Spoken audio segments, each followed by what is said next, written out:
Call to order the regular meeting of the Assembly for the Municipality of Anchorage for November 19th, 2013. Madam Chair, or Madam Clerk, would you take the roll call? My pleasure. Mr. Birch. Here. Ms. Demboski. Present. Mr. Steele. Here. Mr. Starr. Here. Mr. Flynn. Present. Mr. Trombley. Here. Mr. Hall. Here. Ms. Gray Jackson. Honored to be here. Ms. Johnston. Here. Mr. Honeman. Here. Mr. Trainey. Here. You have a quorum. Thank you. Mr. Trombley, would you lead us in the pledge?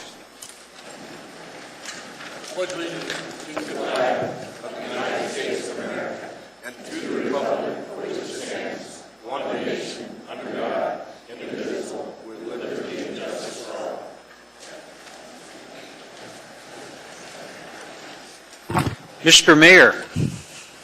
Sir, the mayor stepped out. As you know, AML is here this week, and they're having a meeting of the mayors from the state of Alaska, and he will be here as he's hosting that, and he'll be here just as soon as he gets done there. Very well. Thank you, Mr. Vakelis. Assembly Chair's report. We really found ourselves in a backlog with business to take care of, and for that reason I was forced to call a special meeting this afternoon where we dealt with our operating budget, and it's fortunate that I did. It took us a full 2 hours and 45 minutes to get it done, and it's imperative that we finish our budget this evening. So if anyone didn't get to sit through and enjoy that, my apologies, but it was a critical piece of business for us. With that, I will go through and take individual Assembly member reports, beginning with you, Mr. Birch. I would just simply report that I did participate in a Visit Anchorage Board of Directors meeting on November 14th. A lot of positive things going on. There was some question about the bed tax revenue, which we're running that down. Obviously, a share of that bed tax revenue goes to support the Visit Anchorage programs. But good work going on, and it appears to be a positive summer by all accounts. Thank you. Thank you. Ms. Dembowski. No report, sir. Mr. Steele. No reports. Mr. Starr. We're only from the budget and finance side of things. I want to put my comments in now before we're too tired to hear what I say. I really appreciate the amendments being ready to go. I think that's great. Not to say we wouldn't have any more moved on the floor tonight, but to all the Assembly members for that, the work session productivity, and then again, kudos to the staff. The mayor's not here, but Ms. Mahoney, please pass that through to those that were there in Maryland. I don't know how you do it, but thank you very much from the budget and finance side of things, from our side. We really, really appreciate it. That's all. Thank you. Mr. Flynn. Thank you, Mr. Chairman. Real briefly, the AMATS Policy Committee meeting for this month has been canceled. So we'll meet again in December. That's it. Mr. Trombley. I would just note to the body that there's two items that are going to be coming before us. One's for introduction, and that is the changes to Title 28, our election law, and we'll have some changes to the ethics code as well.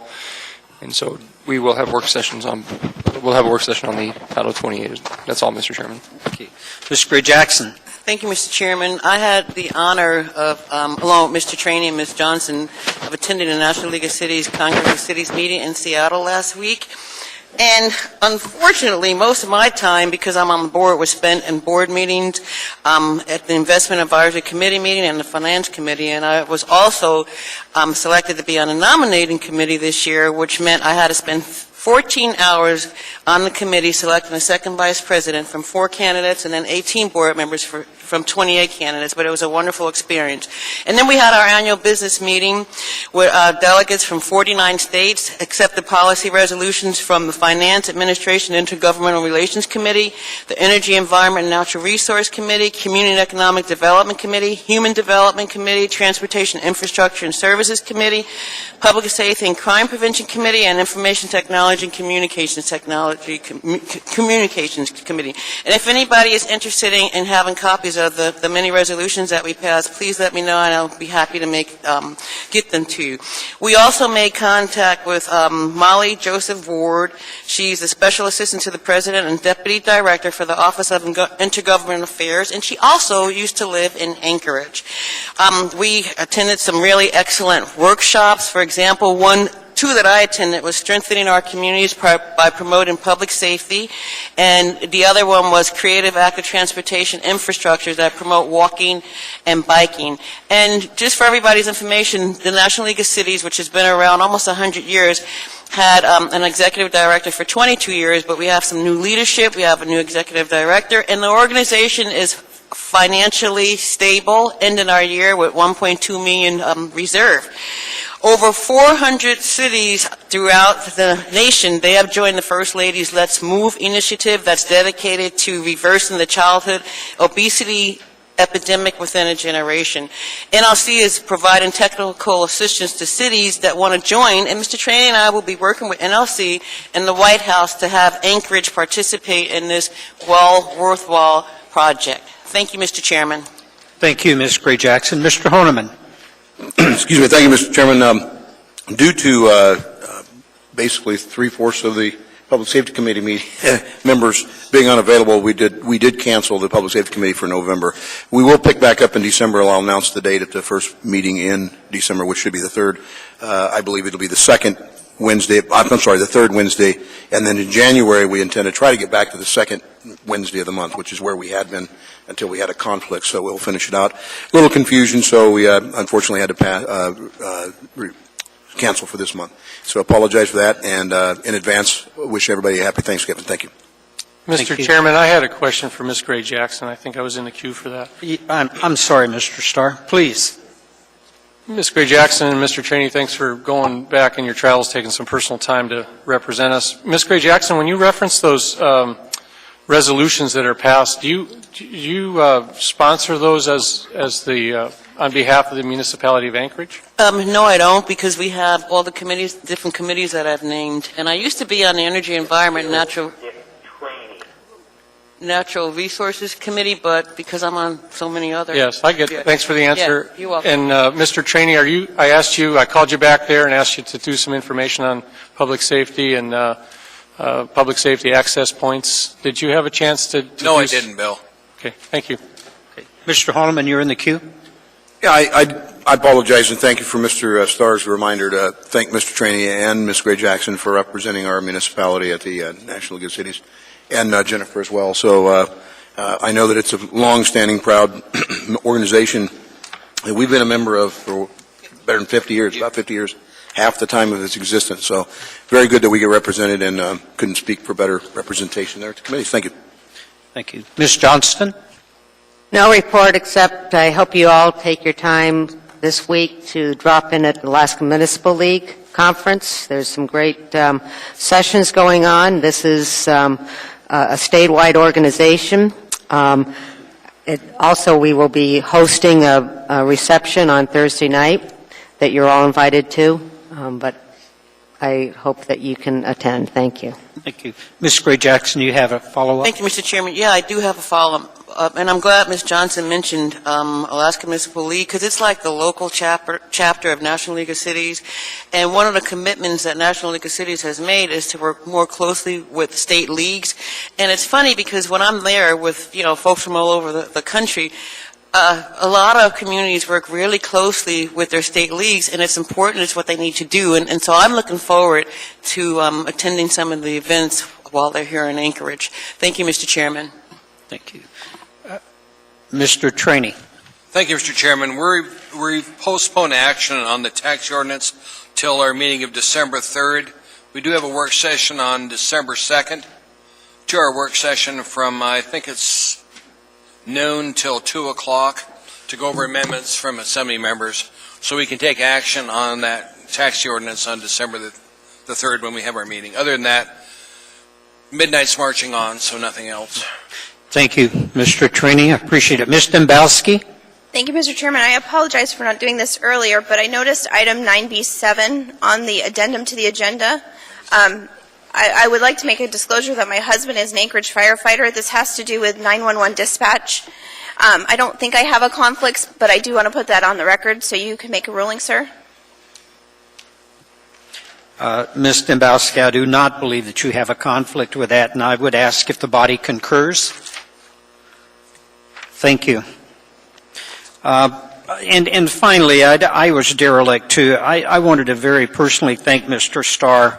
The budget amendments did come together beautifully this year. As a matter of fact, it worked exactly like you've been hoping for a number of years. So it was fantastic. There were a lot of them. The work session went phenomenal, and I have no doubt that made what we did earlier this evening go better. So thank you. Well, the public's aware we're not done yet, right? I mean, Public's aware we're not done yet. All we did was the operating budget. We are now to the addendum to the agenda and laid on the table. The chair would take a motion to incorporate. Move to incorporate. Any objection? Hearing none, I will read the addendum to the agenda into the minutes. We have 9B7 AR 308, establishing revised policy and providing upgrade directives to modernize and implement consolidated municipal dispatch and next generation 911 service delivery. And that is accompanied by AM 658. We have 9D12 AM 674. It's a bidding review board appointments. 9D13 AM 675 Microsoft Enterprise License Agreement. 9D14 AM 676 Implement an Enterprise Resource Planning Software Solution. 9F11 AO 136, reducing the 30-day period for public review and comment on AR 2013-307, approving a collective bargaining agreement between the municipality of Anchorage and Public Employees Local 71, scheduled for public hearing on 12/3/13. 9F12 AO number 137, reducing the 30-day period for public review and comment on AR 2013-286, approval of a letter of agreement between the municipality of Anchorage and the International Brotherhood of Electrical Workers Mechanics Local 1547, scheduled for public hearing on 12/3/13. F13 AO 138, letter of agreement between the municipality of Anchorage and plumbers and pipe fitters Local 367, scheduled for public hearing on 12/3/13, accompanied by AM 673. 11B3 AO 101S, 2014 General Government Operating Budget for the municipality of Anchorage, and that's accompanied by AM number 506. 11D2, and that's AO 102S, 2014 Municipal Utilities Enterprise Activities Operating Budget and 2014 Municipal Utilities Enterprise Activities Capital Budget, and that is accompanied by AM 507. We have under 13B3, AM 564, State of Alaska Grant and Senate Bill 18. 13C3, AR 277S, State of Alaska Grant and Senate Bill 18. And we have C4, that's an Assembly memorandum that's accompanying that, AM 672. We have laid on the table, and this relates to item F7 and F4.6 on special meeting agenda, as well as 11G on the regular meeting agenda, and that is a Planning and Zoning Commission resolution. And we have laid on the table AIM number 133, and that is a subject is fire and E911/NG911 November 2013 reports by Matrix Consulting. That is our addendum and laid on the table. We've had a motion to incorporate, and that has been approved. I would take a motion now to approve the agenda, the consent agenda. Okay, and we got a motion and a second. I would ask for any items to be pulled this evening, beginning with you, Mr. Birch. Mr. Chairman, I would like to pull item 9B4. 9 Bravo 4. Thank you. Ms. Dembowski. No item, sir. Mr. Steele.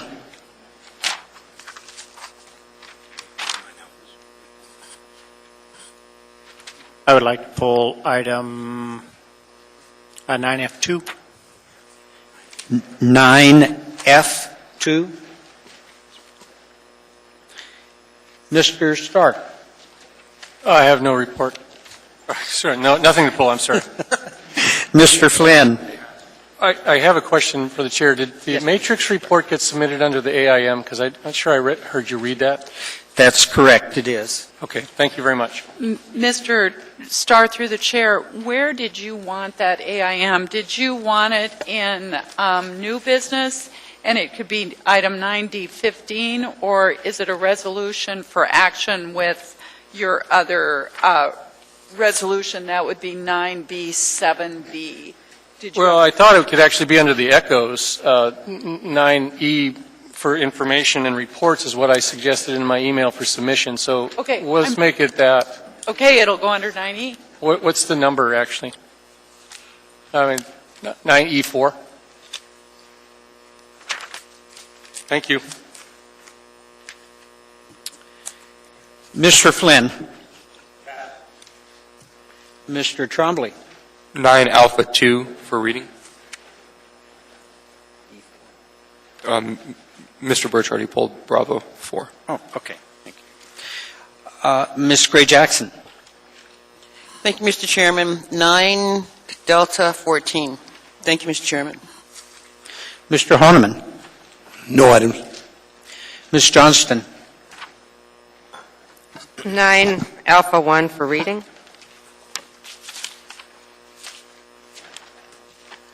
Mr. Trainee. Nothing, sir. Okay, I show that I have pulled A1 and 2, 9B4, 9D14, and 9F2. Any other items? Administration, Mr. Chairman? Yes. Do they have anything? Yes, administration, any items? Mr. Steele. Yes, Mr. Chairman. I'd also like to pull 11K. You can't pull 11. Oh, sorry. You can't pull 11. Gotcha. Yeah, it's on the agenda. Okay, so no other items? Please vote on approving the consent agenda lest the items that have been pulled for action. Sometimes we would all like to pull 11s.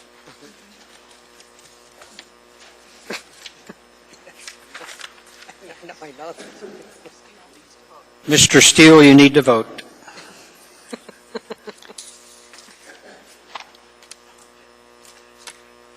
That motion carries unanimously.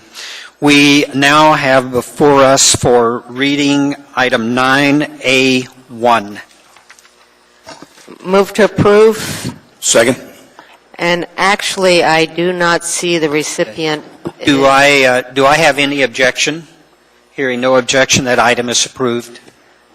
I do not see Ms. Stock in the assembly chambers. Could we postpone this until maybe? Yes, ma'am. Thank you. Okay. We will postpone or hold this item until Ms. Fox arrives. I have 9A2. Move to approve. Second. Okay, Mr. Trombley, you're going to read? Yes, is there something here to Okay, present? any objection? Hearing none, that item is approved. Yes. Oh, we're presenting to ourselves? No, I'm presenting to the President. Oh, the president, that's right.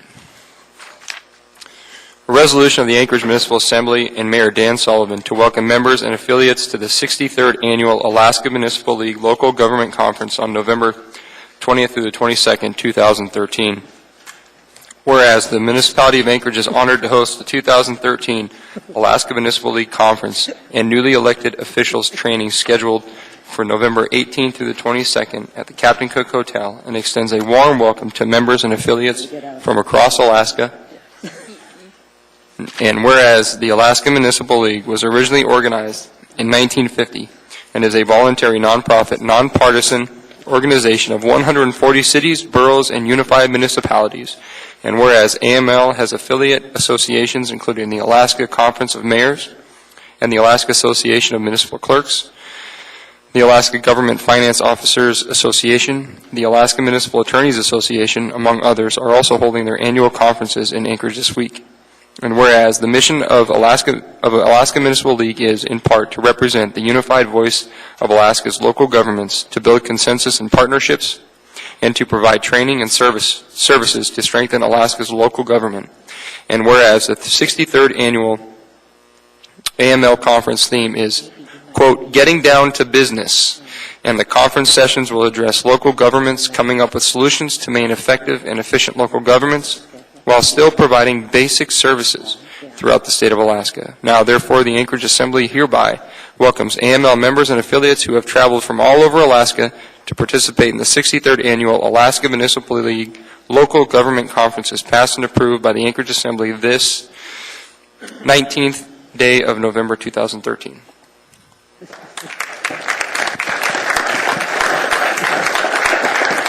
Well, again, I hope all of you attend this week. I know that our CFO has gone to the finance officers. I think our clerk has gone to the clerks. I think our assembly council has been at the attorneys, and it is a great event. Thank you.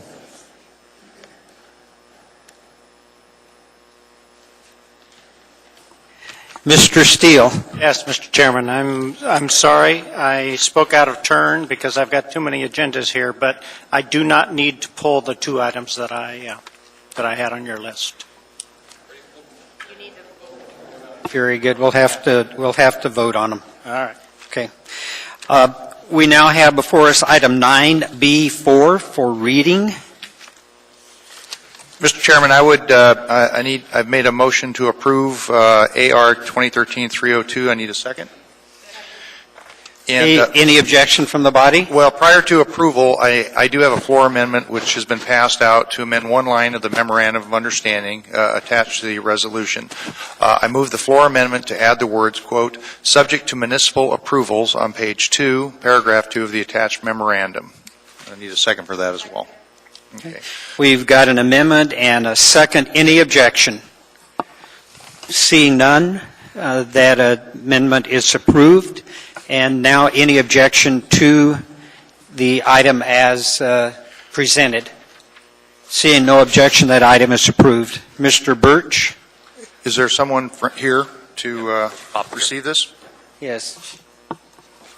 Mr. Flynn, are you reading? I believe so, Mr. Chairman. I appreciate it. Thank you, Mr. Flynn. Thank you, Mr. Chairman. This is a resolution of the Anchorage Municipal Assembly approving a memorandum of understanding and becoming a partner with the Live, Work, Play initiative with the goal of making Anchorage the #1 city in America by 2025. Whereas the Anchorage Economic Development Corporation, AEDC, exists to encourage growth and diversity in the Anchorage economy, to promote a favorable business climate, and to improve the economic standard of living of Anchorage residents, and whereas AEDC has created the Live, Work, Play initiative with the goal of making Anchorage the #1 city in America to live, work, and play by 2025. And whereas Live, Work, Play is a grassroots effort put forward by the AEDC Board of Directors that is focused on community improvement and engagement for the people of Anchorage. And whereas the Live, Work, Play initiative has 7 distinct areas of focus, including education, housing, workplace well-being, community safety, trails initiative, One Anchorage, One Economy, and creative placemaking. And whereas a broad spectrum of metrics measure Anchorage's progress against each of the state's largest cities, plus the District of Columbia from year to year as indicators of the success of Live, Work, Play. And whereas the Anchorage Assembly, as a legislative body for the municipality of Anchorage, supports making Anchorage the #1 city to live, work, and play, now therefore be it resolved that the Anchorage Assembly approves the attached non-binding memorandum of understanding for signature as a partner in the Live, Work, Play initiative. And be it further resolved, the Anchorage Assembly supports the continued work of the Anchorage Economic Development Corporation and its Live, Work, Play initiative. This resolution becomes effectively immediately upon passage and approval by the Assembly this 19th day of November. Thank you, Mr. Chairman. All right. Appreciate it. Yep. Want to say anything? Just on behalf of the Anchorage Economic Development Corporation and the nearly 100 partner organizations that the municipality has just joined, we thank you for the support and appreciate everybody's putting their shoulder to the wheel and helping us to move this initiative forward. And again, based on the Anchorage Economic Development Corporation, I thank you for your support. We will make Anchorage the best place to live, work, and play in America. Good job. Thank you. Thank you both. We have now before us item 9D14, AM 676, Implement an Enterprise Resource Planning Software Solution. Move to approve. Okay. Thank you, Mr. Chairman. I just want to let the public know that I do recognize that Anchorage needs a new ERP financial system, but this particular system has created an extensive expense and use of tax dollars, and I requested some time ago an independent management review that would have only cost at most $175,000, and this body rejected that. And with that said, I will be voting no on anything that comes before this body in regard to SAP. Thank you, Mr. Chairman. Thank you. Seeing no one else in the queue, please vote.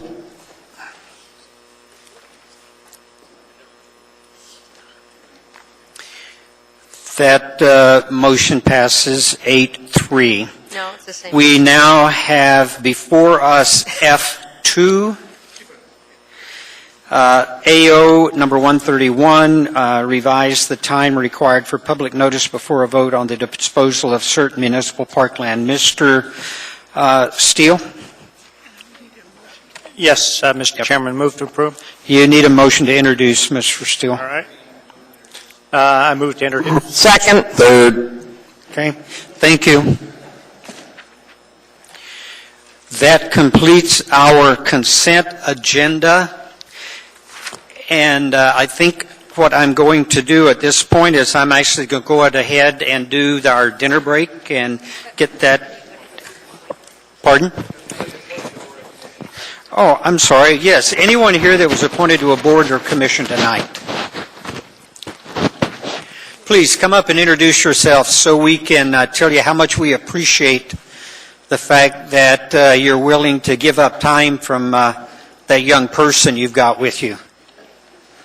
My name is Tyler Loken. Thank you for the opportunity to serve.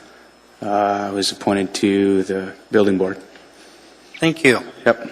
Very much. I just wanted to say, Tyler, thank you for doing this, and the work that you do in the community is amazing, and you're very good at the job that you do. So I'm happy to have you on the board.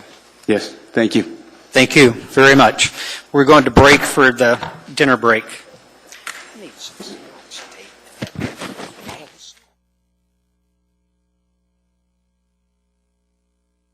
And 14S. And I said this when we first did when we had our initial meeting at 2 o'clock. We're taking up 11A after the rest of the budgets because if we change fees, it will change the budget. So it's easier to change fees after we approve our budgets. Any objection? Mr. Trombley, through the chair, could you please say that one more time? Sure. As a form of a motion, I move to change the order of the day, taking 11A after 11G, then 11H, 13A, 14C, 14E, 14H through 14K, and 14S. Any objection from the body? Seeing, hearing none, we will reorder the agenda.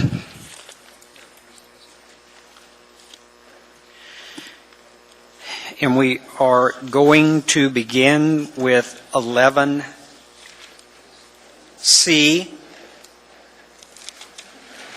And 11C is, and these are all unfinished business items, so there is no public testimony with these.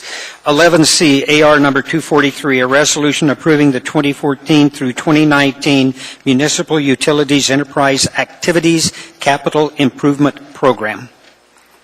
Move to approve. Okay, we got a motion and a second to approve. I see no one in the queue on this item. Please vote. Oh, whoa. You. No, mine. My apologies. I've got to find the right here. Okay. This is enterprise. I think there's only one budget amendment, Ms. Johnston, that you had. This Actually, isn't that's an capital. operations. This is the an capital operation. budget. That's where I confused it too. These are, these are the amendments. These are But capital. I thought you were moving the capital budget. This is the Enterprise. Municipal Utilities Enterprise Activities Capital Improvement. So that these are different. Okay. Are there any amendments to this? Okay, please vote.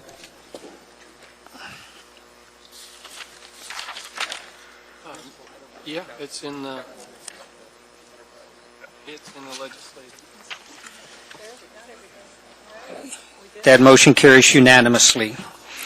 We now have before us item 11D, AO number 102, an ordinance adopting and appropriating funds for the 2014 Municipal Utilities Enterprise Activities Operating Budget and the 2014 Municipal Utilities Enterprise Activities Capital Budget.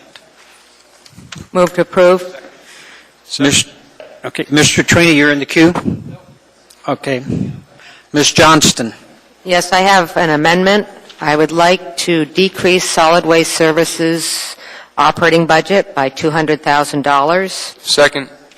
And this is, in our work session, there was a discussion as far as the administration of solid waste services decreasing a number of positions, and so this is a budget so that they're able to do that. Okay, thank you. Mr. Trainee? Let's ask the department head if he's here, how this will affect them if we could. I think with solid waste is here. We have the head of solid waste here? I want to know. Oh, here he comes. Never mind. He's here. I just Good wonder if evening. this will negatively affect your department, and how do you view this amendment, sir? Good evening, Mr. Chairman, members of the Assembly. It's definitely going to affect us a little bit, but we're kind of reorganizing our department. So efficiency-wise, this is what we're going to be able to do. We were hoping to kind of start slow and move through the year, and see it happen maybe in portions, like 150,000 the first quarter amendment, and then maybe the other 50,000 the second. But we're taking our time because we want to make sure that we're making the right cuts in the right places. Thank you. That's what I want to know, because, Mr. Chairman, that's what I'd want to do, is see us deal with this in first quarter budget revision, take part of it then, not take it all now and tell them they've got to meet this deadline. Thank you, Mr. Chairman. Okay, thank you. I won't And- be supporting the amendment. Ms. Johnston, you moved the S version, correct? Yes. Thank you. Mr. Honeman? Well, while you're here, I might as well, would Yes, this sir. come out of the disposal side or the refuse collection? This will come out of the collection side, sir. Collection side. And where would the anticipated cuts be? I mean, if you had 200,000 less, what would you have to do? We're looking at some personnel. We're reorganizing that department, and we're combining duties. So if you didn't have the 200,000, you basically wouldn't have anybody to do it anyway, so. Right. Ms. Dembowski? Thank you, Mr. Chairman. You and I had a discussion last week, and what my takeaway from that discussion was you think if we have identified $150,000 in cuts now, you could deal with that. and at first quarter budget revision, you think you could find another 50,000. Is that an accurate assessment of our conversation? We're looking at anticipating a cut for the first quarter of 150,000, not in this year's budget for collections, and then maybe the other 50,000 the following quarter. Yeah, and I'm trying to be clear. What I'm saying is, if we pass a $150,000 cut now for this budget, you already pretty much have an idea of where you're going to find that. And the other 50,000, it would be appropriate to address that at first quarter budget revision. That's correct. Yes, Is that correct? Yes, ma'am. Thank you. Mr. Chairman, I'd like to make a motion to Ms. Johnston's motion to change the amount to 150,000. Do I have? Thank you, Mr. Trainee. Mr. Chairman, if I may speak to the amendment? Yes. I think the department director has articulated that the $150,000 reduction he is willing to deal with now. He's already got his eye on it. It's not an unknown, but it would be appropriate for him to readdress the other 50,000 at first quarter budget revision. I think that will give them a little more fiscal certainty, and I think it would be a more prudent way to move forward. Okay. Anyone to speak to Ms. Dembowski's amendment? If not, let's vote on Ms. Dembowski's amendment.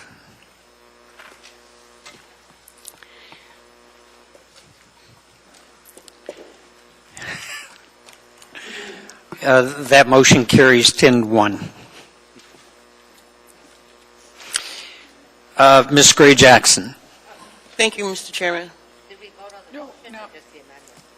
Just the amendment. We're still speaking to the motion. Right. I think it's admirable that the solid waste director talked to the assembly about finding ways to save money and efficiencies, but he only talked about it. What if it doesn't happen? I think cutting his budget by any amount at this point in time is really premature, and I think folks understand that this isn't tax dollars, but it is rate dollars, so there is a cost to folks in our community. But I just think that we need to wait to first quarter and see how well they do in finding these efficiencies before we cut the budget for the sake of cutting the budget. Thank you, Mr. Chairman. Mr. Starr. I think we need to step back and go back over the process that Ms. Johnson, I think, is probably going to agree with the fee increase, and I want to make mention of that because no one else has, and the omnibus bill is yet to come in front of us, but we have to remember that we're seriously raising sanitation rates here in a later discussion tonight, and so it's not as if this entity's not getting a large chunk of infused capital or cash. If that passes, I think it's back to the conversation that we had when we've spent many, and I'll even say many millions of dollars to go with automated fleet, and we've gone with automated procedures. We've asked for automated dispatch routes. We've asked for all of that with sort of the promise. I know you didn't make it, but some of your predecessors have said, give us a single-man operator, a mechanical lift, give us the CAN program, give us the mechanized lifting arms. We'll give you back reduced workman's compensation. We'll give you greater efficiencies. We'll give you, a customer service level and that. Your comments at the work session struck me is that since that efficiency, we've now taken off a two-man, sometimes a three-man truck. I used to ride around the back and hang onto the rig, throw the empty cans in, and jump out. Since then, you indicated at the work session that no one's been realigned or in fact let go because we invested in that technology improvement. So if this is what Ms. Johnson has in mind, it's sort of saying, hey, you're going to get an increase in your revenue stream, which we have to justify to the public, and we need some payback here that your efficiencies are going to come in line. If that means people, I'm sorry, but that means that what's fallen through is your effort to do that. Is that where you're going to go with this conversation? Basically, we're going to go that way, sir. The reason you haven't seen a reduction in our collection staff is because now we have collection of solid waste but we also have to have routes and collections for the recycling, because that was a portion that wasn't calculated.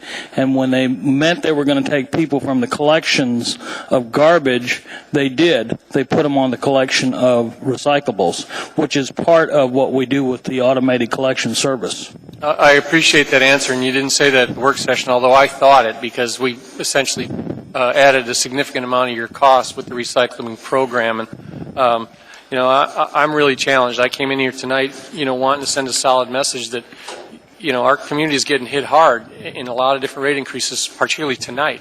Fees and fines, utilities, ML&P, AWU, your divisions.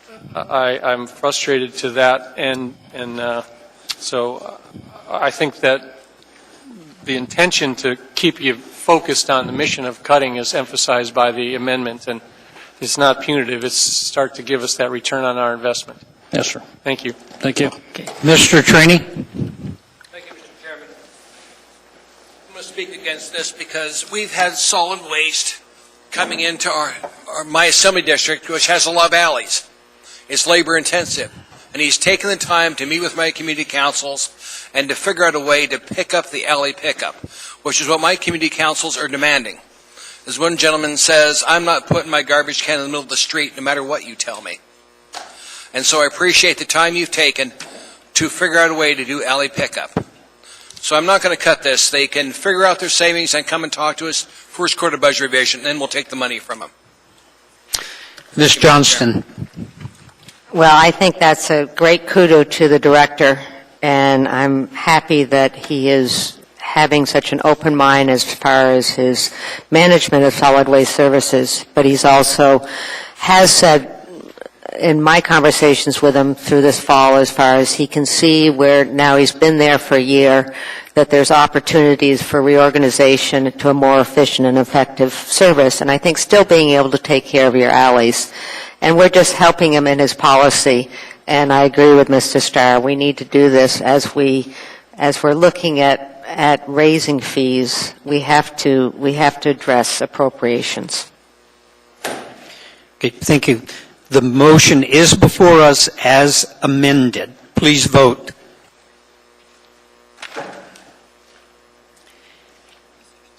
Mr. Steele? That motion carries 9-2. We now have before us item 11E, AO number 103, an ordinance adopting and appropriating funds for the 2014 operating and capital budget of the Anchorage Community Development Authority. It's an item before us for action.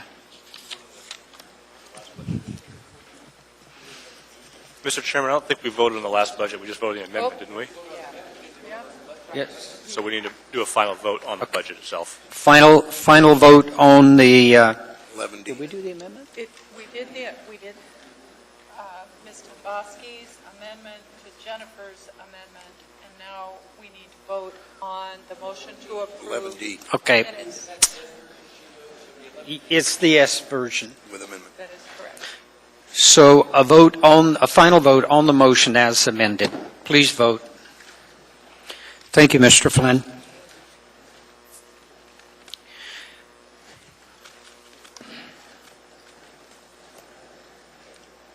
Motion carries unanimously. We now have before us item 11E AO 103, an ordinance adopting and appropriating funds for the 2014 operating and capital budget of Anchorage Community Development Authority. This item is before us for action. Move to approve. Second. See no one in the queue, please vote.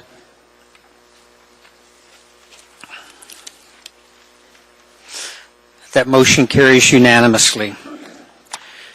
Now, we have before us item 11F, AR number 242, a resolution of the municipality of Anchorage adopting the 2014 through 2019 General Government Capital Improvement Program. It's before us for action. Move to approve. Second. Mr. Wheeler, are you in the queue here? Yes, sir. Just a quick question for the body. Do you want to approve the plan first, then deal with amendments to the budget, and then adjust the plan to conform to that, or do you want to do the budget first and then amend the plan to reflect that change? There's a question there about how do you want to do 11F and 11G.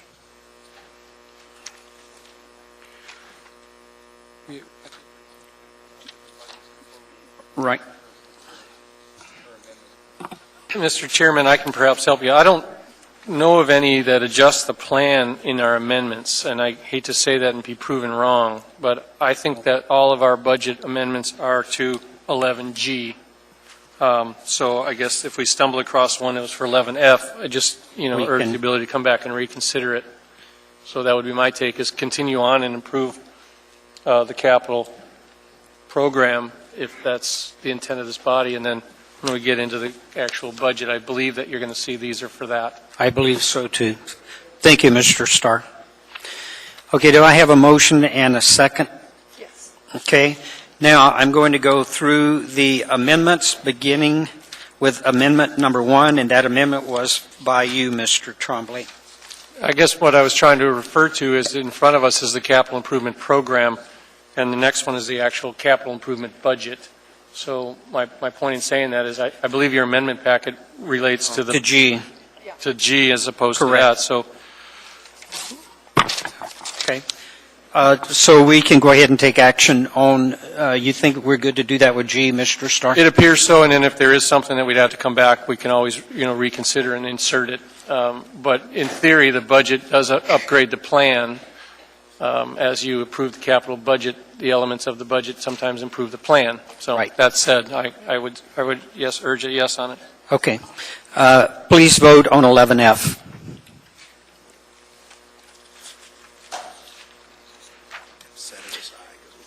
Motion carries unanimously.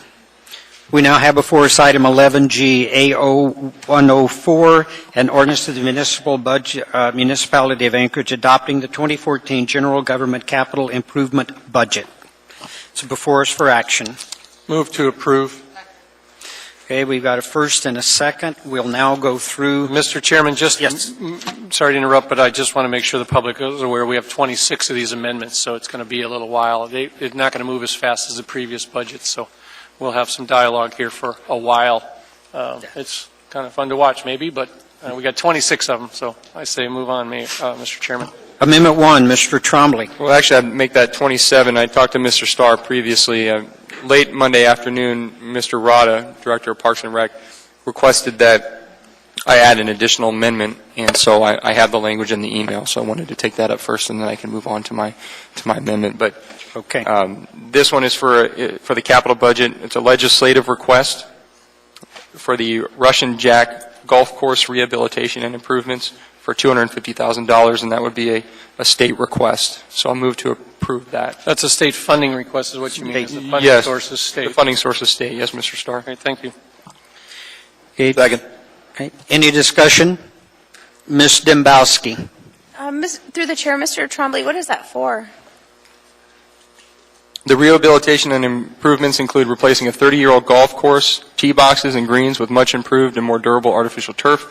Parks and Recreation has $100,000 in matching funds. The First Tee program has a match grant of $40,000 from Anchorage Parks Foundation and has a separate request for $50,000 of additional funding.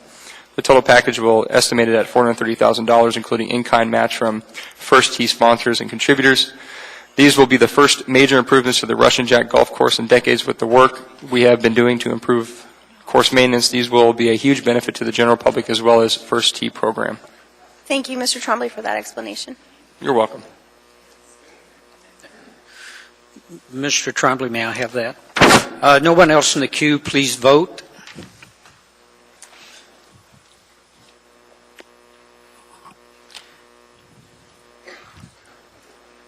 Motion carries unanimously. Okay, Mr. Trombley, your amendment number 1. Move to approve. Second. This is for a reduction of state request of $1.34 million for the Sullivan Arena. With the money that we have been given this year from the state legislature, we can take care of everything that we have from the Sullivan Arena, and we don't have to go down and ask for more. Seeing no one in the queue, please vote.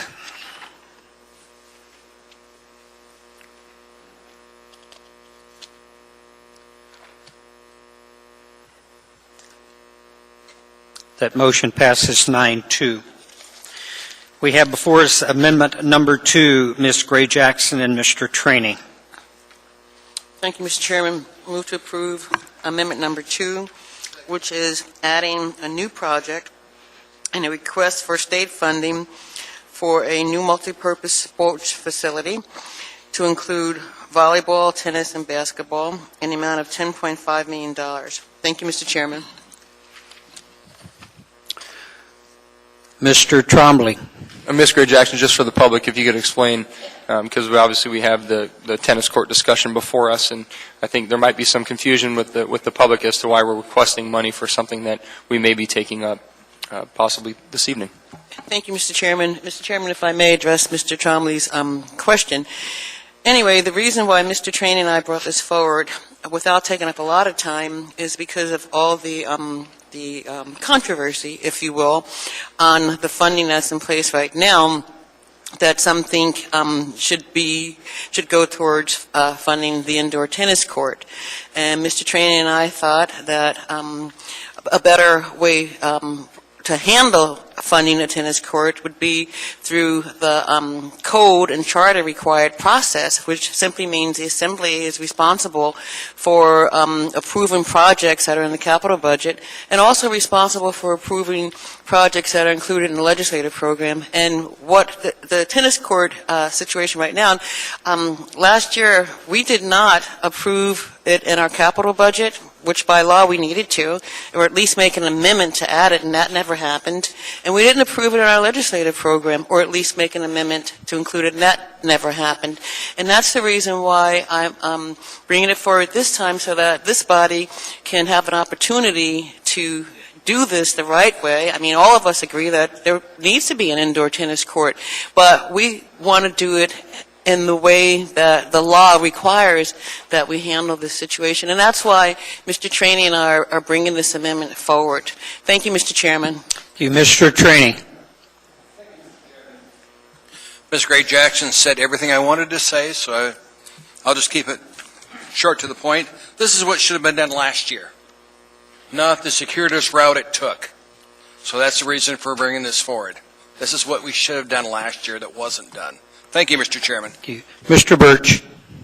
I would suggest if you think this is such a great idea, why don't you approve the one that we've got on the table tonight? And I think I'd support this if it was retroactive 1 year.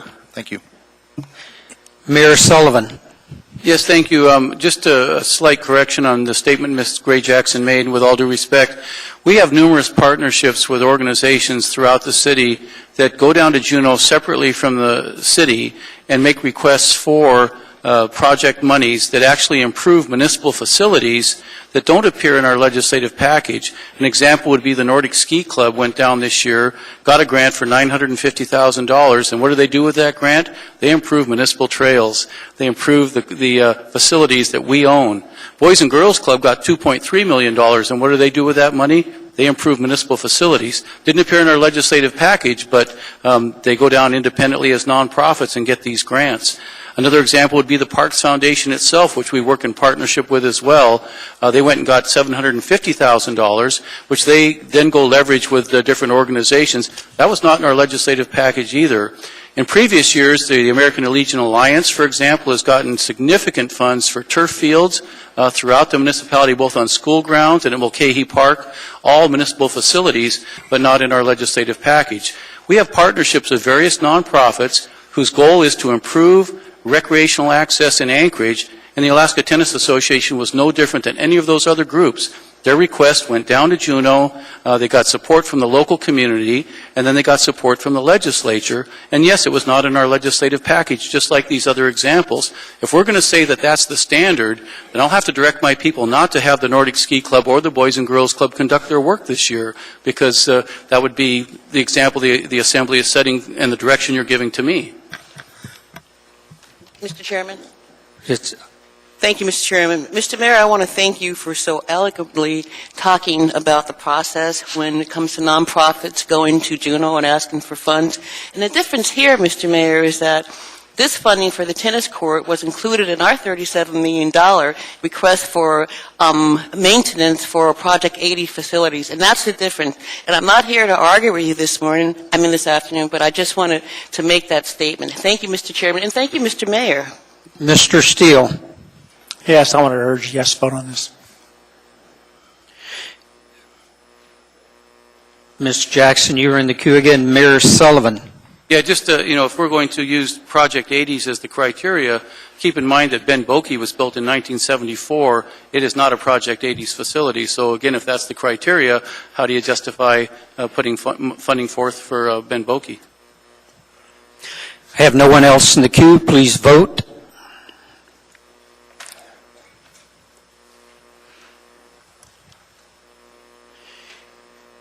That motion passes 9-2. We now have before us amendment number 3, submitted by Ms. Gray Jackson, Mr. Trainee, and Mr. Steele.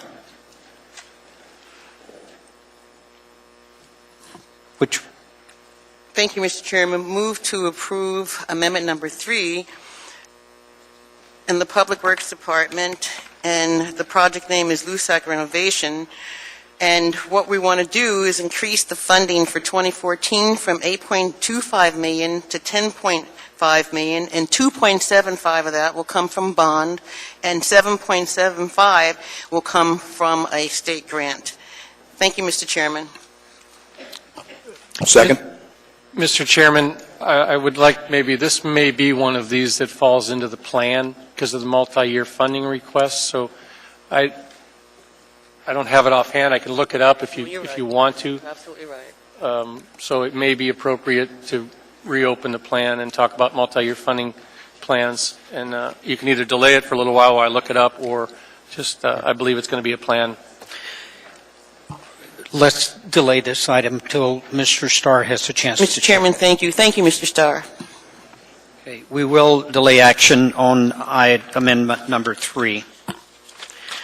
We now have before us amendment number 4. Mr. Flynn. And Mr. Chairman, I'll move amendment number 4. Second. Thank you. Mr. Chairman, this is a little simpler than the previous one, and just to clarify for the record, as I know some questions in the work session, the $2.7 million in bond funds are what's currently in the budget, so that's not actually an increase. And we're currently at 8.25 in our state request. This would increase that to $10 million. It's not an additional $10 million. And this is just for 2014. That's all, Mr. Chairman. Thank you. Seeing no one in the queue, please vote.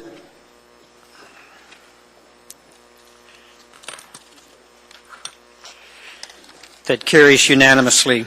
We have before us amendment number 5, Ms. Gray Jackson, Mr. Steele, and Mr. Trainee. Thank you, Mr. Chairman. Move to approve amendment number 5. Second. The Community Development Department, and this will provide for an electronic plan review system, and it will provide funding for that system. And in the mayor's plan for fiscal sustainability, he stated that the administration would continue to identify opportunities that will enable city government to be more efficient. And with staffing continuing to decrease and an increase in citizens' need, this EPRS system will improve customer service satisfaction. It'll save citizens money and time and enable current staff to deal with increasing work volumes. I would encourage approval. Thank you, Mr. Chairman. Thank you. Ms. Johnston. Yes, a question to the administration on this. There's been a strong push to get a new electronic plan review system. And has the administration thought as far as how we would be financing that next year, if we could bring it into, and can IT do it next year? Well, I'll let Lucinda answer part of it, but we do support the electronic plan review, no doubt about that. The means of financing, I think Lucinda has some other options that she can. Yes, I mean, it may be more cost-effective to fund this through a master tax lease loan, which was our intent. We were trying to also see where we landed with fund balance. It's possible we could pay for some of this out of fund balance next year, which is the reason why we put it in our letter to you all. I don't know if you noticed. That we supported this project, but we didn't identify the funding because I wasn't sure whether it should be a lease or fund balance. But I would not recommend at this point that it be a bond I would suggest as an amendment that you put it over in other, that way you're assured it's in, but give us the flexibility to provide the most cost-effective funding. I'd like to make that amendment to put the $900,000 in other.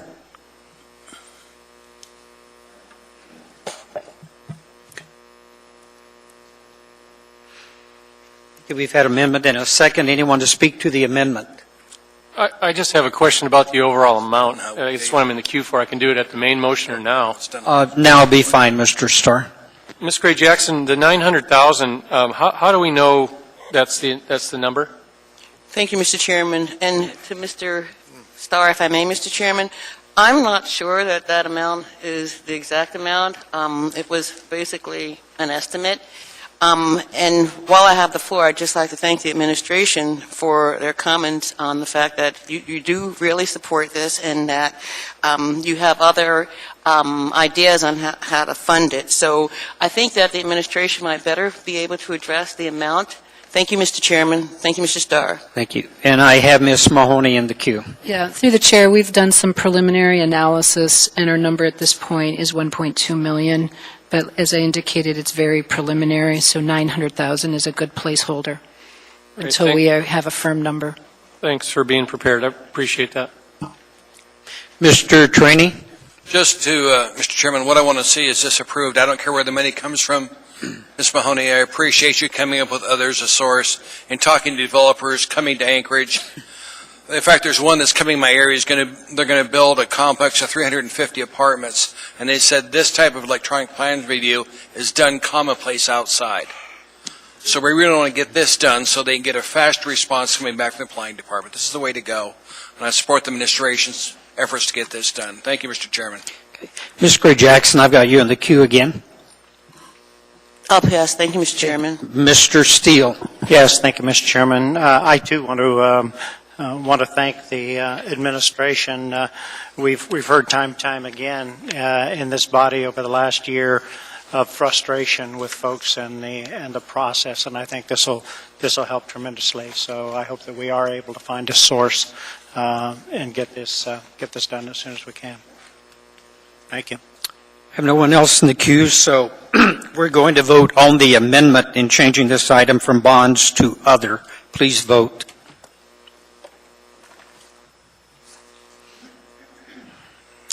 That motion carries unanimously. We're now back to the original motion as amended.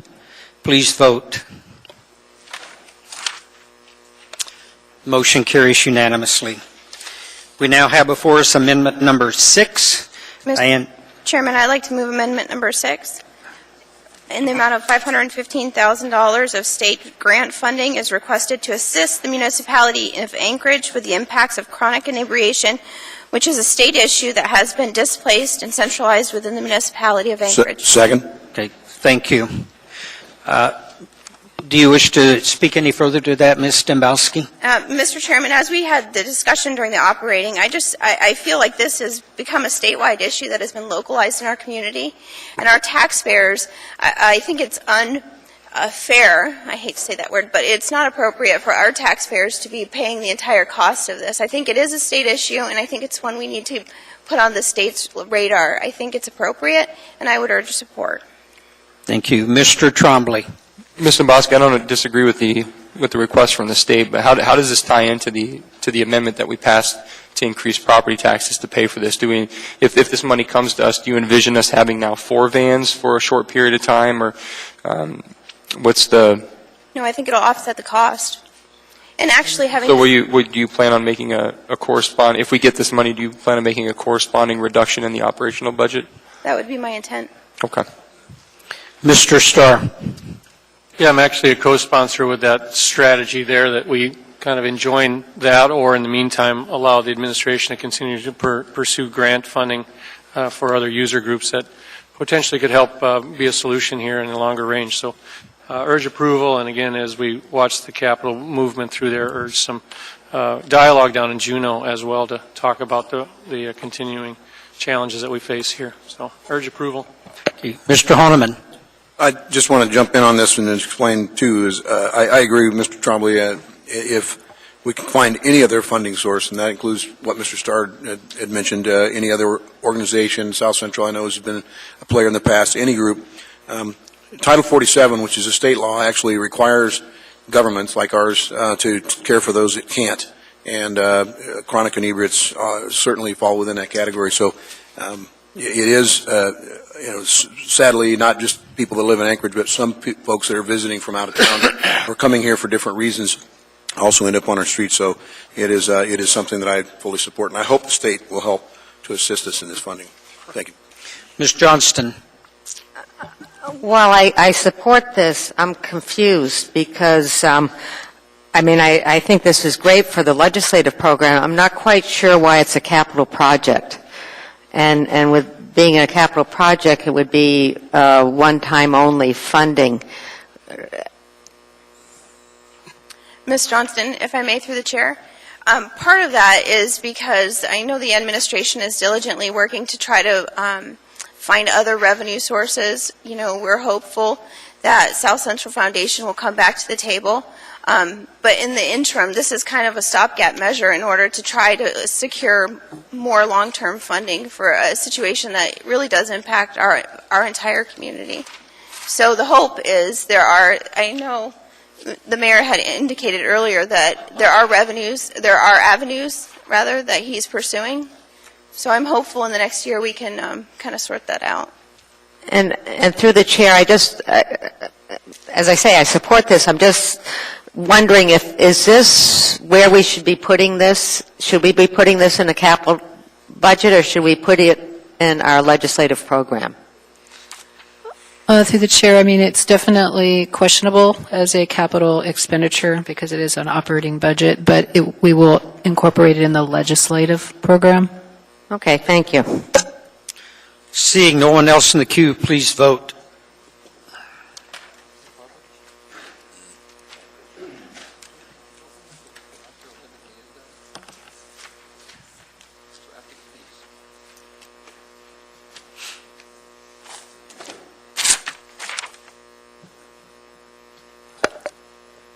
Did you get that vote? Did I miss it up on the... Okay, that passes unanimously.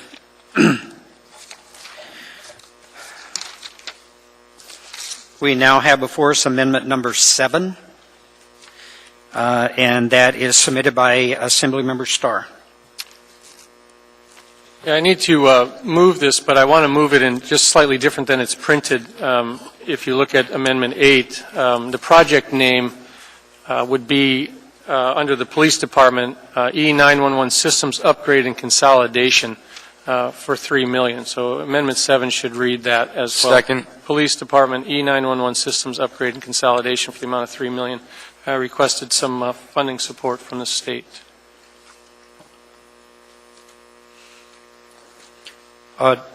Do you want to speak to this any more than that, Mr. Starr? No, we got good approval on some other action items tonight, so I think pretty much the work session covered the item. Ms. Mahoney?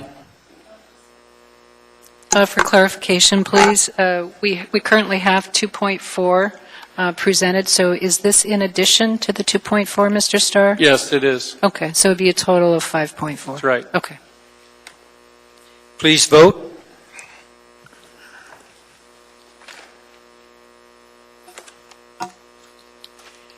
Motion carries unanimously. Amendment number 8, Mr. Starr. This is a fire department upgrade of the E911 systems for the upgrade and consolidation program, also $3 million. Second. And I just want to speak to this one, if you don't mind, Mr. Chairman. This is a little bit, also has some expanded scope language to include the consolidation of the dispatch center with APD and facilities upgrades required. So I'd like some of that verbiage to get into the amendment language if we can prioritize it. I know we have to still deal with the legislative priorities packet between now and December 15th, but the idea is that, based on 9B7 passing tonight, we would want to see what the opportunities are to have the state engage in that. So, thank you. Please vote.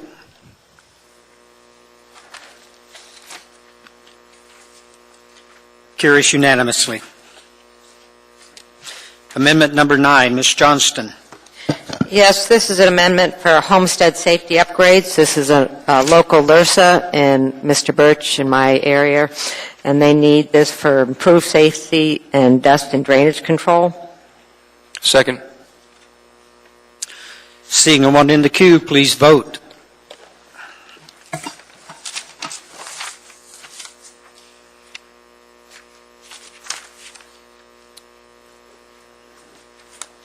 That item carries unanimously. We have before us... Mr. Chairman, I'm not going to move amendment number 10. We have before us amendment number 11. Ms. Johnston. Yes, this is for Parks and Recreation. It's Independence Neighborhood Parks Projects. That's the high-density community that's between O'Malley and Abbott, again in Mr. Birch in my district. And there's parkland there that the Parks Foundation is looking at to partner with the municipality on developing a park. I think it's very important. This community has a mix of all different social, economic residents, and they currently have no park, and they're not really close enough to a school, elementary school, to use their park. See no one in the queue, please vote. Item carries unanimously. Amendment number 12, Ms. Gray Jackson, Mr. Steele, Mr. Trainee. Move to approve. Second. Mr. Trainee? Want to make an amendment on here on line 3. It says, and none provide enclosed facilities should read, and only one provides enclosed facilities. And down on the funding source, I want to drop $100,000 to $50,000 for city bonds, $25,000 from the state grant, and likewise on the bottom. Been contacted by state legislators that are more than willing to get us some help with this. What I want to do is give it to the people in the bond for $50,000 and then get $25,000 from the state coming in for this. This will give us another dog park right downtown at Valley of the Moon Park. And I've been contacting people that take their dogs there now, and they'd like a fenced, small dog park with water to take care of the little critters. Mr. Flynn.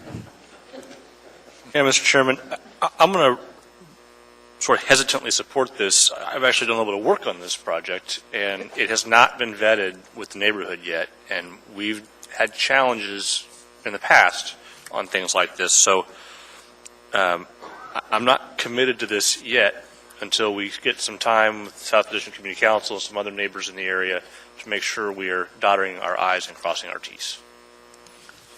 Mr. Trainee. I will tell you, the Animal Control Advisory Board does support this. They have for the last 5 years, and they really want to see this done. Mr. Steele. Yes, Mr. Chair. I too have a bit of a concern.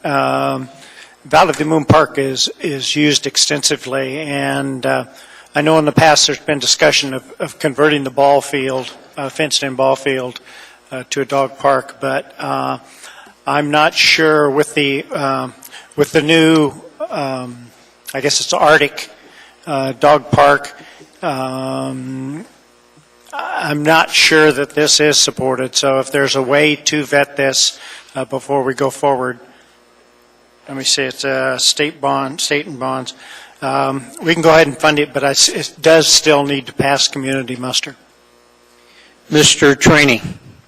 Just I would appreciate you approving this so we can get the state bonds, state money, and let's give it to the public, and that will be a commitment to the public if we're asking them to bond for this. Thank you, sir. No one else is in the queue, please vote.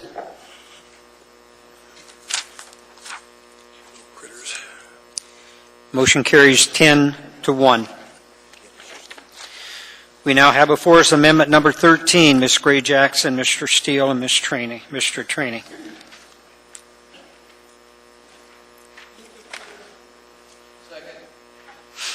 Ms. Gray Jackson. Thank you, Mr. Chairman, but I'll yield to Mr. Trainee on this one. My name's first because it's in alphabetical order. Thank you, Mr. Chairman. Thank you. I get this microphone working. Let's see. There we go. This is in my district, and what we want is a state grant for $1.5 million. This whole area has increased traffic with UAA, the way they're coming in off the street on Tudor, and this just helps my neighbors out, because right now it is dirt, and this will help take care of this street.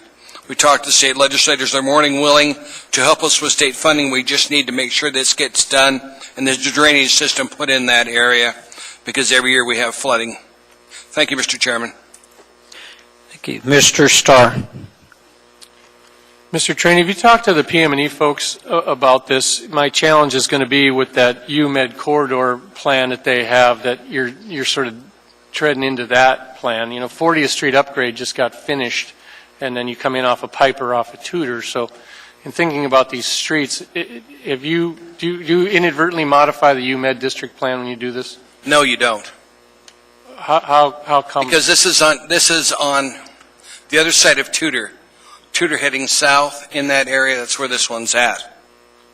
42nd Street is on the other side of Tudor? Yes, sir. It is. I got it. I thought it was one block off of 41st. Nope. Thank you. Mr. Honeman. Well, yeah, actually, it is on north of Tudor. I thought it was south of Tudor. No, it's north. Sorry. It's a very narrow street, no shoulders. It's very, 40th Avenue is a beautiful project. You know, I'm sure you're familiar with that 40th Avenue upgrades, but the 42nd Avenue is fairly highly traveled. 40th Avenue has taken some congestion off, but there's still a lot of traffic going through there, and it's pretty narrow.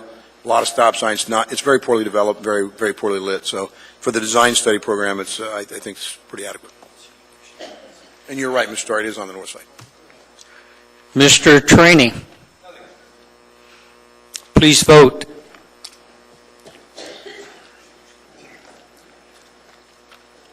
Motion carries unanimously. We now have amendment number 14. Mr. Trainee, Mr. Steele, Ms. Gray Jackson. I switched them up, Ms. That's Gray okay. Jackson. Move to approve, Mr. Chairman. And I'm happy to make some comments, if I may, Mr. Chairman? Yes, you may. Okay. Mr. Train and I were really successful during last year's legislative session. We brought one of our constituents who lives in this area with us to Juneau, and we were really, really successful. She did a wonderful, wonderful job and presentation, and we visited with, 8 different legislatures. And we were really successful in getting the funding for design, but now we need the funding for construction to move forward with this badly needed project, Mr. Chairman. Thank you. Thank you. Seeing no one in the queue, please. Mr. Trainee? Just if you don't know where Sylvan Drive in, it comes off Old Seward Highway, down around where that new car dealer is that moved from downtown to there. It's a Lexus dealer. Anyway, right by there is Sylvan Drive. And the problem was, last year we got planning money. This year we need to actually get the road built. So I appreciate your support. Please continue to vote.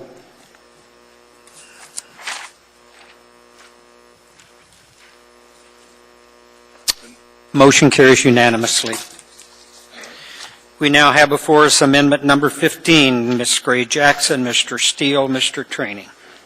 I'll move this one. Discussion. This deals with a mobile home park that Elvie and I have that's on Dowling Road, and right now the bus comes through and tries to stop traffic in 4 lanes to let the kids from the trailer court get out and get on the bus. And when I was going door to door, I was asked by some of the people that live there, could you get us a bus turnout so the kids don't have to stand on Dowling Road? This is all we're asking for, is the money, a state grant, to have a bus pull out. So when the bus comes, the kids don't have to stand on Dowling Road and put their life at risk to get a ride on the bus. That's all we're asking for. Thank you, Mr. Chairman. No one in the queue, please vote.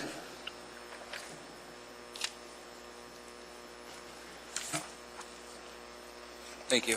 Motion carries unanimously. We now have before us amendment number 16. Mr. Trombley. Move to approve. Second. I'm always hesitant to increase bond money because that directly goes to increasing property taxes. However, Campbell Airstrip Road is in much need of improvement. There's about a half a mile section, 4/10 of a mile section that needs improvement. East High, UAA, all use that road for training purposes, and it needs to be widened. The drainage is very bad. I think it's the original road from when it was done by the military during World War II. And so in our capital budget, you'll see there's a $5.3 million request from the state, but in order to, at times, to help the state along and motivate them, we do need to attach local dollars to it to show that we're willing to pony up as well. So I do urge the support of the body, even though we are increasing our bond package. No one in the queue, please vote. There you go. Just count it. That motion passes 10 with 1 absent. We have amendment number 17, Mr. Trombley. Move to approve. Second. This is for Patriot Square. It's not going to be a public facility. It's not going to be a public building. But I'd also like. I should make an amendment to this document, Mr. Chairman. I'd like to move to amend the Department from Public Works to DHHS, Department of Health and Human Services. Second. Any objection? Hearing none. Okay, and I'll just speak to the item. Anchorage Neighbor Works does a tremendous amount of good in our community for providing affordable housing. And one of the things that they've taken on as a project is a housing unit called Patriot Square for homeless veterans. It's a self-sustainable operation. It helps out our vets. You know, my district butts up right against the military bases. I have a tremendous amount of veterans in my area, and I think this is one of the things that we can do to help get this project going. This is for $1.34 million. It's not going to cover the entire cost, but it's going to get them. It's going to get them there. And I would just urge support, and my hope is that the state gives it to the Department of Health and Human Services, and then they do a direct grant to Anchorage Neighbor Works. Seeing no one in the queue, please vote. Motion carries unanimously. We have amendment number 18, Mr. Trombley. Well, again, this goes to increasing our bond package by $150,000. Actually, move to approve. Second. And it's there's a competing amendment on the next one, so I don't know how we'll deal with that, Mr. Honeman, but I'm not opposed to amending this instead of moving yours. But this is for Boland Street. We have a lot of water damage coming from J-Bear. We need to have a fix. People's homes are being flooded in the area, and we need to make sure that we can take care of this. Roads are our responsibility. It's a municipal road. And I know there's $250,000 from the state right now. Again, this is to incentivize the state for additional funding. If we can pony up $150,000, I think it's enough of an incentive to get the ball rolling. So, but again, Mr. Honeman, if you want to. I can speak to this, or I can actually address it on the next amendment. So. Well, I don't know how we're supposed to do this. Maybe Mr. Starr can help us out. But if we pass this one and pass yours, then we've got. We can just adjust my amendment of the bonds. Okay. Yeah. Mr. Starr. I don't have a comment on that. I just was going to ask the administration something, so I think each one should stand separately. That's how we've typically done it. Seeing no one in the queue, please vote. Motion carries unanimously. Mr. Honeman, amendment number 19. And I'd like to make an amendment to that. I move with an amendment $350,000 on bond and $2.5 million for state. Second. And I'll just speak to it briefly. Mr. Trombley's correct. The state legislature, the legislative body and members in that area, and I have discussed this at length, and they are clearly interested. They have given money already to this problem to try to address. In fact, tonight as we're meeting, they're meeting on this particular road area. Unfortunately, we couldn't be there. But they're certainly wanting us to do our part. It's in the Anchorage Roads and Drainage area, and it does have a problem with water drainage and collection. So I believe the project estimate was $3.5 to $4 million. So we may be a little shy, but I'm hopeful that we can meet the cost. Mr. Starr. Through the chair, Mr. Mayor, the bond package would be coming front to us pretty soon. If you got if you had a chance since we attended these amendments on Friday to kind of see how that aligns with our bonding package and where we're starting to put that number on paper. Makes it bigger. What's our bond package from your proposal so far? Are you willing to talk about that right now? Have you been keeping a tally over here? Through the chair, we had presented 32 million, and you have all just added 600,000. So we are now over the amount that we pay off every year in regard to principal. Yeah, can I have a question on that? Yeah, I just had a follow-up. Do any of these projects align so far, Mayor, with where your project requests are going to go? I'm going to actually defer an answer on that. We want to take the next day or two and just review when you guys are done, we'll review what's kind of the final package, because you've got a ways to go here still. So We do, and I guess I'm going to ask the same question when we get to Spenard Road, because if you want to be thinking about that, 2 more amendments from now. I'm comfortable, Mr. Honeman, with what you're proposing in terms of that. I just wanted to bring that discussion into the queue yet, because the bonding language or bond package over here is important to me too. No, I agree, and that was a question I had with the new upgrade in our credit rating, and we should see some substantial savings on selling bonds the next time we sell bonds, correct? Through the chair, we will see some savings, but one of the reasons why we received an upgrade is because we show a lot of financial discipline in not issuing more debt than the amount of principal that we're paying off. Right. And so even though the interest expense will be lower, we're still going into debt more than we are paying the debt off. And it's just a policy. No, I get that. I'd be very interested in, amenable to working with some adjustment on some of the other areas in the bonds, or at least we prioritizing. So I'd be more than willing to have that discussion. Good, thank you. Mr. Starr. Well, I didn't talk about it at the work session because it would lend itself to debate. I think it's important to bring home for your district. There's no question about that. But we have to be careful, and I think the Spenard Road one is an example of where it may actually impede the discussion that the administration started some time back when you talk about the capital plan. For example, Ms. Gray Jackson's amendment on the library comes after we've already appropriated design money some time ago. And so, just be cautious here that we don't sort of jump the hoops prior. And I don't think this one does, but when you're talking about promising construction, you haven't even asked for design monies yet. And so the process is in my observation, too aggressive, and you may be promising something that either conflicts with a plan earlier. A drainage plan may need to be done first. And so I'll support this, but I'm really cognizant of the road plans that the PM&E puts together. They go through a lot of science on this stuff, and so we don't want to make up something that treads on that. So if you've had conversations with PM&E, all is good, but when we start rearranging the plans and the sequence of development, I can't go down that road, so to speak. Just to mind, Mr. Chair, just briefly, this is something akin to the collapse of the fire station roof in Chugach with a heavy snow load. Okay. We've got foundations being pushed aside. We've got super bad road crumbling. I mean, this isn't like let's realign something or put something new in. This is basically major repairs. And the state has stepped up. In fact, I think they've given money already. The PM&E is underway with an engineering study on what to do.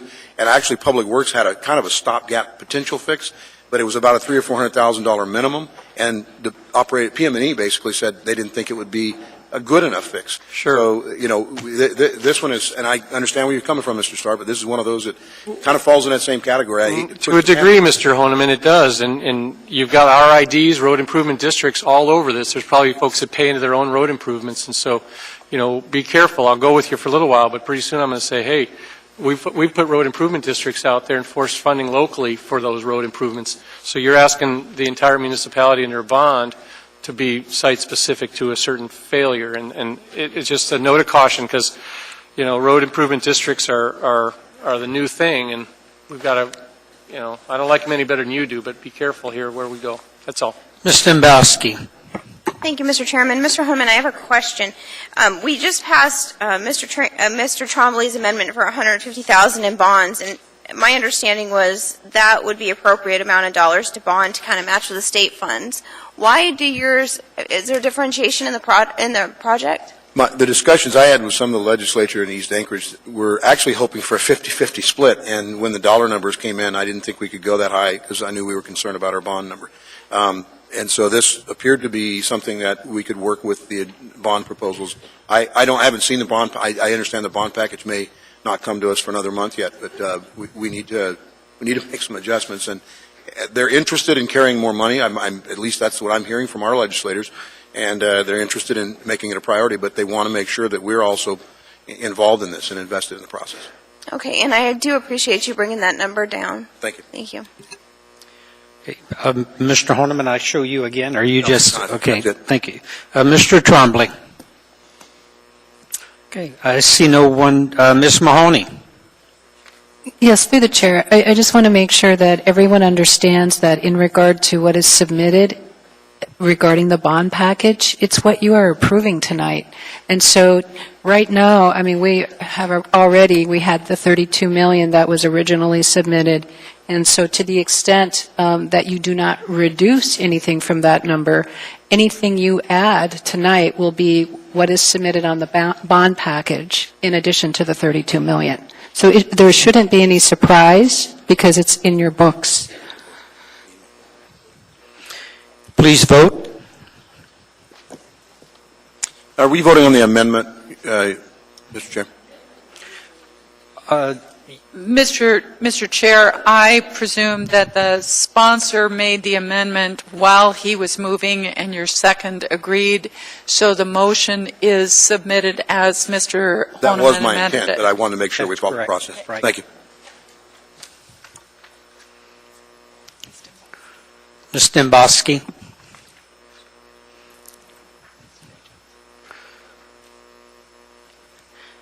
Motion carries 7-4. We now have before us amendment number 20. Mr. Steele. Yes, Mr. Chairman. This is a project that's been around for a long time, a decade or more. It's a project that we have local money, and we are doing the detailed design work as we speak. It's a project that we have a Citizens Advisory Group established to work on it. It was in the bond package last year and it was pulled out at the state level, I suspect. But we too are looking for skin in the game to help get the funding from the state. It was in for $16 million of state money last time. We're putting in $3 million in bonds and a 12.5 request to the state. Thank you. Mr. Starr. Well, I guess maybe I didn't clearly communicate it as... Mr. Starr, let me know. I need to get a second on this. Thank you. Mr. Starr. I tried to communicate it. I'm not getting tired yet, but you're in the budget book already, and you're in the budget book for $19,500,000. Ms. Mahoney, it's on page 207. Can you explain what happens if this amendment passes? I mean, I have my book. Do you have your book? You can look at page 207, and if you modify yours... Okay, the way I see it is what we originally had for 2014 was 0 for bonds and $5 million for state funding. And the overall package investment is 19.5, right? And then in 2015, I believe there was 14.5. So do we have to pull out page 207, or does this, I mean, what would you say if we passed Mr. Steele's amendment tonight? What would you say about 207 then? You know, you're going to throw, 15 million 5 and 19.5 into the mix if we're Yeah, not. we would need to modify. Yeah. Mr. Chair. Mayor Sullivan. Yes, thank you. One thing to think about, too, is that Mr. Birch, Mr. Flynn, and I represent the Policy Committee on AMATS. AMATS has funding for the other portion of this road from Benson to Minnesota out in the out years of, I think, 2016-17. The new STIP is coming before us, and it's wide open as far as projects that we nominate. And Spenard Road, because it's already in there from Benson to Minnesota, I don't think there's any reason we couldn't propose that some of this money also come through the AMATS format. So I would be cautious about adding too much to the bonds. I do support the project, as Mr. Steele knows, and been going to work really hard in Juneau, but I think we shouldn't overlook the AMATS possibility as well. Ms. Johnston? To the administration at this point, what do we have as far as municipal funds in this project so far? You know? Because it's not all state funding, right? We're working on municipal funds right now. I think we've got $1.9 million, something like that. We're going to have $900,000 after design. So it's $1.9 million or $1.9 million plus 900,000? No, the $1.9 million, or I think it's $1.9 million. We're going to have 900,000 after the design is done this year. Okay, thank you. Mr. Starr? Well, I can appreciate accelerating the process and trying to get it on the bond. Mr. Mayor, without having seen it, do you have anything on your bond proposal so far to address this particular project, Phase 2? I don't think there's anything in the bond proposal so far. We've been working with both Tim and Ernie on trying to get consensus on this project, and we recently, I think over the last couple of months, feel like we've gotten to that point. Now it just really is that question: how do you fund it going forward? And again, I think AMATS funding is maybe our best possibility, because we have a certain amount of formula money we know we can spend, and they've already identified parts of this project as being AMATS worthy, if you will. So I think we should try and work it through that auspices without it. With this one alone, $3 million, we're starting to go way above our what we want to consider our bond capacity. I can appreciate that. I just, we need to get through the discussion. I'm not trying to not say I don't support it. If you want to move bond money for $3 million, we have just that comment, as our bond package is getting pretty high. Again, we can always trim theirs when it comes to us and pull out projects. So, but I would urge that you need to put some thought into what's in our budget now under page 207, and perhaps. I did see that, Mr. Starr, and I understand that. This project's getting way behind because it has not been fully supported in the past. We haven't had any bond money in it, I don't believe. It's all local money so far. The mayor has been saying that there's AMATS money available. I have seen none of it. The roads beyond this particular segment are scheduled, I believe, for next year to repave all the way out to International. And that's fine. That's great. But this particular section of the road, which at least I haven't seen the signatures, but the businesses along the area, the Spenard Chamber of Commerce. And I'm all over that. I get that. All I want you to do is no, because I'm at the end of the package, Mr. Starr. It doesn't mean that I don't get consideration.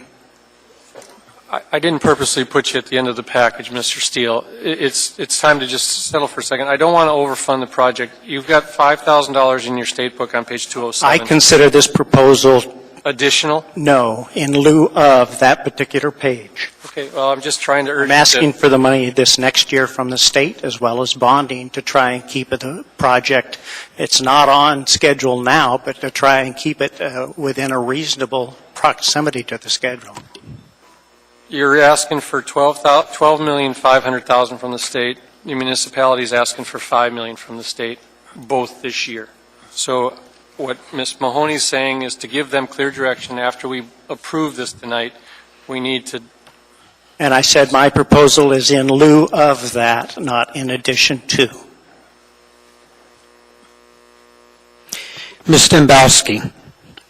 Thank you, Mr. Chairman. Being a new member on the body, I would like a little clarification from the members who represent this district.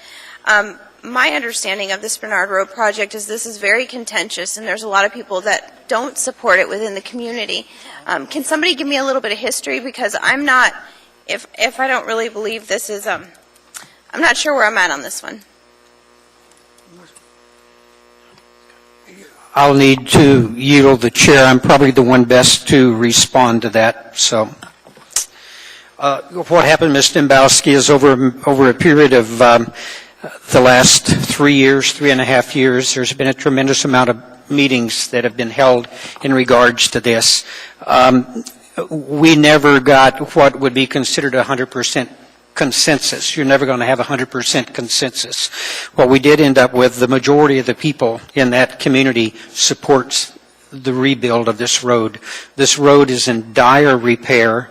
The sidewalks do not meet ADA.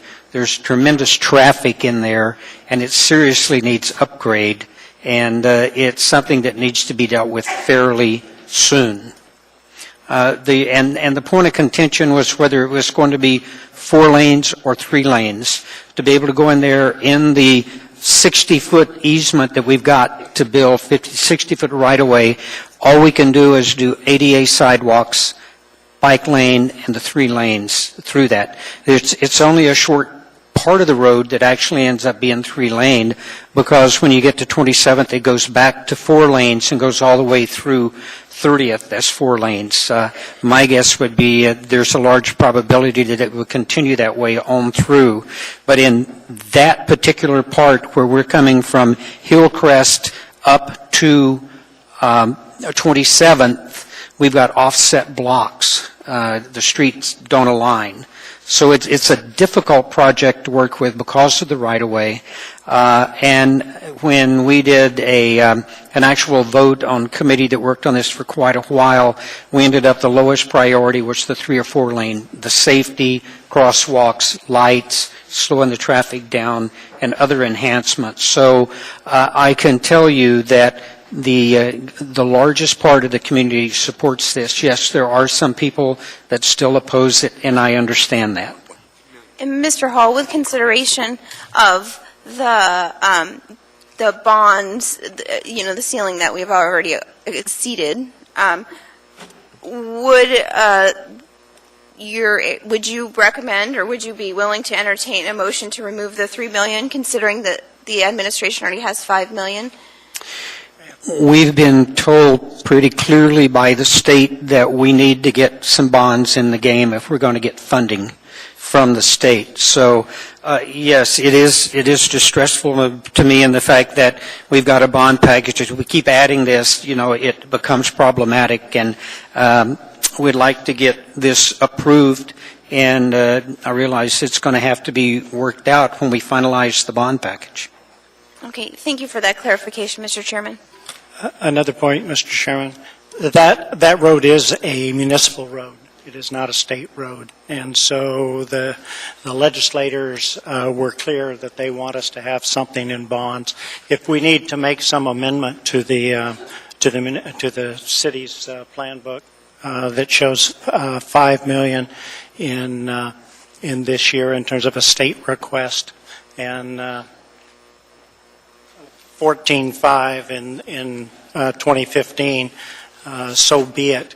But this needs to go forward this year. Mayor Sullivan? Yeah, I just would repeat what I mentioned before. We have the controlling votes, if we so decide, on the AMATS Policy Committee. AMATS is already funding the portion from Benson to Minnesota. I see no reason why we could not make a good case for having the entire project funded in that regard. And, I haven't talked with Mr. Flynn or Mr. Birch about, their intentions on it, but I think this is a community priority, and we could probably make a pretty good case at the Policy Committee. And with 5 votes and us having 3 of them, I think, you can sometimes do some things that you want to do. Mr. Starr? Well, I want to just clarify a couple things here, Mr. Honeman. As chairman, I walk into the job of having to sort of make sense of all of this stuff, and so there was a little bit of inference that I may have put this towards the end or inferred that. I want you to be clear, and it's full disclosure, I have no idea what the road bond package looks like. I haven't engaged in that, and I care about the community process from this perspective. So the fact that we're dealing with Spenard Road as amendment number 20, there's no inference that I'm trying to pursue by priority what I would want to know. I didn't do that, quite frankly. I didn't even think about it. So, that said, give me a little bit of a break in that comment, that I'm not trying to stack the deck here. I'm just trying to, when we finish tonight, I want the budget books to be good. We made it good through the operating budgets. We gave good clarity to those that have to make sense of it tomorrow. This one here, as I've illustrated, needs some tweaking. So that's my chairman hat. I think there needs to be bond money in the package. Mr. Chairman Hall, when he yielded, made sense. He said we can arrange the funding in the bond discussion when we see the overall bond package. So it may be, Ms. Mahoney, that we accelerate past what you would like to see us do and then have a conscious discussion of where we do that. I don't want to increase our debt beyond what we paid off this year, but I'm not sure that's set in stone. So I guess whatever needs to happen to infer the maker's intent here was $3 million of skin in the game through our bond package, and then a request to the state for $12.5 million to accelerate, as the maker used that word, $3 million for bonds, $12.5 million accelerated to 2014, which is this year's request. That's different than what's in the book. So all of that said, I'm happy to support bonds. I'd like you to accelerate the project into 2014, and then you'll have to adjust this book or overfund, and we can't do that. I don't see any more bonds in this amendment process either. Ms. Dembowski? Thank you, Mr. Chairman. Through the chair, Mr. Mayor, I just want clarification on what you're speaking about regarding AMATs. Are you saying you believe that the funding entirely we could go that route and you would not support this amendment? I'm saying that's a possibility that's very real because they're opening up a brand new STIP, which is a State Transportation Improvement Program, which will go from 14 to 17, I believe. And so it's wide open as far as which projects get funded, and it's up to us, the policy committee, to make that call.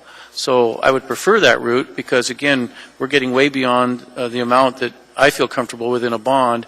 And if people who are adding things would suggest things to subtract, that would make me feel a little more comfortable because otherwise it's going to be up to me to do the adding and subtracting, which is fine by me too. I don't mind, but it's Mr. Mayor, I think I have a red pen over here. So. Yeah, I may have to borrow it. Thank you. What's our next step forward, Mr. Mayor, with regards to AMAT? So we've been talking about this for how many months now? We've been talking about We've been talking about AMAT's money being available, and I've asked you, where is it? Yeah, well, no, Mr. Nobody Steele, said anything. just for a correction, when you and I had the first discussion, you were correct. The amount of money in AMATs was for the portion from Benson to Minnesota. I grant you that. You were right on top of that. But the new nomination period is now open for new projects in AMATs, and the portion from Hillcrest to Benson could easily be one of those nominated projects. For 2014? Absolutely. Mr. Flynn. I hate to step in the middle of this one. I think we could potentially use AMAT's dollars for 2015 construction at the earliest. I don't think there's any way we would get it moved fast enough for 14. Okay. Just so we're clear. Thank you. And just before I call for the vote, Mr. Starr, I feel it's imperative on my part to make this statement. I didn't watch Mr. Starr put these together this year. I have watched him put them together in the past, and I can absolutely assure you it is absolutely in random order. I have seen him try to put things together that relate to each other, but it has absolutely been random order, and I think you do a remarkable job of doing that, and for that, as chair, I thank you. Please vote.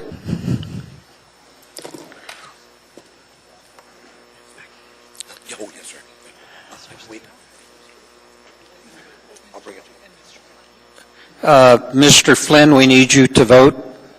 My bad.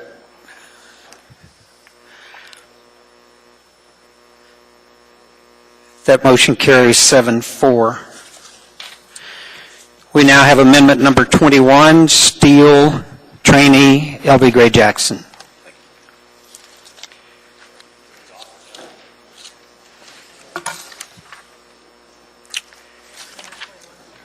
Mr. Chairman, in light of the previous amendment, I would ask that the sponsors not offer this one. Notice we haven't made any motion yet on it. Very good. We're moving. Thank you, Pat. We're moving to amendment number 22. And that is proposed by Ms. Johnston. Yes, I have a couple of amendments here that were the Girdwood Board of Supervisors' priorities for this year. The first one is a Girdwood Multipurpose Community Building, and this is for design and site prep and review and permitting, and it's for $2,539,609, and it's looking for state funding. Second. Seeing no one else in the queue, please vote.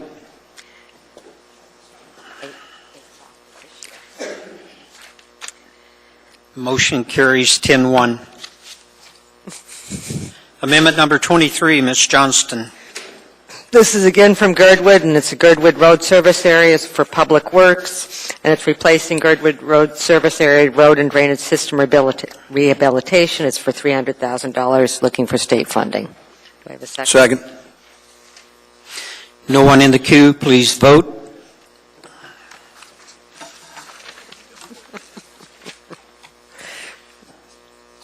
We have amendment number 25. Ladies and gentlemen, I'm not skipping. There's some that have been pulled, so that's why our numbers are random here. Number 25, Ms. Johnston. This is an amendment, Public Works, High Tower Road upgrade. It's $2,100,000, and this is to actually improve the road to the Girdwood Library and Community Center and for traffic calming. Second. And again, it's for state. Second. No one in the queue, please vote.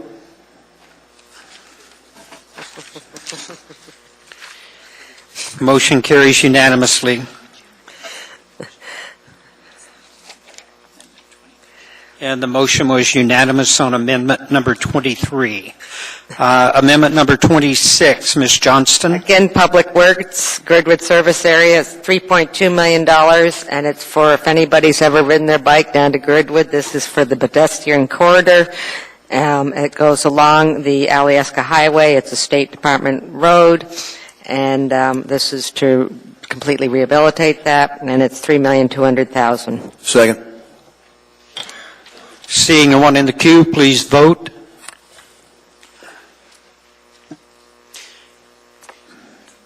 Ms. Johnston. The motion carries unanimously. Mr. Chairman? Yes. In keeping with Mr. the administration's request, I'd like to move an amendment to reduce a bond amount on the CIP for 2014. It's in Public Works. I show it as PW1 on the book. It's the Chester Creek at Muldoon Road realignment. The amount for 2014 in the bonds is $2 million. I'd propose that we move that down to $1.5 million. That would cover the $500,000. If you look at on your capital books, it's under Public Works, first page, about 3/4 of the way down for $2 million. It's for $2 million in the bond package. Okay. Through the chair, could you please let me know what the amount of the reduction was again? The amount is $500,000, so it goes from $2 million, it's projected in the book, goes to $1.5 million. Mr. Starr. Well, I may agree with your interest to sort of pull bonds back, but here's a case in point. That page you referenced, page 1, is actually a summary page. So the project's fully explained on the PW page 87 in there. This is going to be a case where, design efforts have already been funded. You've got local bonds and a state grant from DEC already in the mix here. So what we bring to the table is now construction. So the only thing that's left is this request, and I don't want to speak for the administration, but this is, if you pull this wipes out that complete project, and you've just wasted all the other design dollars, the DEC grant, and all the wetlands improvement for this. So the intention is good, but the outfall is not. So. Well, in the intent to follow the administration, I beg your pardon, but I know that we're in the process of finding bond monies that we've sold, and some of the monies weren't needed, so the money gets reallocated from one project to the next under PM&E and Public Works. So I I can't directly, I don't know those numbers and where those fall, but I suspect we'll be able to find the 500,000. As to the intent to try not to sell a bond that is higher than what we've, if that's the intent of the administration, I certainly want to try to keep in the spirit of that. I'm offering what the So administration. just so I'm clear, this is a Chester Creek and Muldoon Road realignment? That's correct. And the channel? So we get $2 million on the bonds floated. I'm proposing we move $500,000 off it and $1.5 million.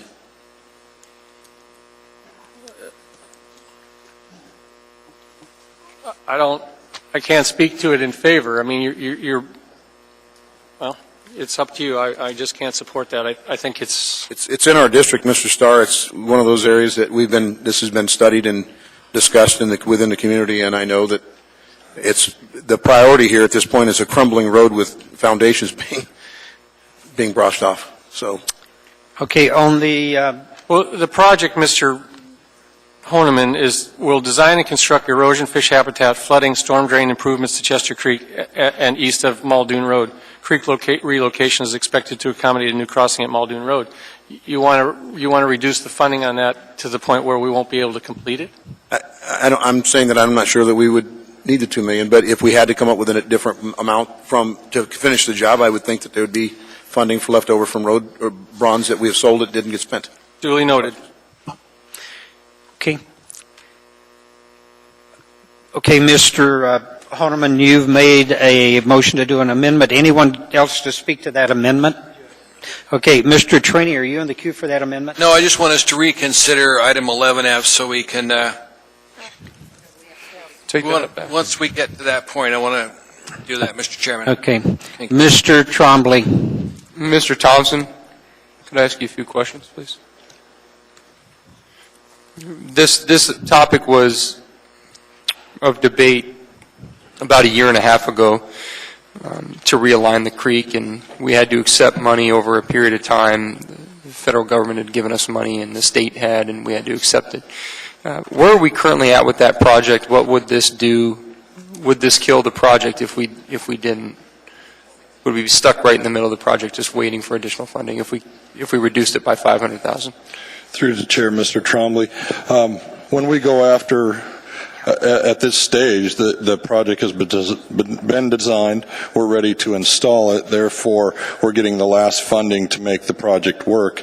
We can't release the project to the street until we have all the funding secured and have the funding associated with the contract noted. So we can't move forward if we don't have all the money. We'd have to find, the estimate is at a certain point. That's why these figures are set. Therefore, we would have to find that 500,000 in another manner.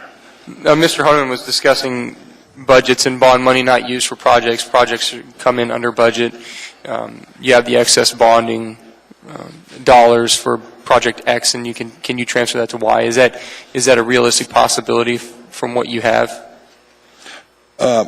Through the chair, Mr. Trombley, yes, we sometimes do. When you have a project come in under budget, you reassign bond funds to another ARTSA project if there is. I don't know what that funding is right now and if there's any excess from the projects this year. We do all the closeouts in the fall this time of the year, so therefore, if we note it, if we find any, we work with the administration and do other priority projects that are necessary to be done in the order that we identify the need as taking place. Hopefully that helps. So this may, if we run into that situation, if this passes, we may be put on the bottom of the list, and this may be years out unless we can find the funding in another area. As in all public work projects, a lot of the things we do is based upon priority, and there's priorities all over the city that we assign projects to. And, certain languages in all of the bonds, languages in all of the grants have to be met. So we have to look at individually at all of those things and all the ability to spend the money on whatever projects that it was approved for. So there'd be a lot of looking into what possibility there is of moving money around to make up this 500,000. And one other question for you. If this project, if we reduce this by 500,000 and the money isn't there to actually complete the project, could we actually be putting ourselves in a situation over time, inflation, cost of the project will go up to where that $500,000 gap is now $750,000 because the cost of construction has gone up. Absolutely. Every project delay that takes more time to get it on the street and construct has the ability to raise the cost estimate and the cost of the contract to get it installed. That is correct. All right. Thank you, Mr. Thompson. See no one else in the queue, please vote on Mr. Honeman's amendment.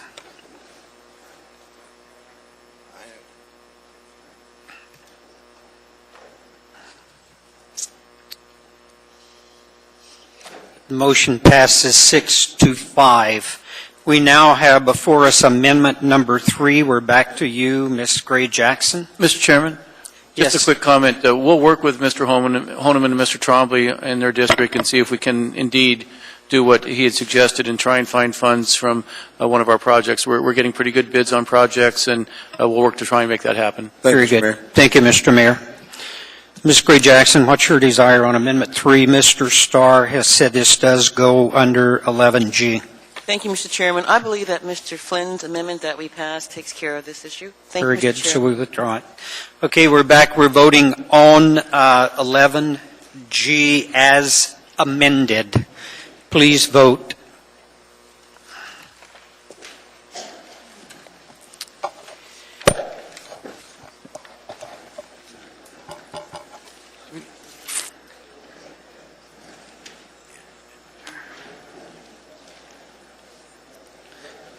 That motion carries unanimously.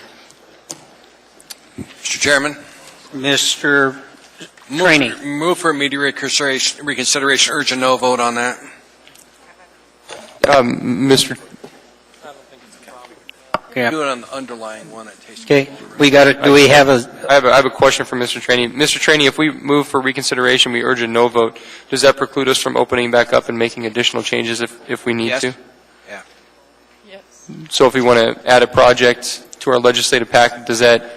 No, that doesn't. We can always add projects. Add. Just for tonight, for this item. Okay, We we've don't have got to worry about somebody reconsidering it tomorrow and then have to play games with it in their meeting. we got a motion and a second on reconsideration. You're urging a no vote, Mr. Trainee. Please vote.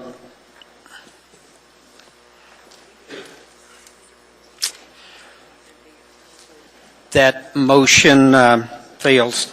According to the clerk. After 11 meetings.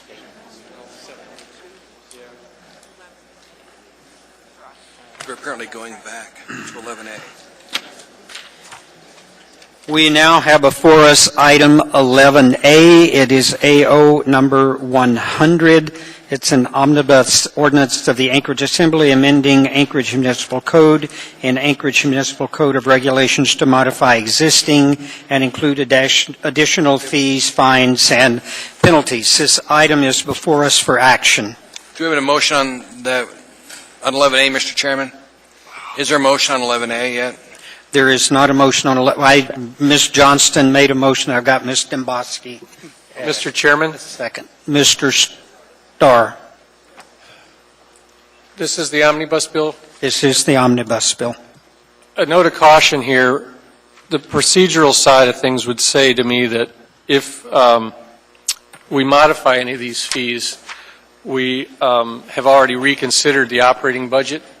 The operating budget is affected by these fees, so we wouldn't be able to modify any fees with the intention of making budget amendments to correspond to fees. So therefore, if you're going to do any fee increases or changes, rather, you're going to have to balance the budget through increase in property taxes to do it. So we're kind of in a little bit of a conundrum here, and I thought that, I had anticipations to move changes to these fees tonight, and it was sort of a way we did the reordering of the agenda precluded now us from opening up the operating budget again. And I don't think Mr. Flynn really had that in mind, although he knew it occurred, so I did not.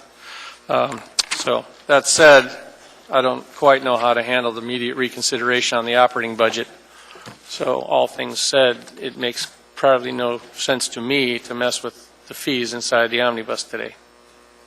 Otherwise, we're going to, I suppose if you want to, you get to increase property taxes to offset it, but that's just a note of guidance to those that may want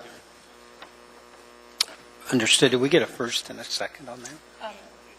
Yes, we did. We did have a first and second, but they were not audible. So if Ms. Second. Actually, it was Ms. Johnston was the mover and Ms. Domboski was the second. So thank you. Okay. Mr. Birch? I had a conversation with Mr. Wilbur, who had suggested that we make an amendment on page 554 in our three-ring binder, or page 6 of 28 in the ordinance. And that amendment basically would, where it says elementary school student summer passes and spring or winter passes, it's my understanding from Mr. Wilbur that he would prefer to not have those deleted. He wants to keep those in. Second. If there's any questions on that, maybe Mr. Wilbur can address them. Any questions? Any questions? Seeing no one in the queue, please vote. This is on the amendment? This is on the amendment. Yes.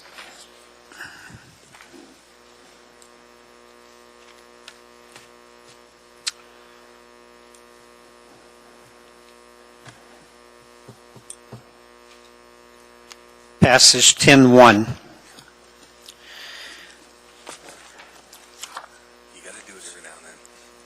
Anyone else?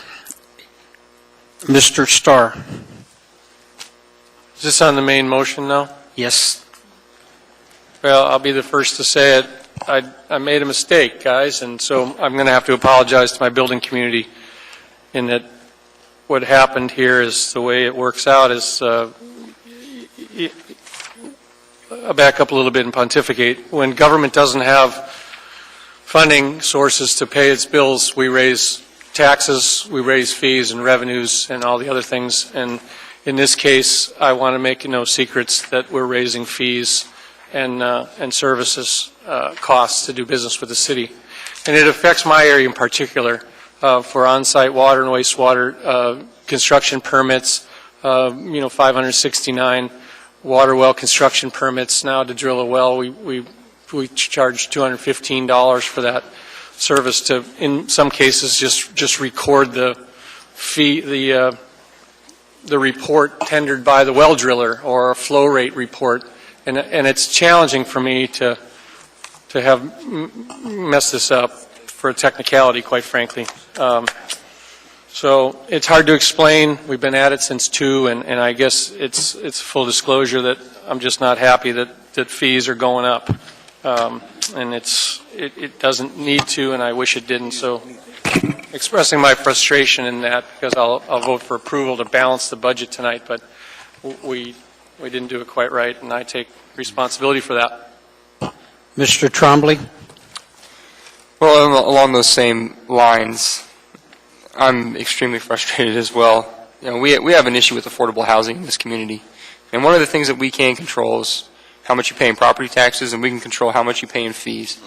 And I can tell you this, when our inspection rates go up from $115 to $130, that may not affect you personally, but when you go buy your home, that does affect you because it goes into the cost of your home. And so as we try to tackle affordable housing and we raise fees the way that we do, we have the safest housing in the world, but no one can afford it. I have no one else in the queue. Please vote.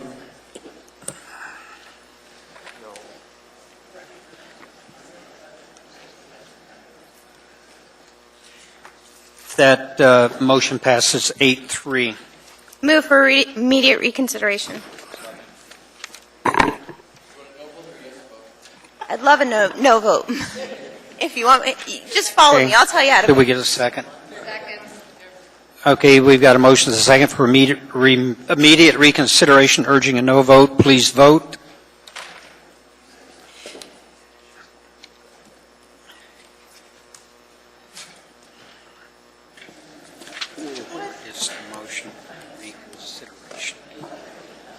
Mr. Chairman, I have a Mr. Starr. trying to keep up here. It's been a long day. The 6-year fiscal plan has to be approved tonight, and I don't see it on the budget. On the agenda. No, it's not a part of the operating budget. It was in the same book as the operating budget, but it doesn't pass automatically. So what I need is a little stand down, or I got to generate some sort of action item tonight and get it submitted to the agenda. If I give you a 5-minute? Well, I don't know. I've got to have and then I also need your point of privilege on how to submit it, because I'm going to have to enter it into the agenda and then get it approved. We're required by charter to have a 6-year fiscal plan approved, and tonight's the night. Public hearings closed on it. Right. So, we're making sausage, but understand we're doing a lot and trying to keep up here, but I didn't see it on the agenda, and it should have been. Let's take a 5-minute pause and see if we can get some direction. Mr. Chairman, can we first move to reconsider item 11F, little housekeeping issue? Item 11F. Just take a second to do it. Okay. And you're urging? Well, I want to reconsider item 11F, and then what I'm going to do is move to amend the capital improvement plan to reflect the changes made by adoption, the 2014 capital budget, AO 2013-104 is amended. First, we have to reconsider it, Mr. Okay, Chairman. so we got a motion to reconsider 11F Yes, first. we bring that up, we vote yes on that. And do we have a second? Second. Second here. Okay, please vote. Mr. Chairman, Yes. could you please explain to me, everybody's moving, I just want to know what I'm voting on, a little Okay, clarification. you're voting yes to reconsider 11F. our action on 11F.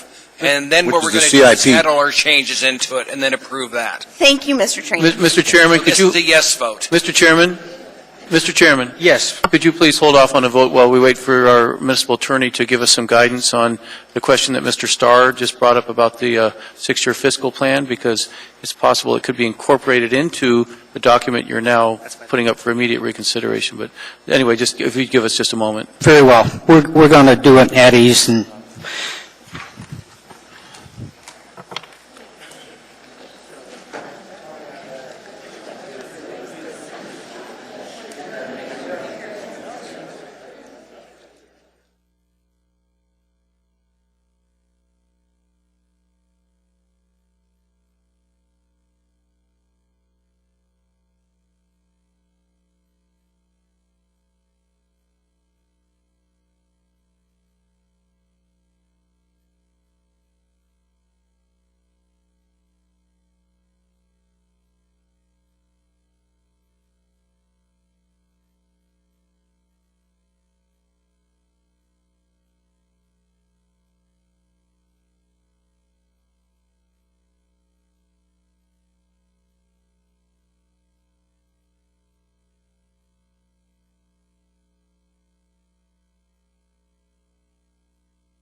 Everyone will take their seats. We're coming back to order. I'm going to have you read it. Okay, Mr. Trainee, we're going to have you start over completely. There's going to be a few of them. I want to move to reconsider item 11F, capital improvement plan. Second. I could get a second. Okay. If we get a vote on that, I'd urge a yes vote on that, Mr. Chairman. Reconsideration on 11F, urging a yes vote. Everyone vote, please.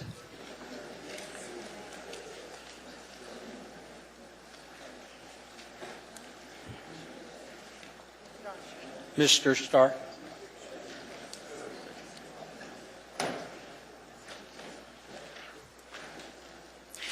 Motion carries unanimously. Thank you. Now, Mr. Training. I move to amend the capital improvement plan to reflect the changes made by adoption of the 2014 capital budget, AO 2013-104 as amended. Second. And you're urging yes vote on that. Yes vote on that one. Please vote.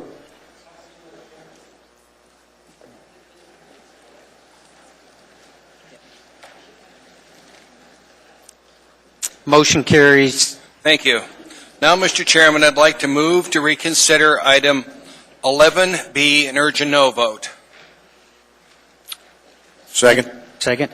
A motion to reconsider 11B and urge a no vote. Please vote. The clerk tells me we did and we need to. A, G, and F. Okay.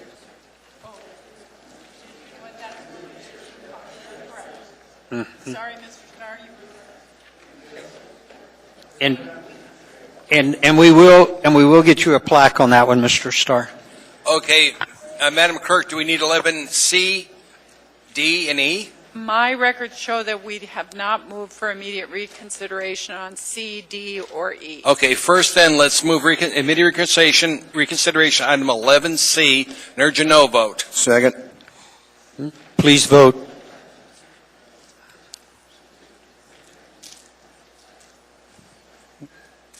We're missing some votes. Mr. Burge. Okay. That fails. Now we can Fails. move Mr. Training. We can move immediate reconsideration item 11D Second. and urge a no vote. Please vote. Touch your thing, Dick.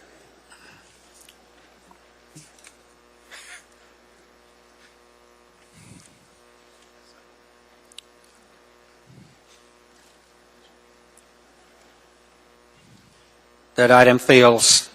Do you have any more, Mr. Training? Did we already do 11E earlier, or do we need to do that one next, Madam Clerk? I do not show that you have done item E. Okay, then I move for immediate reconsideration item 11E and urge a no vote. Second. Tap your screen.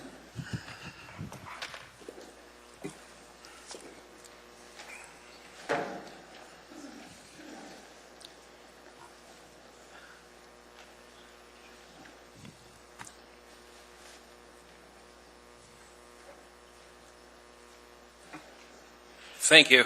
Motion fails. Thank you, Mr. Training. Mr. Chairman. Yes, Mr. Starr. I know we had 11G up on the screen because we thought we were going to add the capital or the 6-year fiscal plan to it. Did we reconsider 11G? I didn't. Not yet. No. Okay. And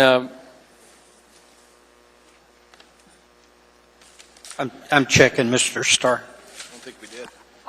Yes, I have a vote that we did do immediate reconsideration on. That was Ms. Dimboski.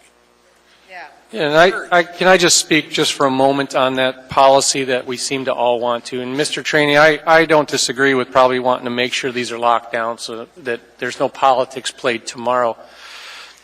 But as budget chair, I guess I don't want to send the wrong message. And the folks out here, what we just did was when we reconsider an item, it takes away the ability for somebody to wake up tomorrow and say, darn it, or I missed something, or maybe I want to revisit the topic. And so sometimes it's used as a mechanism to bring the item in front of us because we made an error. Sometimes it's brought in front of us because you want to continue the debate.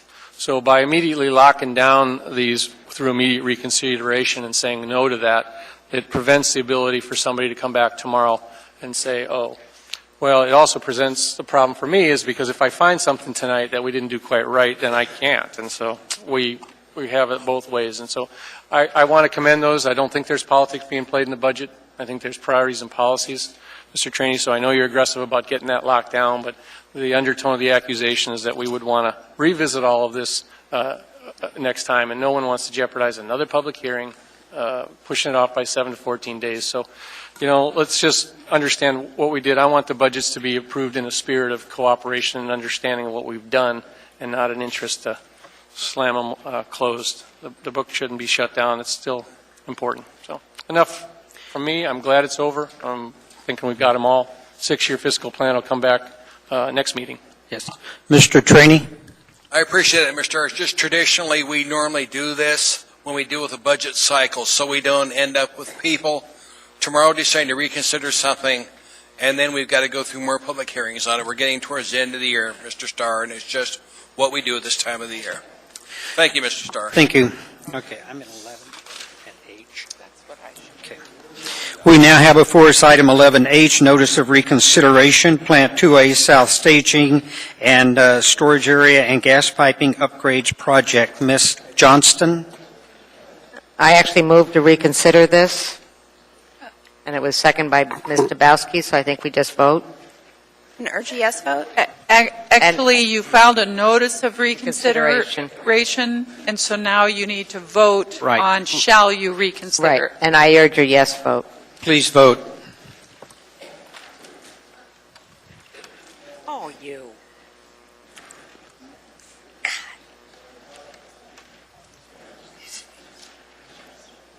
I might lose this because of you.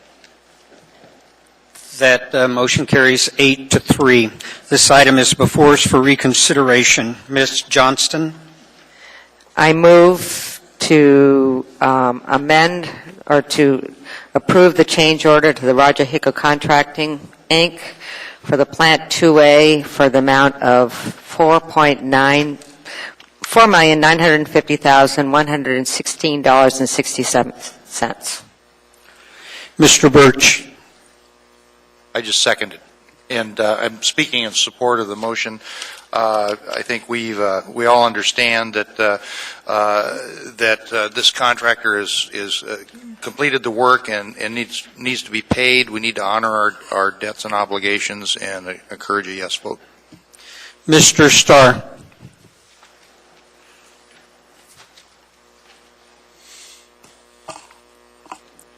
I initially voted to delay the approval of this change order, not with the intention of never paying the bills, but to ask a few questions on where it came from. And so I had thought we put this off until sometime later on to have some time to do that. When I saw the reconsideration, I just started firing off what my concerns were, and I already called Mr. Vacalis and told him thank you for getting the answers to me.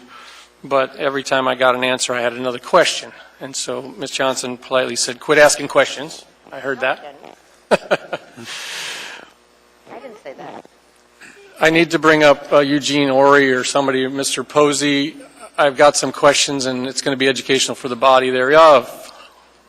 This change order has about a $1.3 million request in it for additional fees relating to the Migratory Bird Act. Inside the change order is a request for more money for that. The $5 million project now has a $5 million change order, so it's a $10 million work order.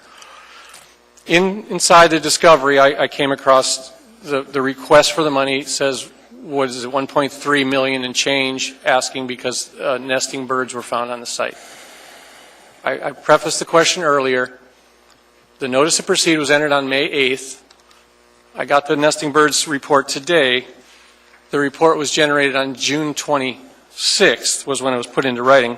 The engineer from Dowell Engineers went out to the site on June 20th. The nesting bird and the Migratory Bird Act, any of that stuff stops July 15th. So how can it be if they didn't discover birds on the site until June 20th or June 26th that they can go back and back charge us all the way for the Notice of Proceed Act that they were supposed to start on May 8th and had claimed they couldn't start on May 8th. See what I'm asking you? The migratory bird wasn't identified until June 20th. Why didn't they start work on the 8th of May? Through the chair, Mr. Starr, your question is understood. We issued a notice to proceed May 8th, and we were within the migratory bird nesting window. At that time, we had not obtained the MOA construction permit yet. Permits? Permits. Okay. And we obtained that permit on June 7th. Permits? Permit. Let me ask you this. The first thing we got to do over there is clear the trees. Sir. We can't clear the trees because we don't have a tree clearing permit. Is that what you're saying when you say permit? Which one are we asking about? Well, it is the clear and grub permit, correct, as well as the overall construction permit. We did not have the clear and grub permit as we were in the bird window at that time after May 1st. When did we apply for the, is it okay to question him this way, Mr. Chairman, to kind of urge it along? It's sort of disrespectful, I understand, but I know Eugene, he's a good guy. We're just trying to get to the bottom of this quickly so I can get the dates aligned. So when did you apply for the tree clearing permit? You told me at the break it's our requirements through this whole process to get the permits on behalf of the contractor. A little bit atypical, but you promised the contractor we would facilitate the permits timely. So when did you apply for the tree clearing permit? Through the chair, Mr. Starr, I do not have that date with me on the top of my head, nor do I know if we applied for it separately. I do know that in this bid package, we directed that the owner, MLP, would obtain the construction permit. We had retained CRW engineers who had performed the design, and they were the best to usher it through. What I do know is that it's a unique project, and there were questions from MOA permitting and or design change requests that CRW did, and that delayed things. We had hoped to have the overall building permit as well as clear grubbing permit before NTP. Notice to proceed. Yes, sir. Yeah. We did not have that. To your question, or to your comment that... No, it is a question. How can the contractor charge us $1,300,000 for migratory birds when the discovery of the migratory birds didn't start until June 20th is when they did it. 26th is when they turned the report in. Migratory birds ends July 15th. In my logic, you would say they get to charge us for the time the migratory birds were under discovery, is my point. So what is the basis of the claim for the $1.3 million going all the way back to the notice to proceed date in May? How can they justify that when the birds weren't discovered until June 20th? Through the chair, Mr. Starr, what I'd like to frame is the fact that we had been trying to obtain building permit, and that was preventing contractor from getting on site and clearing grubbing. Okay, but you're drifting here because they charged us for that in another upcharge. So I want to focus on one topic at a time, because I'll get to the one you're talking about, but I'm talking about, I understand the over global delay. They had that delay. They charged us for work delay. I get that fact, but the premise of the claim is $1.3 million and change due to the Migratory Bird Act delay. Correct. So when you say we're going to go over to the other one, I understand that we couldn't give them the notice to proceed. We had frozen soils and some of the other stuff for the other charges that come up to the $5 million number. I want to focus in on that. So can you substantiate that? Because if I say no, and I try to convince these guys to say no about signing off on the change order, and that turns into a lawsuit, I want to be able to say, logically, common man says that, hey, you guys have that claim. When you saw birds nesting, you had to stop work. I don't disagree with that. Correct. the contractor had been itching to get going right away, and in fact, there was quite a demand on a subcontractor, Alaska Hydroax, to clear the site. And because we couldn't allow them to do that because we didn't have a permit in hand, within the contract, the duties of the contractor was to perform a bird survey and clear and grub per procedures in MBTA, Migratory Bird Treatment Act. So the contractor was supposed to do, which is right, the contractor is always required to do the migratory bird survey. I mean, I guess I could ask the contractor, but he's not here. Why didn't they do a bird survey on May 8th and say, hey, guess what? We can't do it. The bird survey that they requested wasn't produced until June 20th. And I'm not trying to be stickler here, but it's $1 million. It's $1.3 million. Correct. Perhaps I'm not doing a good job of showing that we had two things holding us up: lack of building permit, as well as, and when that building permit was obtained on June 17th, I requested that we get to the bottom of whether or not we can or cannot clear and grub. Because when Roger Hickel first went to Fish and Wildlife to notice them that they were going to perform this survey as they clear, they were essentially told you can't do that, even though there's provisions under MBTA, at which time we took it on ourselves to perform this bird survey, which the environmental specialist said they're not there. That essentially shut us down to July 15th, Mr. Starr. No, the bird survey was requested by Roger Hickel. And that's my point, is Roger Hickel had the responsibility all along to do the bird survey. And if they knew that they had a notice to proceed order on May 8th, they should order their bird survey on May 8th before they notice to proceed. You can't assume the liability because the bird survey wasn't done timely as your fault. And so I guess you cannot transfer that responsibility for the migratory bird compliance to the municipality. It's not our fault. By that legislation that you quoted, you cannot say that we assume responsibility for the nesting birds. It's the person cutting the tree. Mr. Chairman? Listen, Mr. Birch, it's the person that's cutting the trees that has to comply with the Migratory Bird Act. Yes, sir, Mr. Starr. Mr. Chairman? Mr. Birch? Just a point of order regarding the duration and time. You know, we've had this reconsideration for 2 weeks and could have addressed questions. I got the migratory bird report today, at any time Birch. over the past 2 weeks. I got the migratory bird report Gentlemen. today. Just through the chair, I'm just interested in how long you're going to permit debate on this. It's up for reconsideration. Mr. Chairman. Mr. Starr had assured me it's going to be relatively brief. I'm assuming we're going to come to closure here before long. The item's been reconsidered. It's back in front of us. That's right. So we're free to postpone till a meeting date later. I'm trying to avoid that.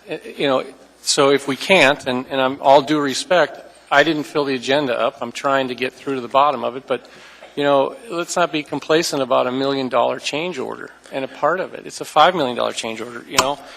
It's what I do. Sorry. I don't apologize for the diligence and the due diligence, but it isn't a surprise to ML&P to have the data. So can we have some of the answers? Or,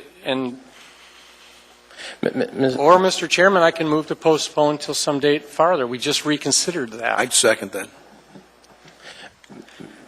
Mr. Chairman, if I may, Go ahead. Mr. Starr, what I'd like to frame is that I understand your point about bird survey and the Roger Hickel not doing that until later. That had they had done that in the beginning, they still would not have been allowed to go, as we did not have building permit in hand.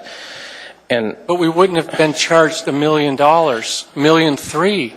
So my point is, you can't assume that that's your fault or ML&P's responsibility or my responsibility to do it. So I'll go, Mr. Birch, about 2 more minutes to 8:30, and then I'll ask to postpone this again, because some of this is going to be legal. You're not a lawyer. You're a good engineer and you're a good project director, but this isn't something that I want to say is okay. And Mr. Starr, one comment about the $1 million of delay money. it's really a compression of the schedule. The contractor could not get on site till July 15th, and I did not allow them to extend the schedule due to rail belt maintenance schedule reasons, as well as trying to save the construction season. The invoice summarized in the change order request says $1.3 million migratory bird delay. So I get the condensed schedule, I get the other stuff, but the equipment that they had to sort, the manpower they're charging us for because they couldn't work, that's all the summary of the change order says, due to delay of the Migratory Bird Act. That's not the same as you being behind in your permitting. So I guess we were behind in our permitting, but it wasn't because you found nesting birds. And it's not a matter of blame, it's a matter of us assuming responsibility for the Migratory Bird Act, and they can't transfer that responsibility to us, and they can't charge us $1.3 million for that.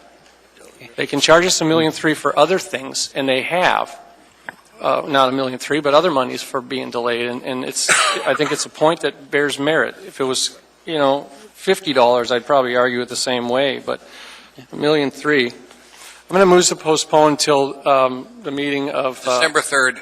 December 3rd. Second. We've got a motion and a second to postpone. Please vote. Mr. Chair, Yes. I had a couple questions for legal before we vote. Okay. Questions on the motion? I'd rung in too, Mr. Okay, Ms. Johnston. This is on the motion to postpone. This is on the motion to postpone. I would like to ask our attorney.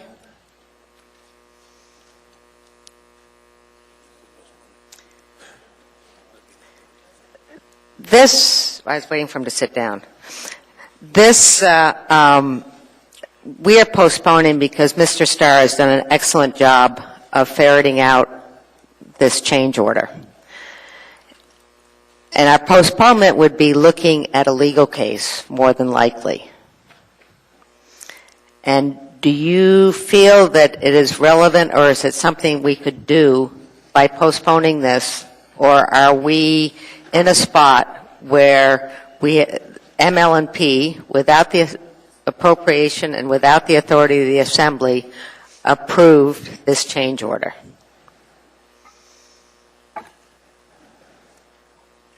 Through the chair, Ms. Johnson, my understanding is that you're talking about a delay of 2 weeks to the 3rd. Whether or not you approve the change order is still an open question. The 2-week delay begs one question that I know of, and that is whether or not the work is done. I understand that last time this came up, and last time you postponed it, there was a conversation between the purchasing office and the contractor about whether the contractor would remain on site and finish the work or walk off the job. So you might want to know what the status of that is. And that was going to be my next question. Is the contractor still on the site, and is the contractor currently working? Through the chair, Ms. Johnston, yes, the contractor is on site and is continuing to work on good faith, and what they are done with is the earthwork, and they got that done for the season. There is wiring and other structural activities that they are continuing to perform. And I know this is kind of a hypothetical question, but the last time we postponed this, was the contractor anxious to stop work, or are they being somewhat flexible in dealing with this?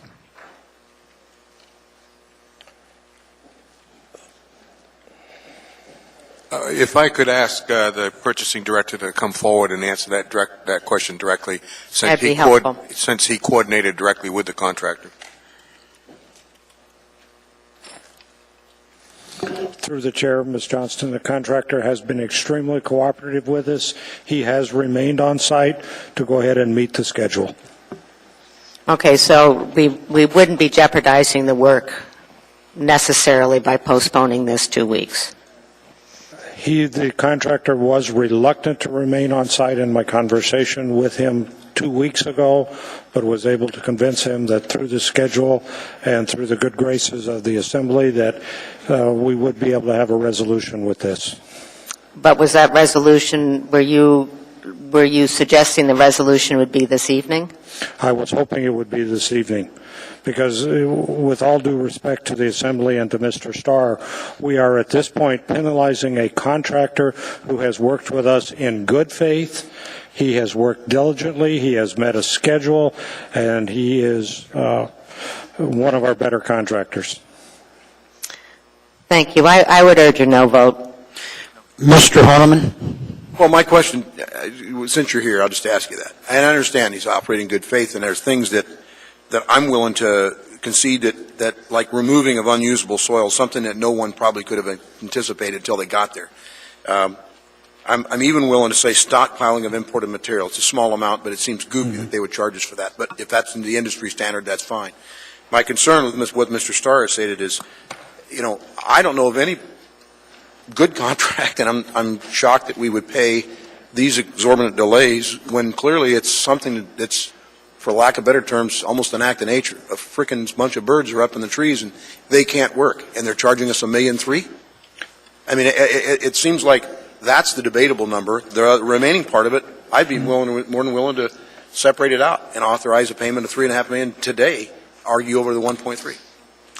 Mr. Chairman, if I can get back in the queue, Mr. Wheeler indicated that that's a distinct option, and I just want to respond to one thing. I don't dispute the work quality of the contractor, but a change order is two pieces. A change order is a signature and authorization from that. So I'm appreciative of your point, Ms. Johnson, is that they signed off on it, but everybody does that in the understanding that the next step in the second phase of that is that they have to come to us. And I'm not embarrassed that they come to us. So Mr. Wheeler said to us that we can, in fact, bifurcate the payment, if you want to use that word for lack of anything else. We can split it out. We can approve everything but the migratory bird monies and send that down to them today. I would make that, I propose. I don't have the math in front of me. I've got a lot of paper, but I don't have the migratory bird number in subtracted number from the total. So if you want to go down that path, it'll free up some capital that I don't dispute after 5 days of work. I make an amendment that I propose we pay $3.5 million authorized tonight, remaining balance. Second. Okay, we got a motion to make a payment of 3.5, and then we're going to finish up with the birds on December the 3rd. That's correct. Mr. Steele and Ms. Dembowski is in the queue. I'm just concerned. I'm the one that made the motion 2 weeks ago to postpone this, and I did it a bit reluctantly because I know the contractor has been working diligently. Why didn't we do everybody said, oh yeah, fine, we got to pay off, and let's reschedule it. How come we didn't know this before? How come we didn't use that 2 weeks to figure all this out?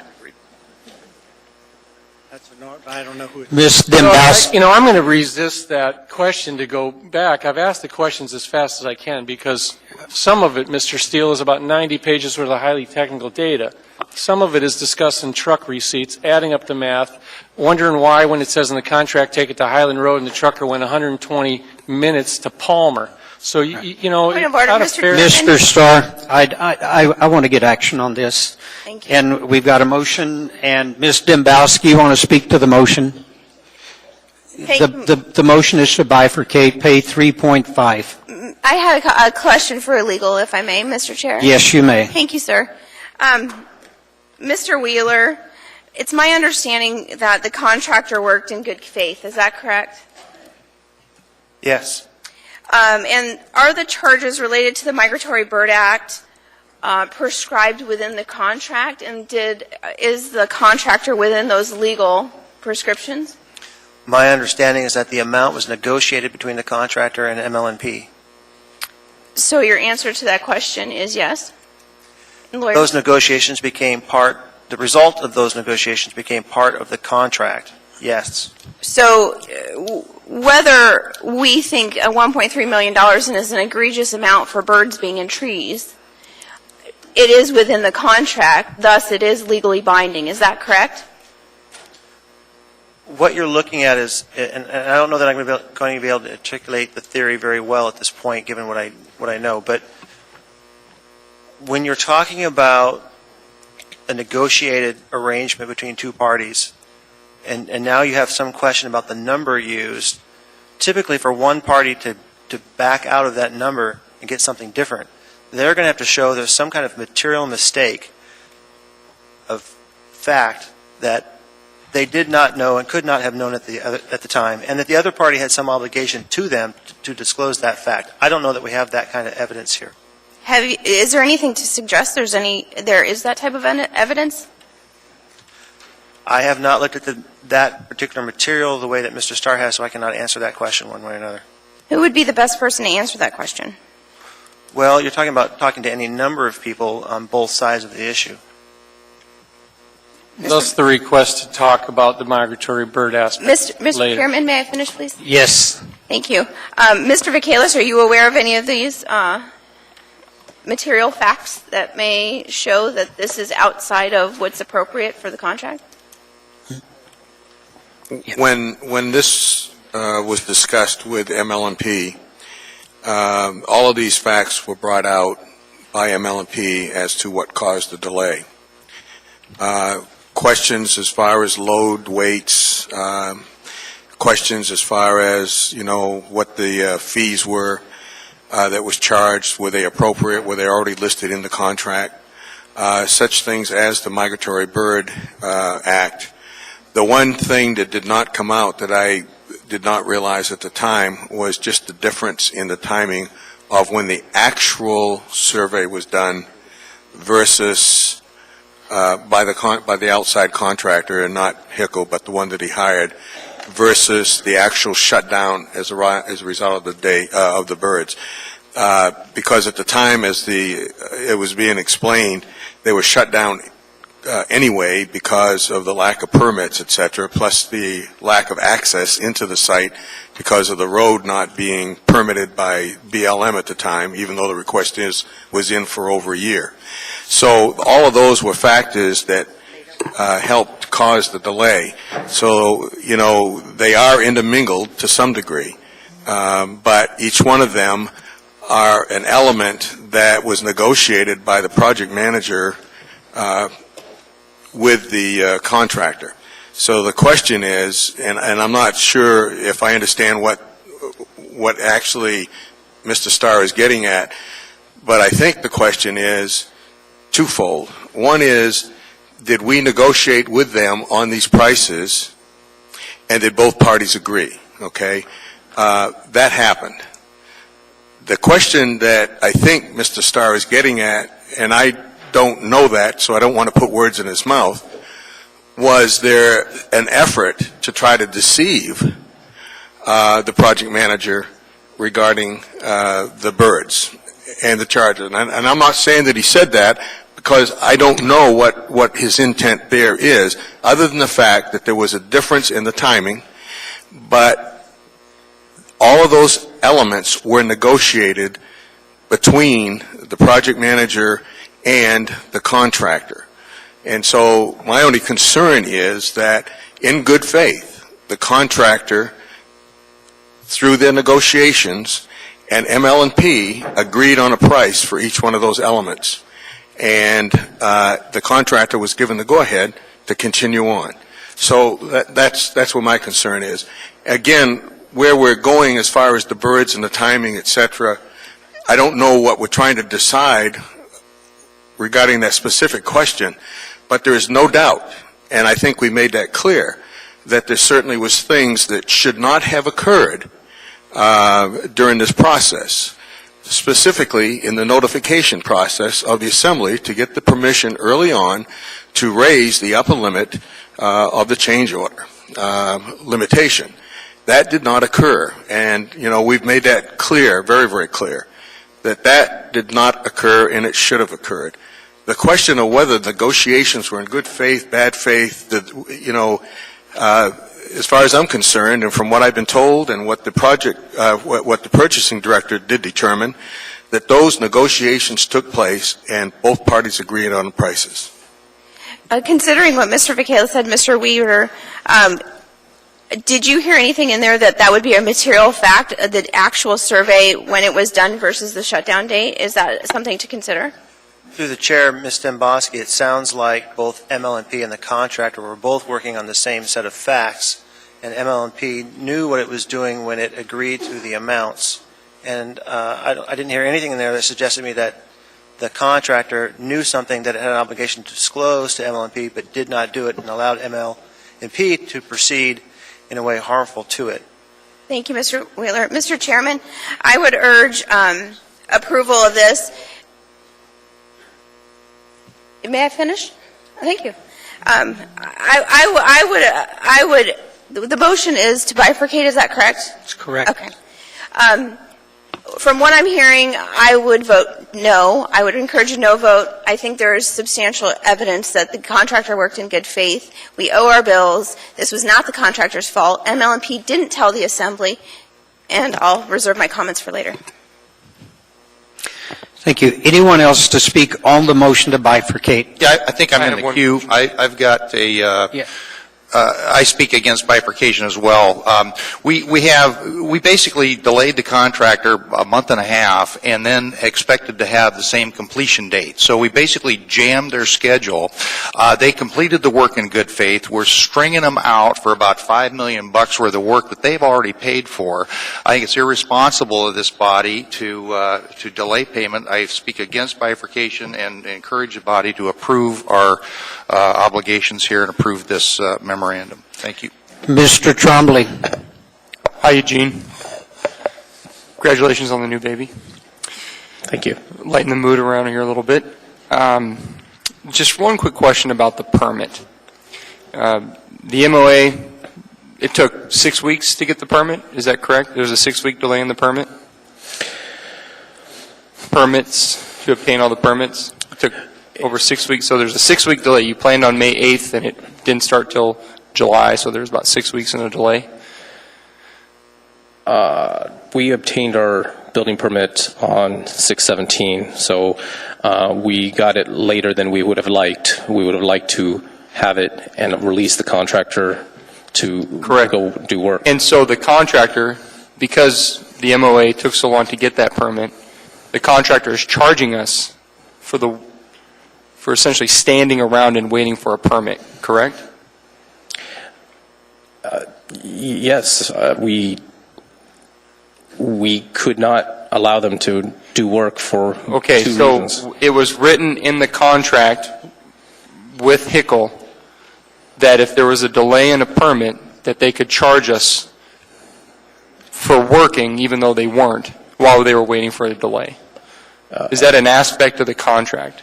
How do they justify charging us for something for work that they didn't do because you were waiting on a permit? Mr. Trombley, it's not explicit in the contract. It is, I guess, something that is negotiated when you release a contractor to go to work, and, yet you won't allow them to actually do work on a site. And it was already a very tight schedule to get this work done, and we could not allow them to do that for two reasons: building permit and... I understand that. So it's a function of the cost of doing business. They say, I've mobilized my work crews, I've got my equipment out there, but because you can't get a permit, because for whatever reason the MOA won't issue you your permit, they're able to charge for that. That's all I need to know. That's correct. Yes, Okay.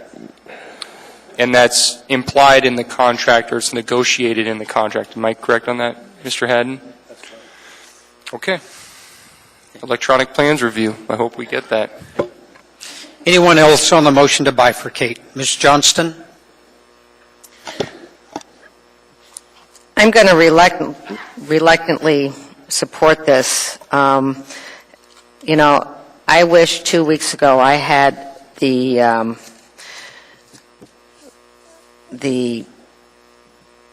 leisure to be able to vote against this. We all knew that this was a municipal problem. It was an ML&P problem. And Eugene here has taken the beating, and I'm not sorry for that, but I hope that you are able to glean a lot from the efforts that Mr. Starr has done. Mr. Starr has been a project manager on some, maybe not as large of a project, but he knows how to ferret out cost and how to negotiate change orders. And I think you have a great resource in him as far as how to do this, not as, I'm sorry, but as a public sector where you accept things, but where you really negotiate. And I'm not sure that we really negotiated this change order, along with, as you know, you didn't follow process. But I will vote in favor of, because we need to come to some terms with the contractor. This will give Mr. Starr an extra 2 weeks to work on the migratory birds in a way other than Mr. Trainee would like to take his 22, and to work with purchasing and to work with legal, and hopefully we can tie this up on December 3rd. Ms. Gray Jackson. Thank you, Mr. Chairman. Well, no two ways about it. The bottom line is that this is a mess. It really is, and it's embarrassing.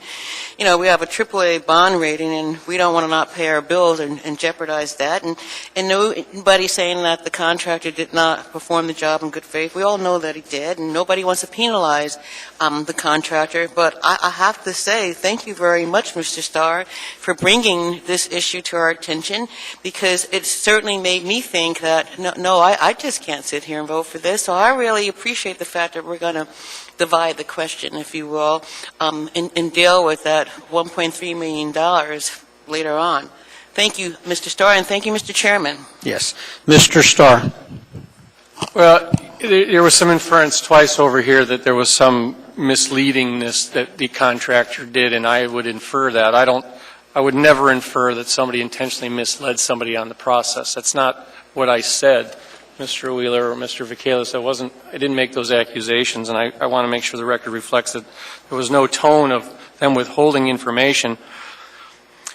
This is in a statement that's in front of us, from you, from others. It says the presence of several species of wildlife protected under this act were detected, which prevented the contractor from performing any clearing and grubbing activities. As a result, the notice to proceed that was given to the contractor on May 8th was effectively postponed until July 16th. That's what it says. Underneath that is a summary of the charges, $1.3 million. I don't think it's unreasonable to try to release $3.5 million of the $5 million and come back and say, can that? And it's only for this legal thing. I'm not a lawyer myself. I may play one on TV, but the question I have is you can't transfer things such as hazardous materials findings from one owner to another. I can't transfer liabilities from some portion of another, and you cannot transfer the migratory bird responsibility from the contractor, the clearing and grubbing requirement. No matter what you sign, you can't do it. So that would be the only legal question that I would want to answer in the next couple weeks. And so that's only the point of saying, hey, you billed us for the migratory bird from May 8th to all the way through July 15th. So, back to the date. Call the question, Mr. I call the question. I want to be clear on what I'm supposed to do for the next 2 weeks. The last thing I want to say is I wasn't just the only guy that voted no on this contract 2 weeks ago. Everybody, I don't know who did. I know Ms. Johnson had to vote. We've got it. I've got a motion and a second. Please vote. And the motion is to bifurcate. We're going to pay $3.5 million. The question of the balance of the payment will come back before us on December the 3rd. Please vote. It's 2 questions, but okay.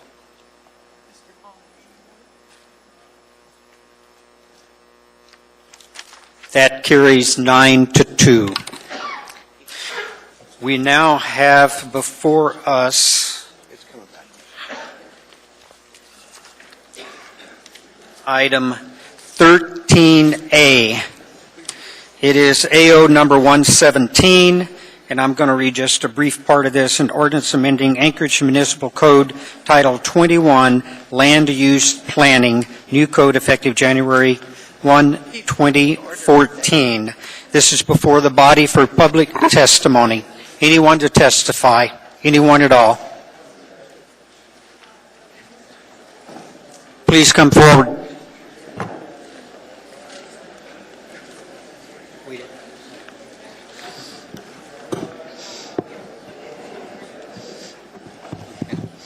Mr. Chairman, members of the Assembly, I don't want to take much time tonight because you've got a busy schedule. I just wanted to ask you to approve this. This is exactly what we as a committee reviewing the land use regulations over a 10-year period of time asked to have happen, and that's that there be some opportunity to go through, clarify. I used to refer to it as the OOPS clause, and there is a significant number of title items on here. They are all clarification items, and I am very appreciative that the staff has picked them up, brought it forward, so that upon adoption they can be incorporated and become effective by January 1 when the Title 21 modifications that we work so hard on become effective. Thank you. Thank you. We have two people signed up to testify, Karen Perry and Rod Perry. Could you please come up and stand in the aisle, and we'll take as little time as possible. If you could state your name, please. Yeah, thank you for your time. Debbie Osiander, who served us... Sir, I need you to state your name for the record. I'm sorry. Sure. Rod Perry, Chugiak. Debbie Osiander, who served us, who live in the Chugiak, Eagle River area on this assembly, served long and hard on the Assembly's Title 21 committee, and she worked very hard to make sure that our community's particular desires to preserve a more, or I should say less urbanized lifestyle were met. She and the committee used a very public process to determine just what our desires were. And now I see several Chapter 10 additions and changes that, as far as I understand, were wrought pretty much with a stroke of a pen by an unelected agency official. There was no inquiry of us. There was no making of us knowledgeable. We didn't have any chance to make our wills known. It just skirted the public process, and it causes this to lean to my way of thinking toward a lot of regimentation and intrusion. Debbie, in a letter, if I may read a little bit, since she's so knowledgeable on this, she said, I believe the Title 21 memo currently before the Assembly contains more than technical changes, and as such should be revised or pulled back for full P&Z review. And I'll just read one small paragraph here of some of the things she was concerned about. Land use permits. New language would require anyone who puts any structure on a foundation, including sheds, greenhouses, firewood storage, lean-tos, simple things like that, to apply for a land use permit, as well as a brand new requirement to get a permit anytime you increase the height of a structure, even though you were well under the maximum height for zoning for a zoning district.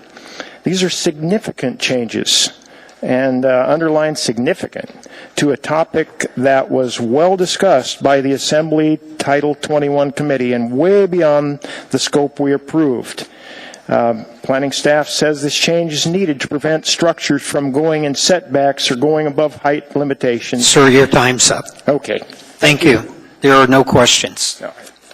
Yes, ma'am. Yes, my name is Karen Perry for the record, and I thank you for your time.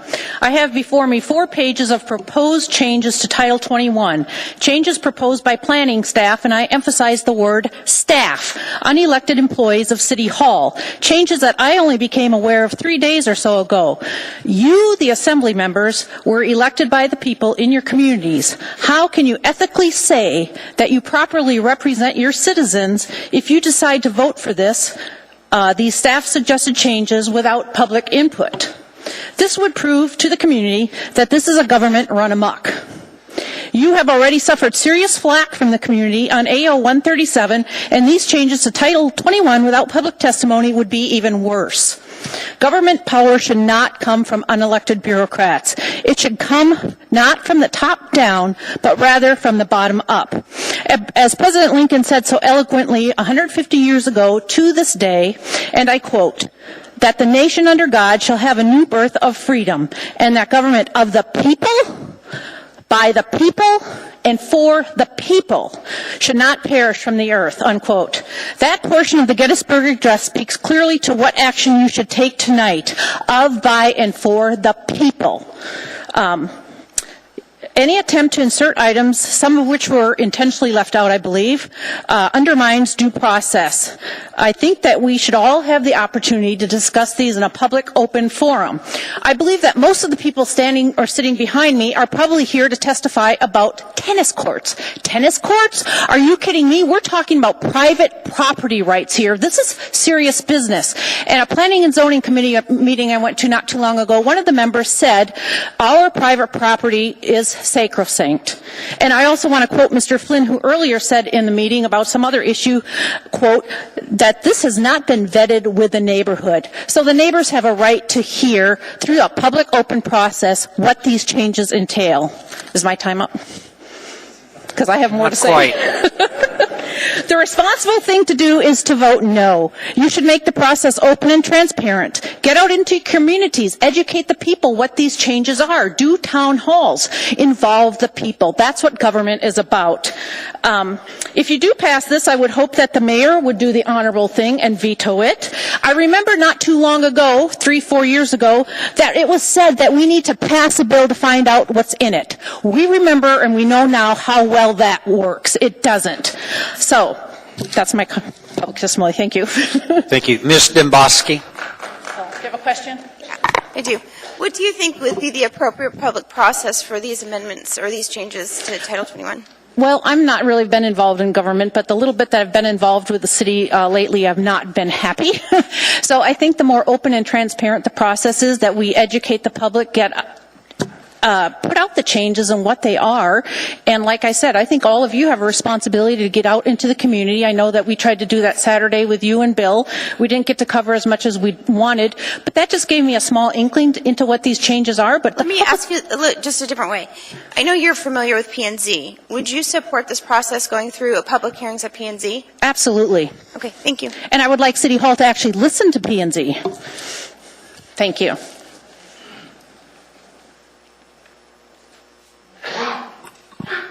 Good evening. Good evening. My name is Elisa Snelling. I am the president of the Eagle River Valley Community Council. Longtime born here Anchorage resident, currently living out in Eagle River. We had our last meeting on November the 13th, and we did a resolution. And I'm just going to go ahead and read it and keep it simple because I echo many of the comments before me. Be it resolved, members of the Eagle River Valley Community Council strongly oppose any technical changes to Chapter 10 of Title 21 that do not require public input and testimony. Eagle River Valley Community Council members believe that Anchorage municipal staff are not regarding the specific requests and values unique to our local community, including appropriate land control. Area residents dedicated many hours of volunteer service to ensure that the specific needs of the Birchwood-Chugach-Eagle River community would be met in Chapter 10 of Title 21. Eagle River Valley Community Council opposes the current proposed technical changes to Chapter 10 of Title 21 and respectfully requests that any and all changes involve a full public review process. I'm encouraged by what I've heard, where you guys are reaching out to listen to the communities. I encourage you to continue to do it through this process. No questions. Thank you.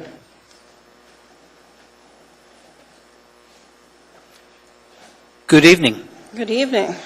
My name is Laura Demander, and I, too, am from Eagle River and echo the concerns over private property rights. And as a state staff member, I don't have the hostility toward the government process that has been echoed by some previous commenters. But I would like to say that staff amendments to a regulation should only be used for procedural amendments, and many of these changes that they've proposed are substantive. and substantive changes should go through the public process. And these changes, many of them, not just to Chapter 10, are substantive. And those changes do need to go through the public process, either go back to P&Z or go back to the community councils for comment. So that's the extent of my comment. Just Ms. Dembowski. Thank you, Mr. Chairman. Thank you for coming out tonight. I know how involved and how much you watch land use issues like a hawk. Did you have any idea this was coming up? No, I did not. And so you've known about this how long? Since I got the email that went out to the members of our community council. About 2 weeks ago? Yeah, about 2 weeks ago. I am the Planning and Zoning board member for the Eagle River Valley Community Council, and I had no idea. Thank you. Any other? Thank you. No. Thank you. Anyone else? Anyone at all? Seeing, hearing none, public testimony is closed. This Move item to is approve. before the body. Second.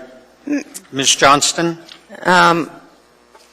Mr. Chair, I have some amendments, but first of all, I'd like to have Planning and Zoning staff to come up before I do my first amendment. Oh, here you are. Sorry. How much does a land use permit cost for an as-built?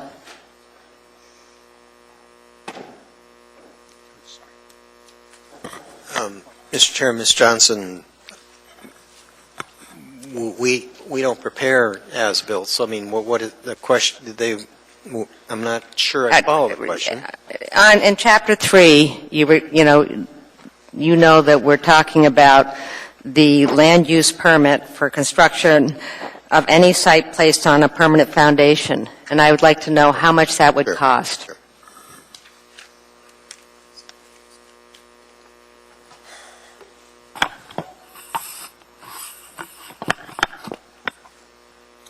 While you're looking for that, in Title 21 committee, first of all, this ordinance, as most of you know, and I think you know, and as Ms. Osiander knows, and I've spent quite a bit of time with Ms. Osiander on this, we knew we were going to have this ordinance for technical changes because we had many ordinances that we passed separate from Title 21, plus we did some work on Title 21 which we knew might have some conflicts in it. And so this is an ordinance that's supposed to fix technical changes. And if there are things in the ordinance of Title 21, and I've spent quite a bit of time with Ms. Dembowski about this, and there are a number of items that were not addressed, and she was not on the body when we did address it, and I am going to encourage her and work with her as far as amending Title 21 to address those issues. But tonight what we're doing is technical changes. And I agree with Ms. Osiander on a number of her suggestions that maybe the staff has gone beyond what we as policymakers had passed as Title 21. And in this, and this is mainly the land use permit aspect, what we said in Title 21 is that we wanted to have the building use permit and the land use permit to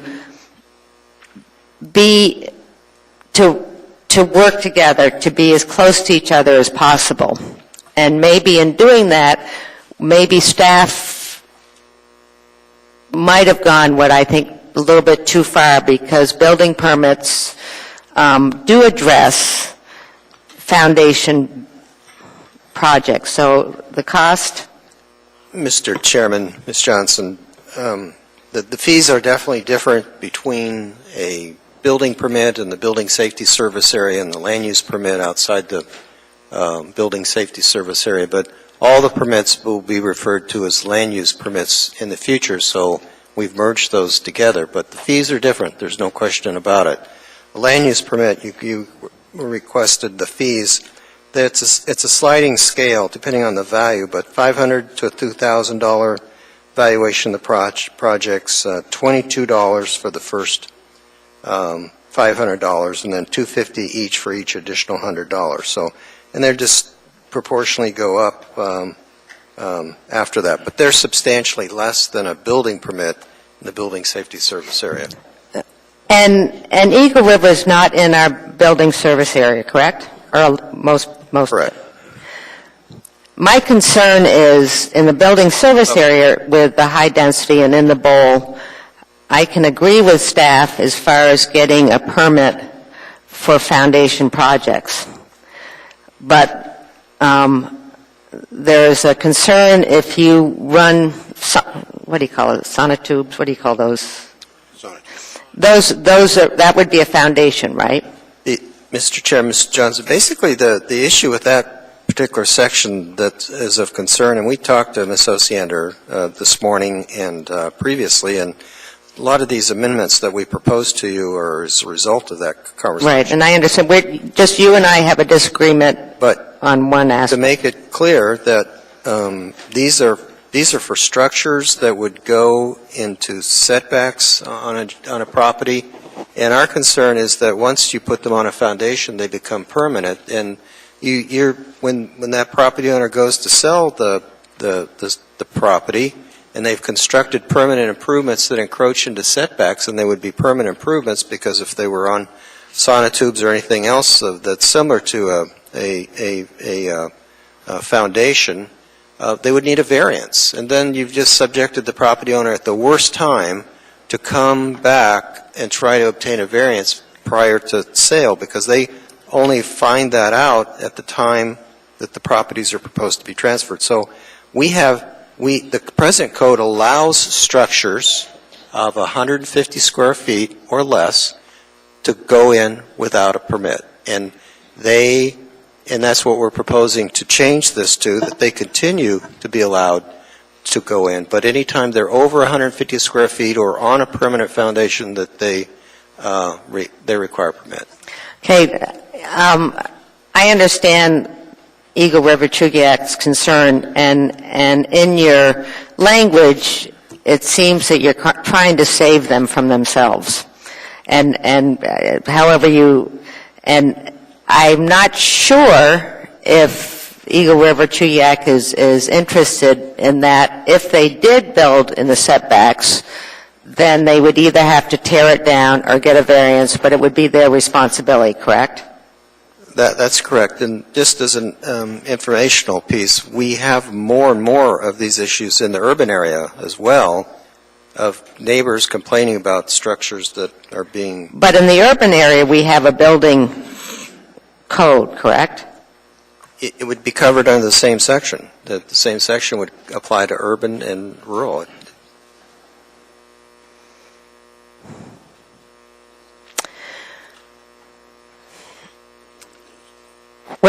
I'm going to, if you have a handout here, and we have amendments that staff and I have worked on, and I am going to have to go with staff's amendment number 1, and what I would like to suggest to Ms. Dembowski and Mr. Starr, that you would come back with an ordinance that would be specific to Chapter 10. I'm not sure if it's specific to Chapter 10. If it is, that's fine. But I would like to move amendment number 1. Second.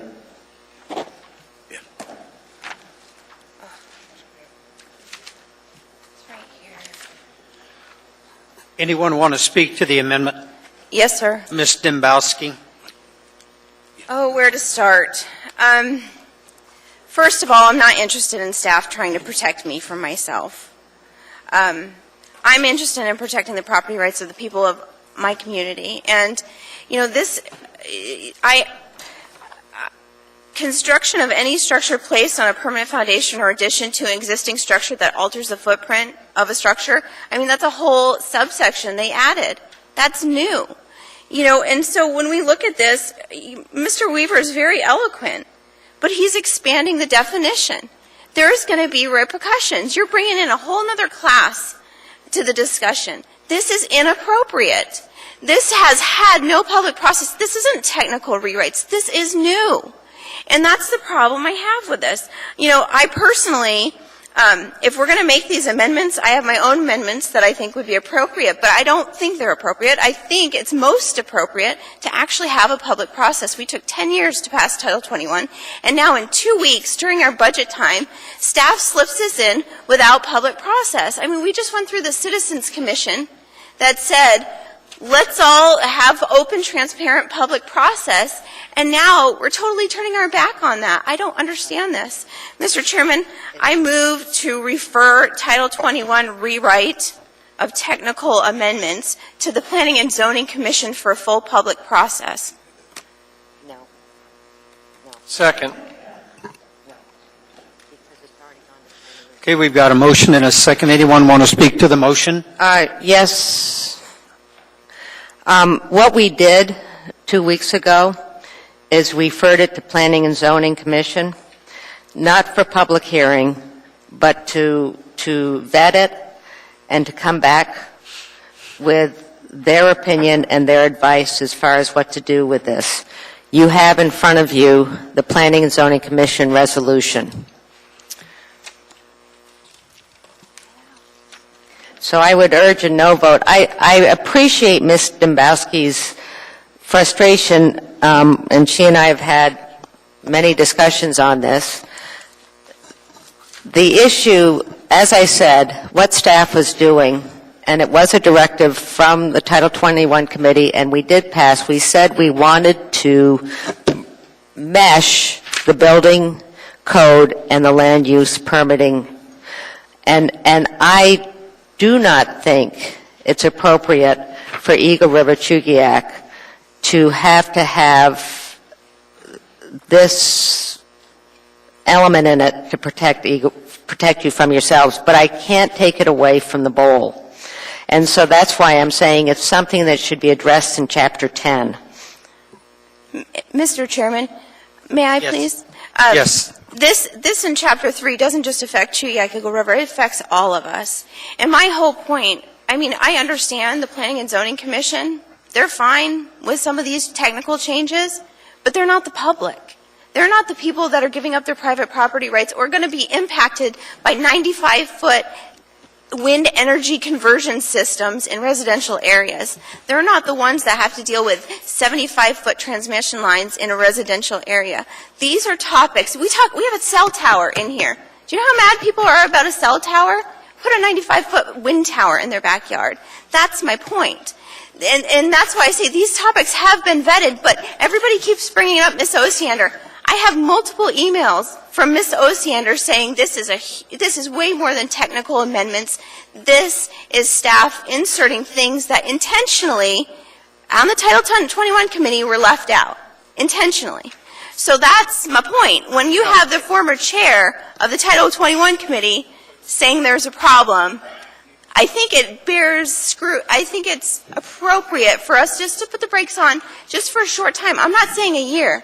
Give them a date certain. Give them 60 days. I don't care. I want the public to have a chance to read this. I mean, we have very engaged members of our community. I had no idea it was out until I sent an email. But, and I appreciate this, Ms. Dembowski, but you were talking about the wind energy WECs. Mm-hmm. That was an ordinance that was passed. Ms. Osiander spent a lot of time on it. And as she said in her email, she lost. I would be glad to work with you to bring that discussion back in front of the body. But this is not the place to do it. We need to get this on the books. We've asked for staff to have it published and ready by January 1st. We have spent over 10 years with a public process to get here. I'm not in agreement with a lot of Title 21, and I know I'm not, but I was one of many people that worked on this over a long period of time. And so I again would suggest that we not postpone this. I would like to be able to get it done tonight. We're running out of time. And amend the technical changes that I feel that Ms. Osiander was correct and others as far as making, and we have a sheet of them here, and you have a couple more, and move on. I'm going to take a 5-minute at ease here. Madam Clerk, you can get your coffee.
Want to call the meeting back to order? Cousin related. Second cousin.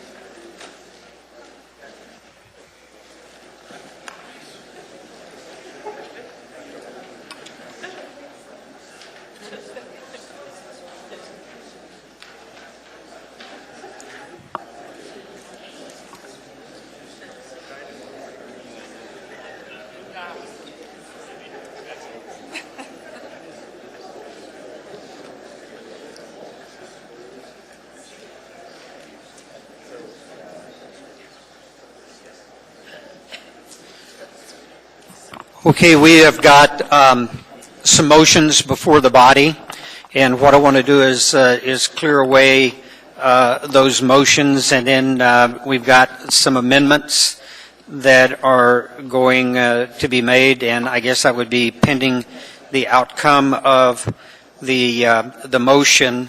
Ms. Dembowski has recommended sending this back to P&Z for full hearing.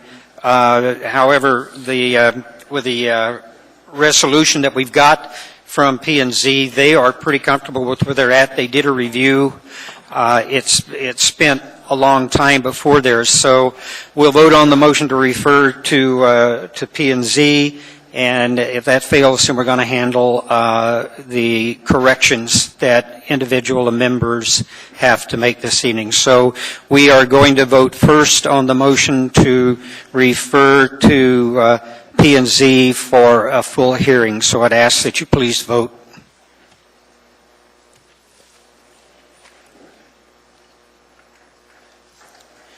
Have we got everybody?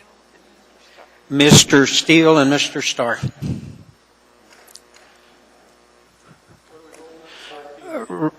Refer to P&Z. That motion fails 9-2. What we're going to do is handle the corrections. My fellow members have been calling them amendments, but this is an adopted document, and we're doing corrections on things that were done incorrectly. And you had started, Ms. Johnston, I'd like you to do yours. Then Ms. Dembowski, I'm coming to you to handle your corrections that you've got. Ms. Johnston? Okay, and this is an amendment to an ordinance, but it is, as Mr. Hall says, a correction. On chapter 3, page 35, line 35 through 39, I would like to actually delete all corrections. Can you repeat that, Ms. Johnston? Page 35, line 35 to 39, I would like to delete the corrections. Second. Point of order, Mr. Chairman. Are we operating off of this summary of floor amendments? No, because it's a little different than what I'm doing. And this will be the only one that I will actually be straying from the packet that staff put together for me. Through the chair, Ms. Johnston, the motion that we had on the floor was that you had moved amendment number 1. Right, and could I amend that to actually move to delete all corrections on page 35, 39? So that would completely delete 1A, and it would delete everything that you see in yellow, and it would actually change the land use permit required back to what it used to be. The staff had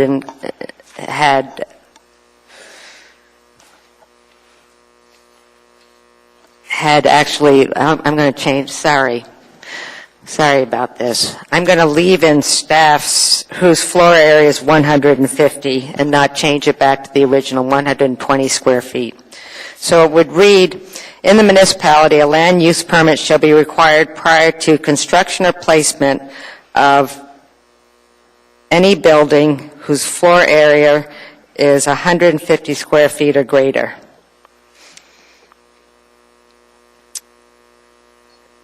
Second. Any discussion on the motion? Hearing none, please vote.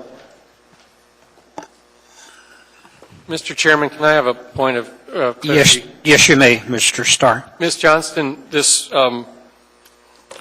big book that is attached to the ordinance, all the stuff in yellow, can you explain to me what that is?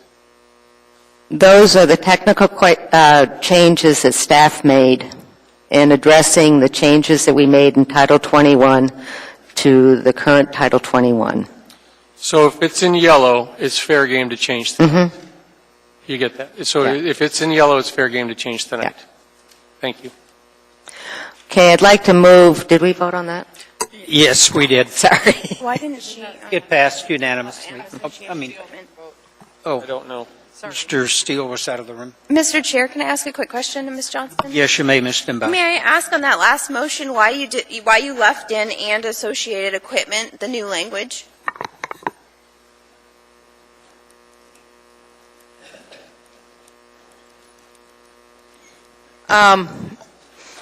I would be open to delete that also if you want to do another amendment. Would you like to do it since we're on this page? We can delete changes on item D, and that in yellow, and associated equipment. Second. Any discussion? Please vote.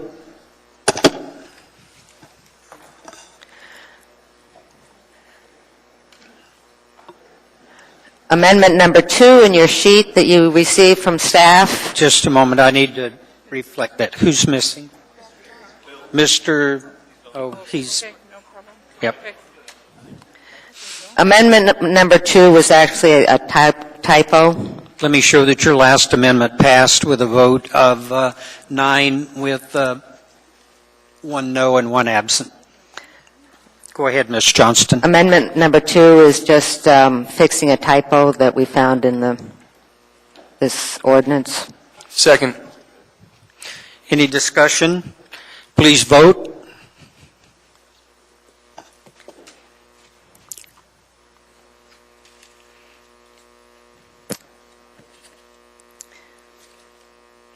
In Chapter 5, Amendment number 3. Motion carries unanimously. I move Amendment number 3, and that's delete proposed amendments on line 38 through 39, renumber remaining sections, and this amendment was proposed to reflect action taken by the Assembly in 2011, and subsequently in 2013, the Assembly specifically revised the section to change the requirement that were approved in 2011. Okay. Second. Any discussion? Just a little. Okay, Mr. Starr. Mr. Wheeler, you know where we are right now on 5, Chapter 5? For the removing amendment number 3. And we got a sidebar conversation going here. This change right here brings my table in Chapter 10. Because that's the table of allowable uses is what my table is that you're telling me I can't change later that's in yellow. Through the chair, Mr. Starr, are we talking about amendment number 3 regarding outdoor keeping of animals? I thought she took me to 5.01.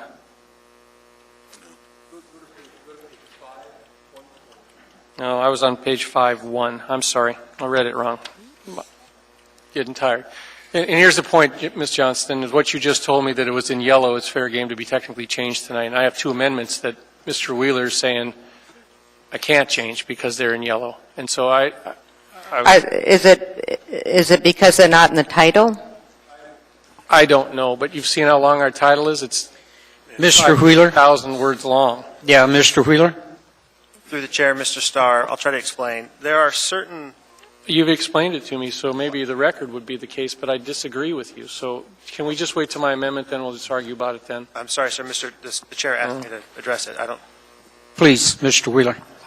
There are some ordinances that this body passed, and in this case, related to Mr. Starr's issue about towers, there was an ordinance passed in 2006. When we passed this new rewrite, that was one of the ordinances that was not brought forward into the code.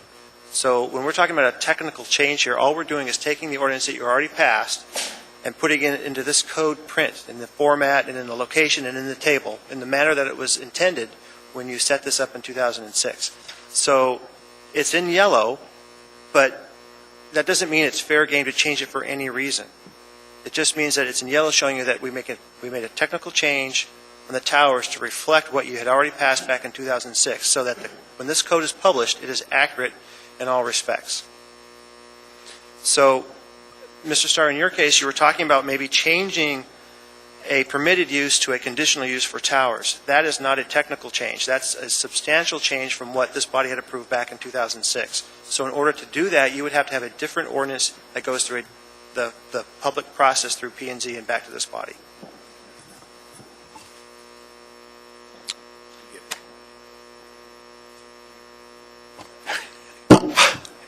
You know, how many times do I want to bring Title 21 back in front of this body? I guess is my point. Yeah. It's like, my gosh. So now we're going to go to print on how many copies are we printing, Mr. Weaver? All right, never mind. I guess I was asleep at the switch in 2006.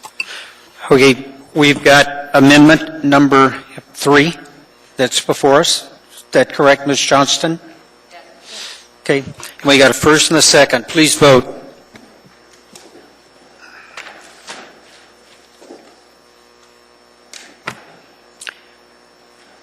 Motion carries unanimously. We have amendment number 4, Ms. Johnston.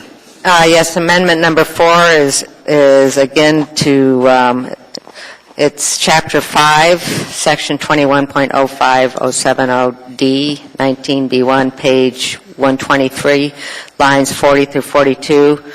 And it's in all districts where a freestanding small wind, WECS, I can't remember what it stands for, wind energy conversion system, is allowed as an accessory use. Only one WECS per lot is allowed. Adjoining lots under the same ownership may be treated as one lot for purposes meeting the WECS standards if the property owner and the municipality enter an agreement that the lots shall remain under common ownership until such time as the WECS is removed. This agreement shall be recorded against the applicable properties. And this was one of the corrections we found where we were concerned if somebody then subdivided the lots, then how would that be addressed? And this is what this is doing, is addressing in case these lots are no longer adjoining.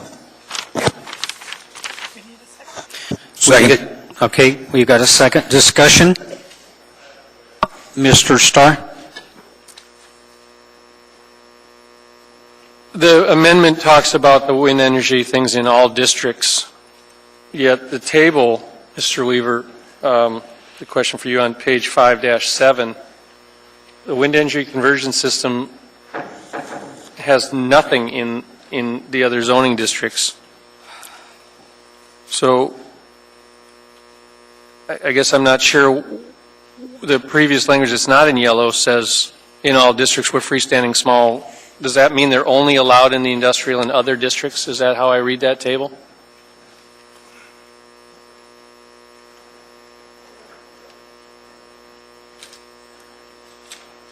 So in this amendment, let me ask it to you a different way. In this amendment, it only includes an I-2 and an antenna. Through the chair, Mr. Starr, which table are you looking at?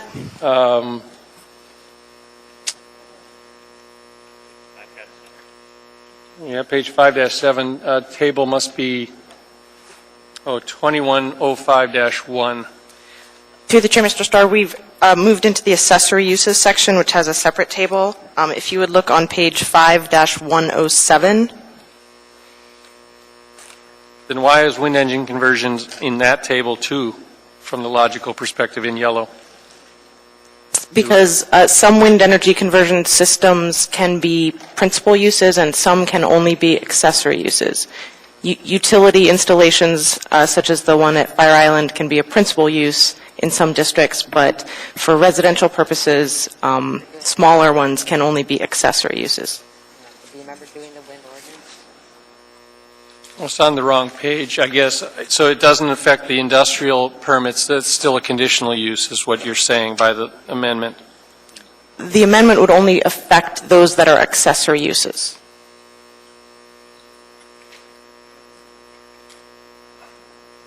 And I'm not trying to be ignorant here, but I thought there was only permitted and conditional. So when you say accessory, I'm lost with how you're calling accessory. There's permitted and conditional is what I know to believe, but... Through the chair, Mr. Starr, permitted and conditional are types of approval processes. Principal and accessory are uses on a lot. Your home is a principal use, but your garage is an accessory use to your home. People are going to refer to this table, when you're making this amendment, people are going to refer to the table, I think, as well. So the table of allowable uses is the one I was on. So what I was getting at is, should we not also change the table to reflect the language change just now? So maybe I didn't ask it clearly. Is it, she's not making an amendment change to the table, but should we? Or does this also become affected through this Amendment 4, back to the same problem of affect one area, affect another area? You know it better than I do, Erica, but these are becoming popular, as Mr. Weaver says.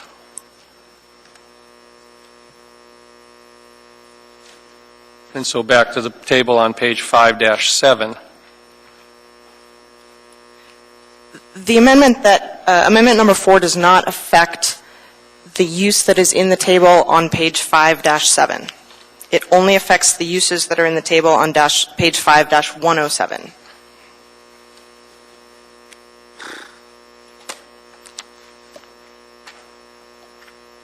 Mr. Chair? Yes, Ms. Johnston. I'm afraid after we've gone through all of this, Mr. Wheeler is concerned that we're going beyond the legislative intent of our wind energy conversion systems by requesting that the lots, the property owner, the municipality, enter an agreement with the lots. So would you please speak to this, Mr. Wheeler? Through the chair, Ms. Johnson, that's correct. The original provision as written simply said that adjoining lots under the same ownership shall be treated as one for purposes of the limitation. The proposed language requires the property owner to sign an agreement with the municipality that the lots will remain under common ownership until the WECS is removed. That strikes me as more substantial and not so much just technical in terms of what it takes for an owner to meet the requirement. So I'm concerned that this might exceed the scope of what we've been talking about in terms of technical amendments. So that being said, I'm going to have to withdraw this amendment.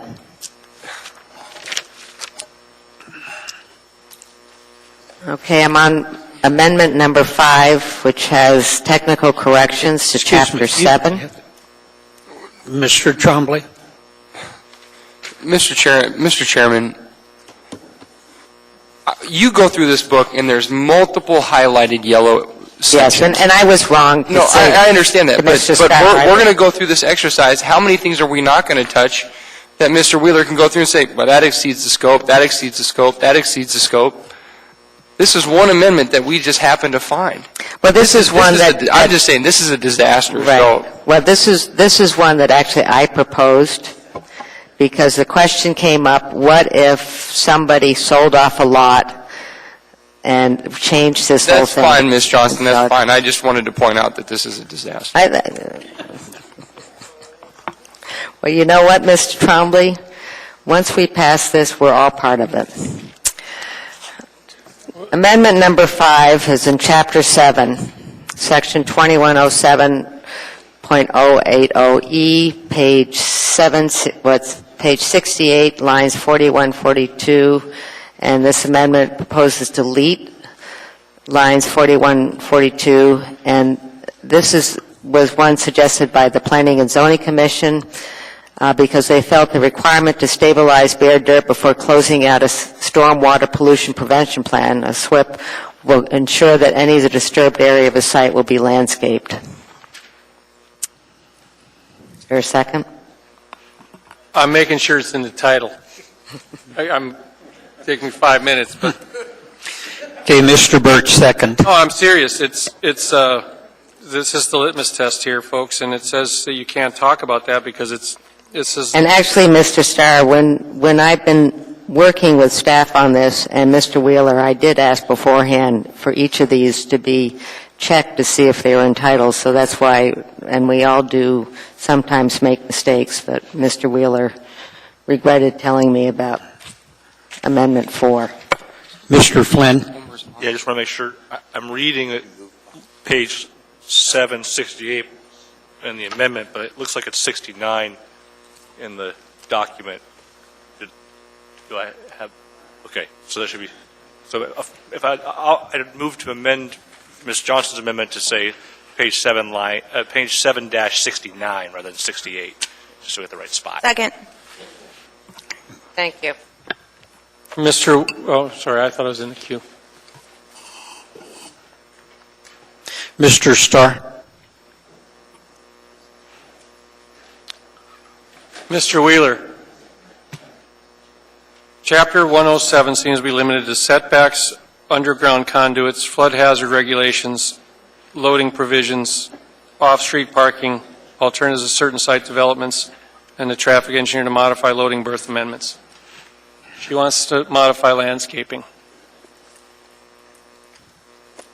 In terms of checking the title, there's 2 steps. One, at the top, it talks about prior ordinances that we're bringing forward into the code so that everything's matched up with what you've approved in the past. And then 2, there's a chapter-by-chapter listing, and there's certain topics within that.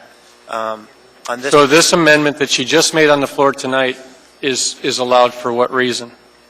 I'm going to defer to Erica to answer that. She's got a table here she wants to address. Through the chair, Mr. Starr, this would come under technical corrections for clarity, consistency, et cetera. If you look at the bottom of page 7-65, there's a table, and it talks about site enhancement landscaping at the bottom.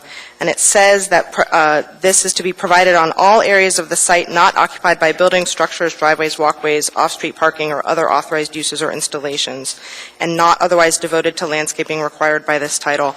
The amendment that's on page 769 was and this is a requirement in current code, but it doesn't apply to single-family areas, and so we were attempting to clarify how the current code provision was brought into the new code through this amendment. So this falls under the title of to incorporate amendments to old Title 21 from 2005 to the present, which were not included in Title 21 rewrite documents as listed? No, sir. Okay, where is this in the title then? Technical corrections for clarity, consistency, correct cross-referencing, and code organization throughout chapters of the new Title 21. It's lines 6 and 7 of the page 1 of the ordinance. Ms. Johnson, I'm not saying I don't agree with your amendment, but my problem is that you want to change parking lot landscaping interior by removing, it hardly seems technical clarity, consistency, or gross reference for cross-referencing here. You're changing the landscaping requirements in it. So, Eric, I beg to differ that it's technical correction here.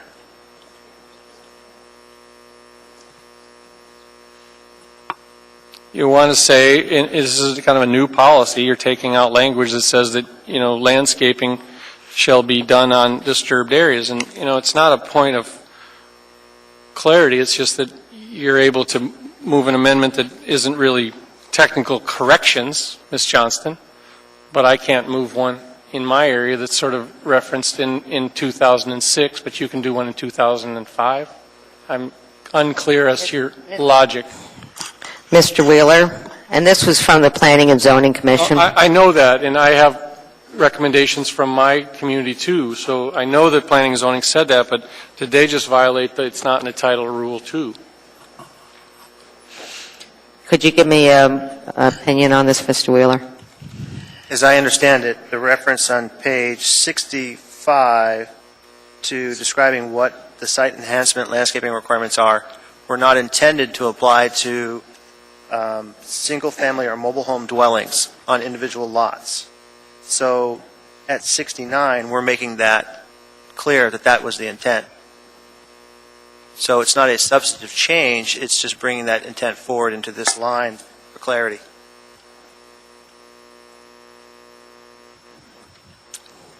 By deleting language, you're doing a technical correction?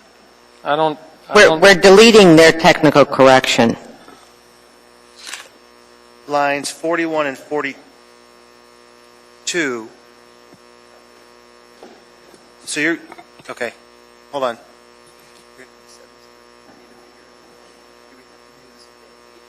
I'm sorry, the Planning and Zoning Commission wants to delete those. The reason they're there was to clarify the intent. So it's you're suggesting you want to delete that provision. Staff brought it forward because staff needed to clarify that those kinds of properties were exempt from this requirement. So is it your opinion that this would not be one that, this is not a technical, that if we deleted this? If you delete it, the implication is that single-family homes or mobile home dwellings on individual lots are no longer exempt from the requirement. So if that, Mr. Starr makes a good point, if that's your intent, that would appear to be a substantial change.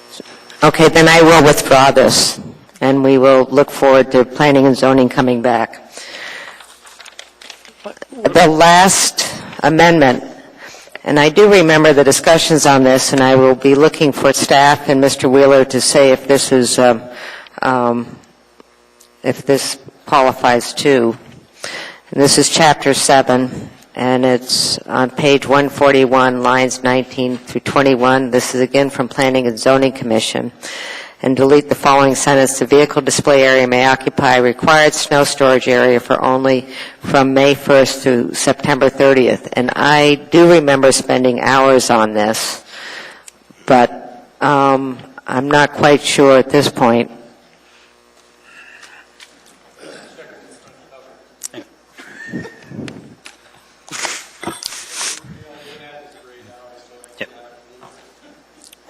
Through the chair, Ms. Johnston, the language comes from Ordinance 2005-96.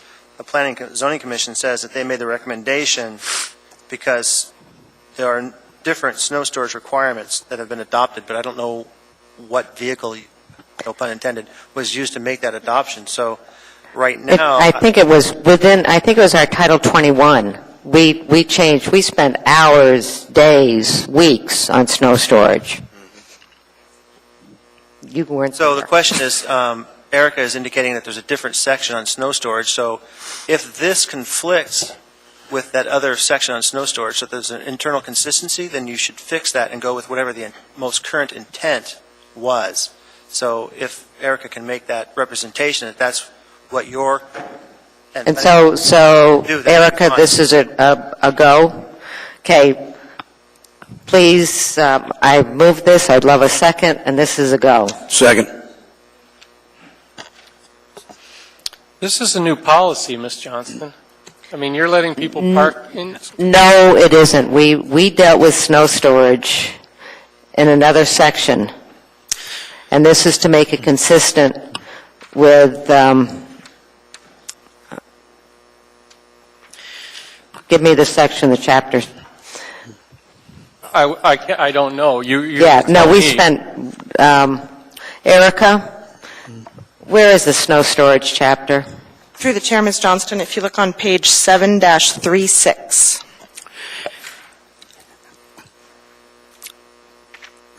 Ms. Johnston. Well, let me just talk about this amendment, folks, because Mr. Starr, let me do something, please.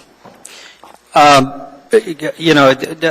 not comfortable with what we're doing here, and I understand that it's really important that we get this taken care of, but we've got to do it right. I'm going to want to delay this, have a work session on it so we can sit down and work through this stuff. We've got a lot of business left to take care of tonight. I have no desire for it to go back to P&Z, but we can certainly take it back, and I'll look at scheduling a work session with adequate time that we can sit down and work through this without putting everybody in this audience through this agony. And that's going to be the rule of the chair unless the body desires to override me. So I guess when are we bringing it back? I would like to get it back here on the 3rd, Mr. Starr. We really need to get this printed. It has been adopted and goes into effect January the 1st. Move to postpone to December 3rd. Second. I just have one request. Mr. Wheeler, we've had 6 proposed amendments. They've all been contested. My suggestion is that somehow we go through all of these yellow changes to make sure that they actually do meet this. Ms. Johnson, I know that we're all going to be in this together once it passes, but I don't want to be on the Titanic when it's going down, to be honest with you, and I feel like that's what we're doing. Thank you, Mr. Trombley. Anybody object to this being postponed to the December the 3rd? I have some serious concerns that we're not going to be able to help get this available for the building community, but I recognize the need, Mr. Chairman. We need to do this right.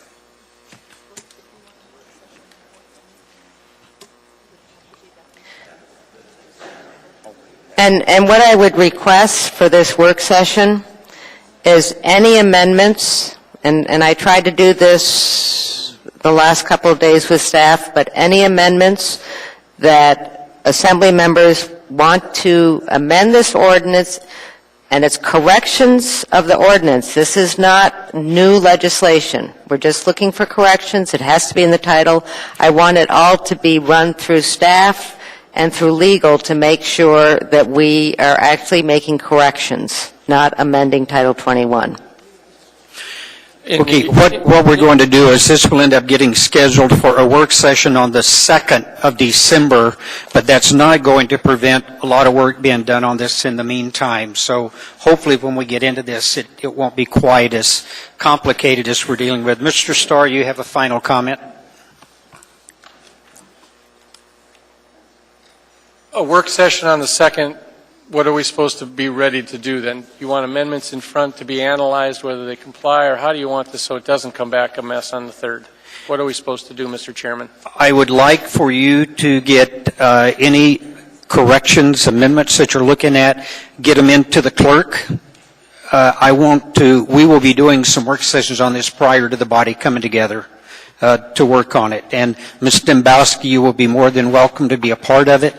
I intend for it to be the Title 21 committee to take a look at it. That would be myself, Mr. Trainee, Ms. Johnston, and I'm on and you're on that committee, so you'll be a part of it. We now have nobody had any objection to postponing. We have before us item 14C. And that is AO number 123, an ordinance to the municipality of Anchorage, Alaska, approving submission by the Anchorage Water and Wastewater Utility on behalf of the Anchorage Water Utility and the Anchorage Wastewater Utility of proposed changes to the non-recurring fees and charges to the Regulatory Commission of Alaska. This is before the body for public testimony. Anyone to testify? Anyone at all? Seeing, hearing none, this item is before the body for action. Move to approve, Mr. Chairman. Second. Any discussion? I see none. Please vote.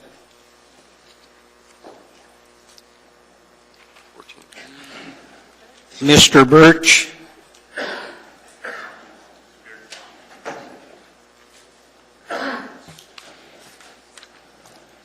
That motion passes 9 in favor, 1 opposed, and 1 absent. We now have before us item 14E. And if anybody arrived lately, we reordered our agenda to take care of some items that had to be dealt with this evening. We have before us item 14E, AO number 125, an ordinance to the Anchorage Assembly repealing and reenacting Anchorage Municipal Code, Chapter 12.40, excise tax on cigarettes and other tobacco products. Anyone to testify? Anyone at all?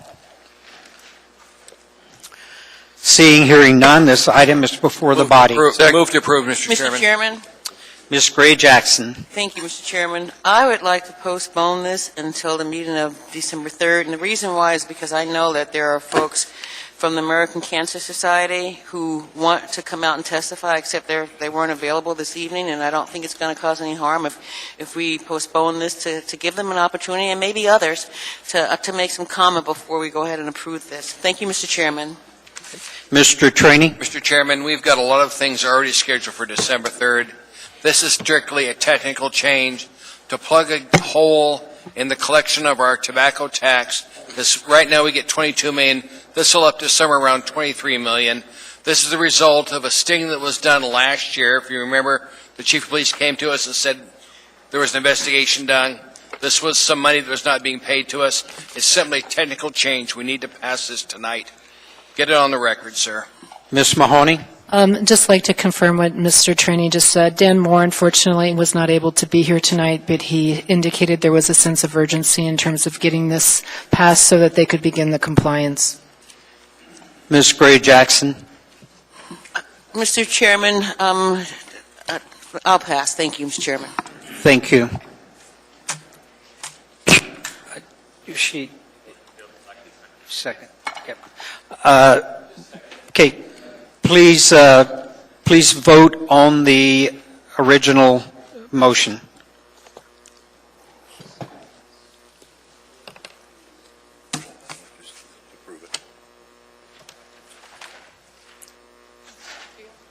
Mr. Steele?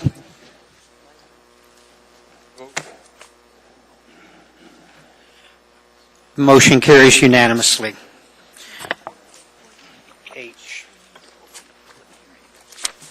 Okay. We now have before us item 14H, AR number 286, a resolution approving the letter of agreement between the municipality of Anchorage and the International Brotherhood of Electrical Workers, Mechanics Local 1547, regarding a collective bargaining agreement from January 1 to 2014 to December 31st, 2014. This item is before the body for public testimony. Anyone to testify? Anyone at all? Seeing, hearing none, this item is before the body. I've been told by the clerk that we need to carry this over to December the 3rd. Is that correct? Mr. Wheeler, what's the desire on this? Mr. Chairman, thank you. There are a number of agreements that are coming before this body over the next couple of meetings. In the code, there is a 30-day public comment period. We are asking you in certain situations to shorten that time frame a little bit because we want to make sure that if you approve these, there's plenty of time to go through open enrollment before the end of the year. This is one of those where there's a corresponding ordinance that needs to be dealt with to shorten that 30-day public comment period. So we would like you, in this case, to postpone this and then act on that ordinance. If you then approve that ordinance shortening the time, then you can approve this agreement as well. So that ordinance is before us later in the evening? No, sir. It's going to be up next meeting. Okay. So this should be postponed to the next meeting. To December the 3rd. Okay. Could I have a motion, please? Move to postpone to December 3rd. Second. Please vote. Motion carries unanimously. We now have before us item 14I, AO number 128, an ordinance to the Anchorage Assembly reducing the 30-day period for public review and comment on AR 2013-297, approval of a letter of agreement between the municipality of Anchorage and the General Teamsters Local 959 to provide time for employees to make benefit selections before the end of the year. This item is before us for public testimony. Anyone to testify? Anyone at all? Seeing, hearing none, this item is before the body for action. Move to approve. Seeing no one in the queue for comment, please vote. Mr. Chairman? Yes, Mr. Wheeler. I'm sorry, this is 14. 14I, Mr. Wheeler. Okay.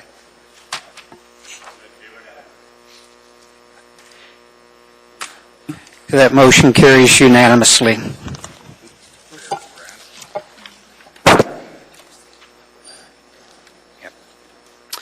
This is item number 14J, AR number 297, a resolution approving the letter of agreement between the municipality of Anchorage and the General Teamsters Local 959 regarding an amendment to the collective bargaining agreement for participation in the 2014 Standard Municipal Benefit Plan. This item is before the body for public testimony. Anyone to testify? Anyone at all? This item is closed for public testimony as before the body for action. Mr. Wheeler? Second. Mr. Chairman, you're being handed a corrected SEE for this item that should be incorporated. Move to incorporate. Second. Can we vote on this tonight, Mr. Wheeler? Okay, we've got a first and a second to incorporate. Please vote.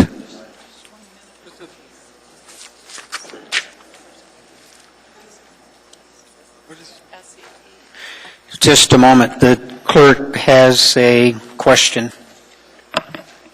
Mr. Wheeler, through the chair, we have some memoranda from the Director of Internal Audit, but I don't see a C that's been corrected.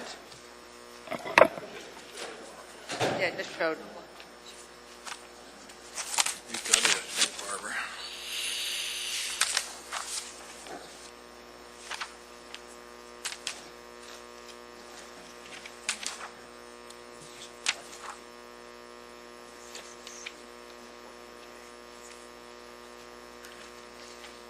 Right here.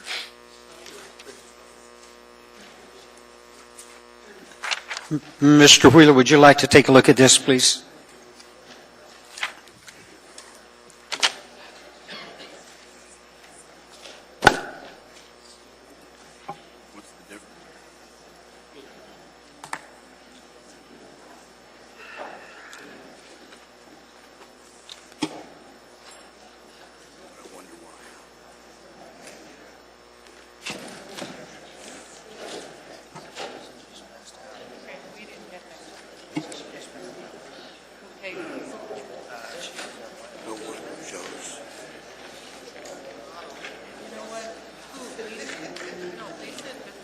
Is it? One of them does a different thing. Is it? They were laying there. No, they haven't gotten it yet. You're welcome.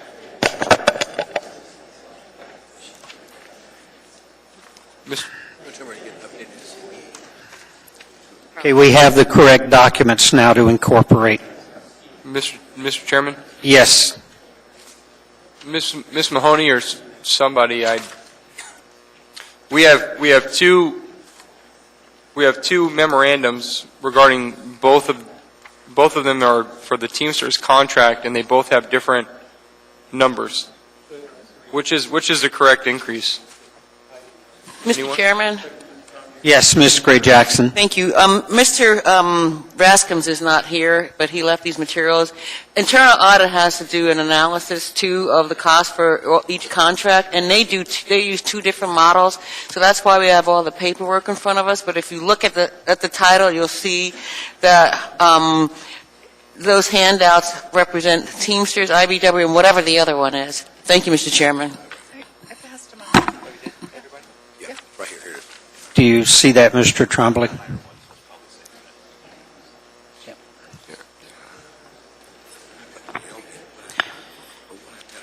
Did everyone vote on the incorporation?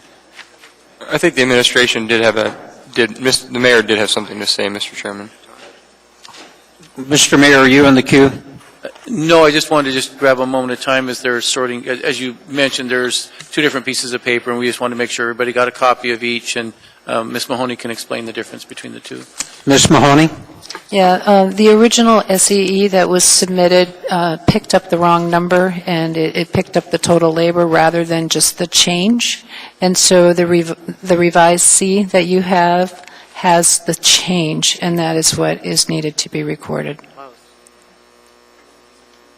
Right, but we have internal audit model and we have employee relations model, and I'm wondering why the numbers are different. Okay, the reason why the numbers are different is because employee relations and myself, the CFO, we feel an obligation to report to you the total compensation impact, and we include everything in our model. Whereas, for example, if there's PIP involved, we'll include PIP in our model. If there are other benefits that are required to be estimated, we include that in our model, whereas the internal auditor does not. And I just feel it's our duty for you to understand the total impact rather than just a component of it.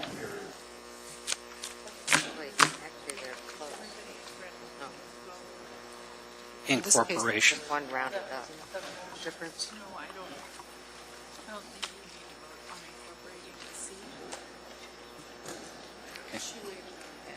Okay.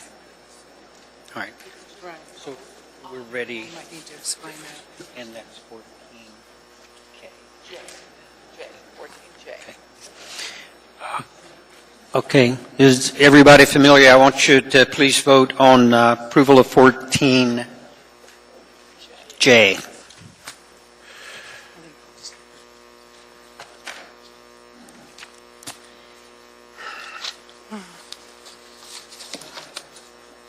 Mr. Steele. Motion carries unanimously.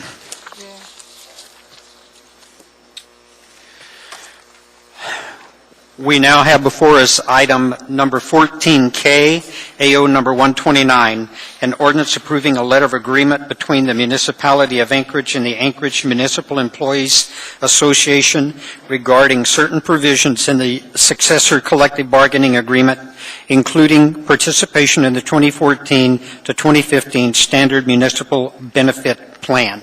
This item is before the body for public testimony. Anyone to testify? Anyone at all?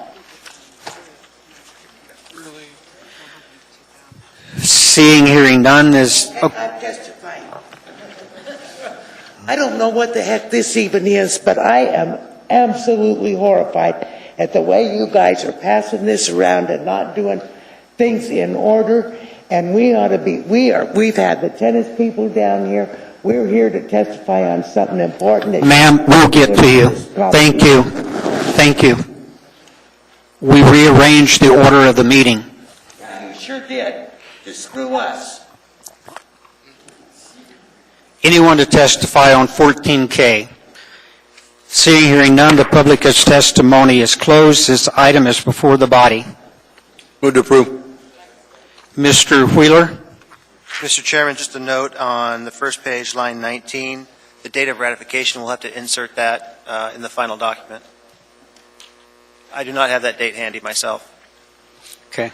Mr. Starr?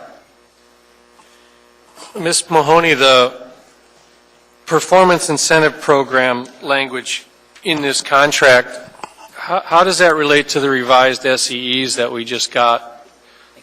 Is there a reflection on that? Because these have a fair difference between the two valuations of a couple $100,000 is the way I look at it. What's driving that?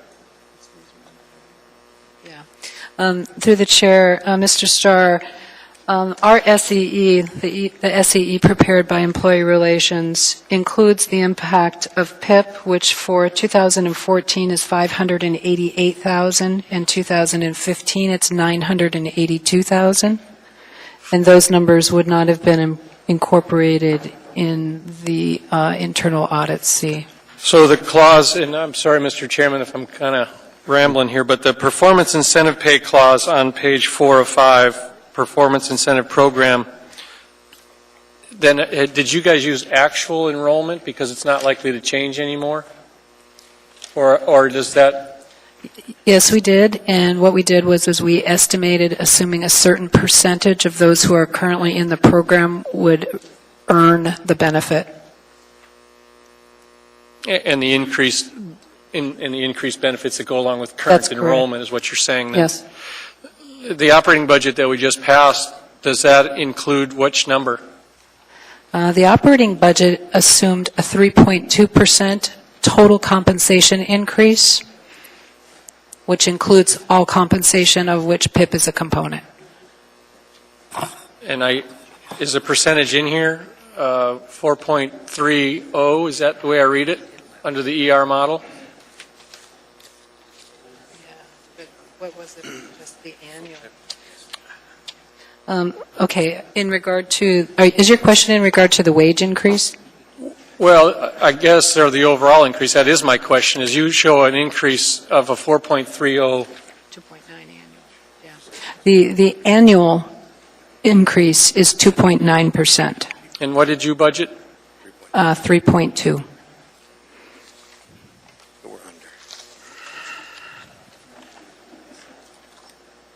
Okay. It's below, so my question was, we have enough money in the budget. We have enough money in the budget then, is what you're saying. Thank you. That's correct. Okay, never mind. Well, or thank you for that clarification. Anyone else? Please vote.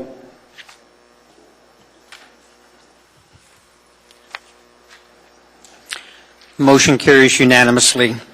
The clerk tells me, you want to pick up J or F?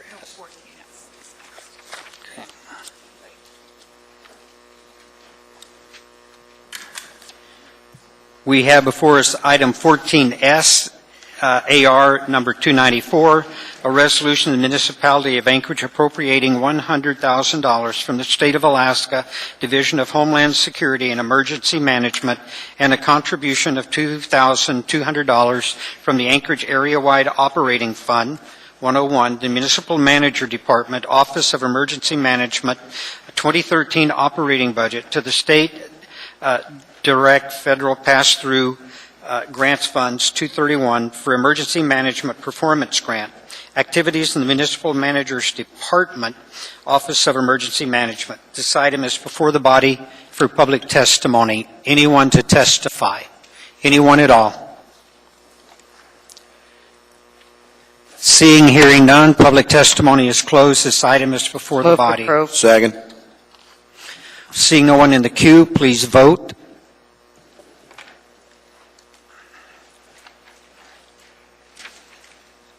Mr. Starr?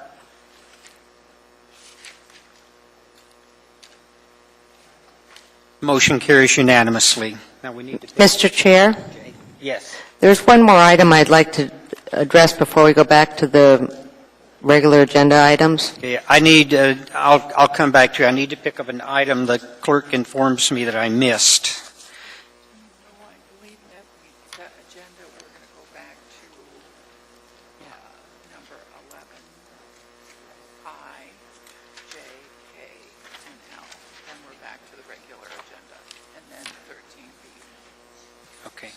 Okay, Ms. Johnston, go ahead. I'd like to deal with 14D. That's the solid waste service rate increase because it is related to our budget. Change the order of the day to take up 14D. Second. Any objection? Hearing none, let me get back to 14B. D. D.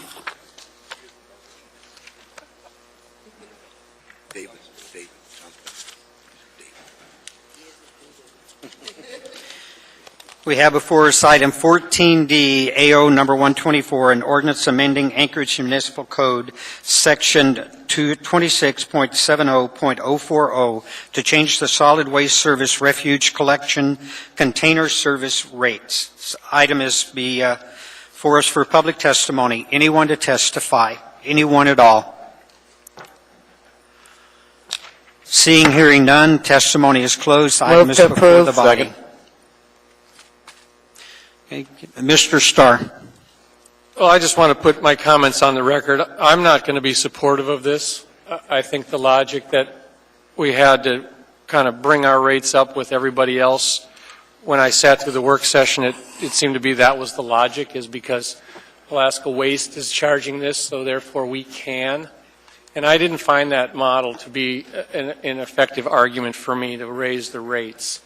And that's problematic for me because it didn't seem to be at all related to how we were going to provide better service or really speak to the operational challenges and costs of our ever-increasing workforce, labor costs and our insurance and our workman's comp. And it never came full circle for me. It's probably going to pass. The budget's built on it. I grant you that. And I'm just doing a little bit of that. But I'm very saddened by what happened tonight here for a lot of different reasons, and this is the last time I'm going to be able to talk about it, is that Solid Waste Services, AWU, ML&P, taxes, fees, fines, and all the other stuff all went up tonight. There's no question about it. And I'll tell you, when business wakes up to their next trash bill supplied by this, they're going to call you. I'm voting no. And they're going to call, and they're going to say, how did I just go up $130 a month? And that's because what? We didn't raise it for the last couple of years. We're tight. We're showing a net profit of $2 million on our pro forma. Not sure we actually need the money. Do we need the cash? Probably. But, you know, and I know it's late. We've been doing this, and you guys want to talk tennis, but I can't just let it go. It's just crazy that we're going to raise the trash rates to our commercial users and our user groups, much less January 1. You know, that's a month away. Back to businesses. It's hard to make money in this town running a business, and when the city says pay more, I say why. Thank you. Ms. Dembowski. Thank you, Mr. Chairman. Ms. Mahoney, I had a quick question. What was the premise of raising the rates? Was it to make it competitive, or was it to improve the fiscal position of this entity? The reason why we're recommending a rate increase is to enable this organization to be fiscally stable. Right now, when you consider the capital expenditures along with, you know, their operating budget, they're a negative cash flow of about $1 million a year, and that's just not, it's just not good, sound business decision making to continue to operate that way. Is this fee increase going to get us all the way there, or is there still more work to be done? Where do you think we'll be after this? Oh, I think the increase, well, first of all, the increase makes us comparable to Alaska Waste in regard to commercial fares, and I believe that this is enough to enable us to cover our cash requirements. Thank you. Thank you, Mr. Chairman. Ms. Gray-Jackson. Thank you, Mr. Chairman. I know we all want to move along, but I thought Mr. Alcantar did a really good job at our work session explaining the situation, right or wrong, on some of our minds. But can you just indulge me a moment, Mr. Chairman, and have Mr. Alcantar stand up here so that the rest of the people in our community can hear what he had to say as to why he thought this increase was a good idea. And thank you, Ms. Mahoney, for your comments. Thank you, Mr. Chairman. Thank you. Yes, ma'am. Basically, what we're trying to do is we're trying to catch up with modern times. Solid Waste Services has not had a rate increase in our commercial end since 2008. Fuel's gone up, diesel's gone up, labor's gone up 30%. We've not brought anything in to help us get caught up with that. Our rates are still based on 2008. And everybody's getting raises and increases, and we begin to lose margins as far as what we need to operate. As Ms. Mahoney said, this is just going to get us caught up and get us back into the game where we begin to get solvent again. You know, equipment costs go up, repairs go up, and in order for us to have a viable operation and continue operating with money to be able to build for the future, we need to be able to raise our rates and bring them to current industry standards.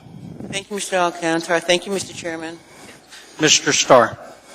And I don't disagree with that. I've toured the landfill from the collection side, not so much. But, what I was struck, and it isn't to be critical of the fact that you may need the money, it was the science that went into the rate increase. The idea that, well, that's what the market can bear by one customer. We just raised their rates to match theirs. It didn't have any science behind it. It didn't say, hey, we need to get, to be whole, we need this much money. We just picked other people's operating numbers and said, we're doing that too. And that doesn't seem to have the idea that we really have cost captured our cycles and we know how much our business costs. We're saying, we're borrowing your rates because it's, a good competitive comparison. Well, basically, they're allowed to, private enterprise is allowed to submit a CPI every year. Mm-hmm. Unfortunately, SWS has not been able to do that, so therefore they're ahead of the game. I've watched it, and my only comment, as I said, was that the science that went into the rate increase seemed to be just, let's take their rates and do the same. That wasn't enough for me, and so I'm still going to vote no on that, but my commitment to continue to work analysis, the revenue reports that we see monthly from all of that, I watch all that, and thank you for doing your job. Thank you, sir. Seeing no one else in the queue, please vote.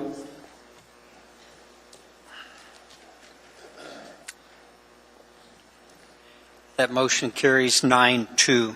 Mr. Chair, I'd like to move for immediate reconsideration and urge a no vote.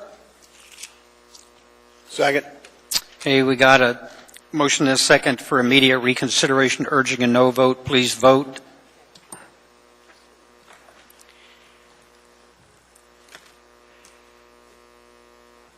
Motion carries unanimously.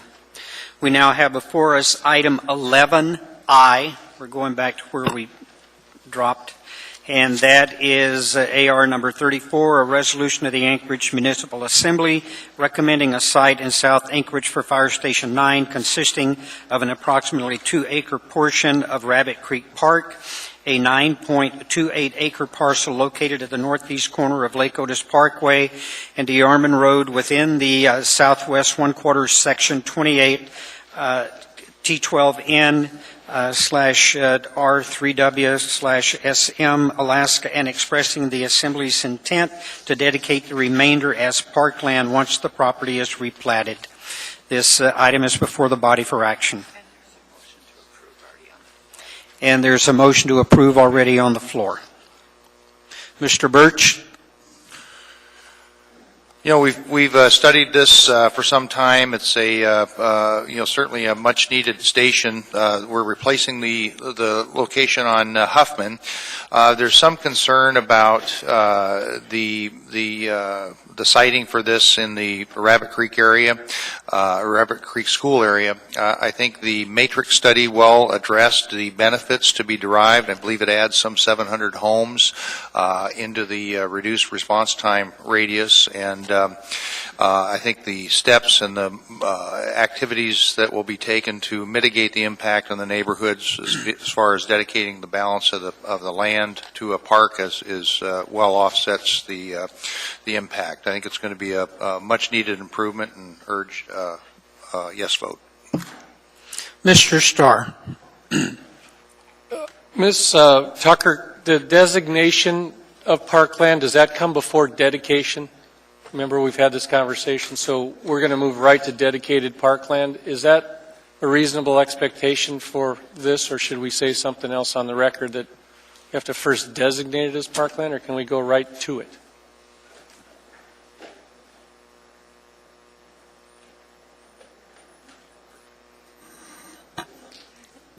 Through the chair, Mr. Starr, we think it's already designated as parkland. It doesn't say that, and that's why I want to be clear, because the title said we're going to dedicate the remainder as parkland, and I don't think it's designated parkland now. So, can we just unilaterally say it's going to be a park? I was told that we can't do it that way.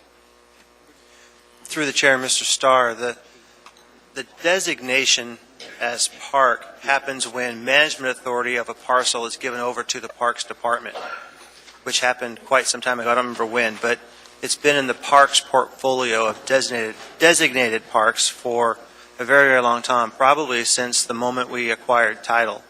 To dedicate it, which is a different term of art, the Assembly passes an ordinance dedicating it as parkland.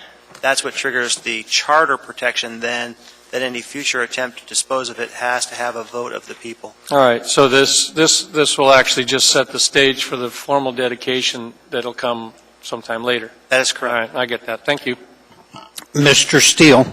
Yes, I just had a question. Is this within the sphere, the circle that the contractor recommended we move the station to? Is it in that location? It's a question to the administration? And, No, I okay. was looking at Jennifer, and she shook her head yes. Seeing no one else in the queue, please vote.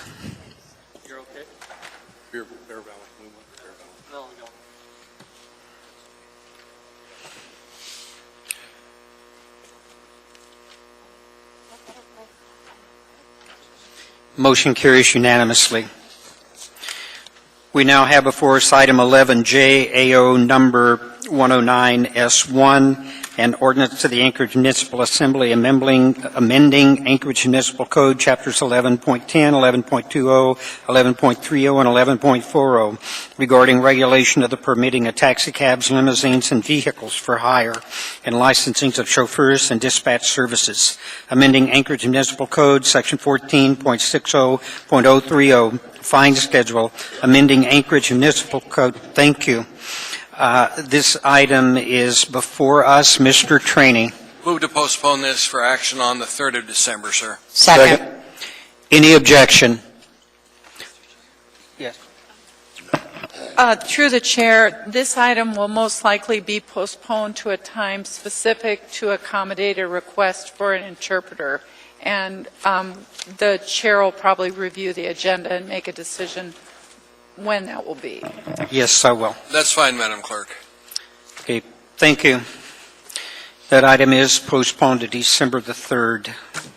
We now have before us item 11K, AO number 112, an ordinance of the Anchorage Assembly suspending AO 37S2 as amended, pending the outcome of a referendum to be held no later than regular election on April 2015. Mr. Trombley? Move to postpone to January 14th. Second.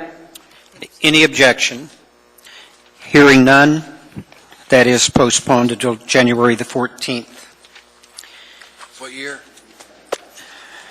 Now, you know, ladies and gentlemen of the audience, 2015. we 2014. 2014. I was thinking 16 or 17. 2027. Yeah. I mean, Adam, Mr. you won't give Craney. me a year, sir. I can pick a year. I like. Highlighted in yellow? Highlighted in yellow. 11L. Way to come full circle there, I'm Mr. sorry, it's Honeman. 2019 in yellow. We now have before us item 11L, AO number 114, an ordinance of the Anchorage Municipal Assembly amending Anchorage Municipal Code, Chapter 3.40, to clarify the definition of municipal regulations consistent with state law and to approve, to provide for Assembly approval of policies. Waive reading. Move to postpone indefinitely. I'll have another one coming forward next meeting. Second. The tree. So, item is postponed indefinitely.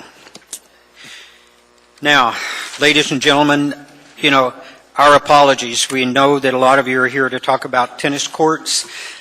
This is what we run in sometimes when we have a lot of testimony and we get things backed up. Everything that we've dealt with were items that were absolutely critical to the date today in regards to contracts and budget items. So we apologize. We started at 2 o'clock today to hope to be able to make it through here, and we got a ways to go. So we now have before us item 13B, AR Number 256, a resolution of the Municipality of Anchorage appropriating State of Alaska grant in Senate Bill 18 when tendered of $10,500,000 to the Public Works Department for various facility improvements. This item is before the body for public testimony, and the clerk has a list of names. Mr. Chairman, if I may, I'd like to move to combine the public hearing on items 13B and 13C.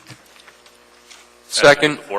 Yes, thank you. Mr. Starr? Is there a continuing list? Because there's probably new people here, too. I've had a couple of questions. We've got both, Mr. Starr. If people want to sign up now, where's the list?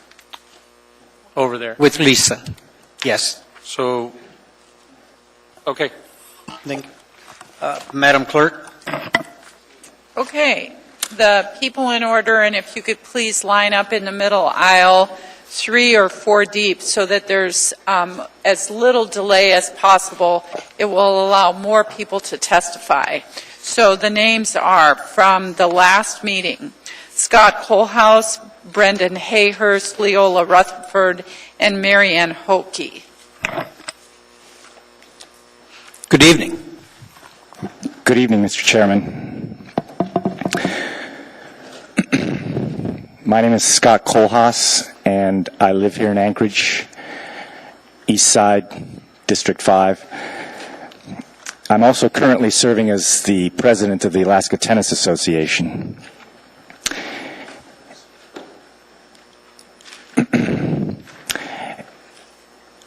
One thing I've learned as the president of the Alaska Tennis Association is that what unites us in our tennis community, the one thing that brings us all together, is high school tennis.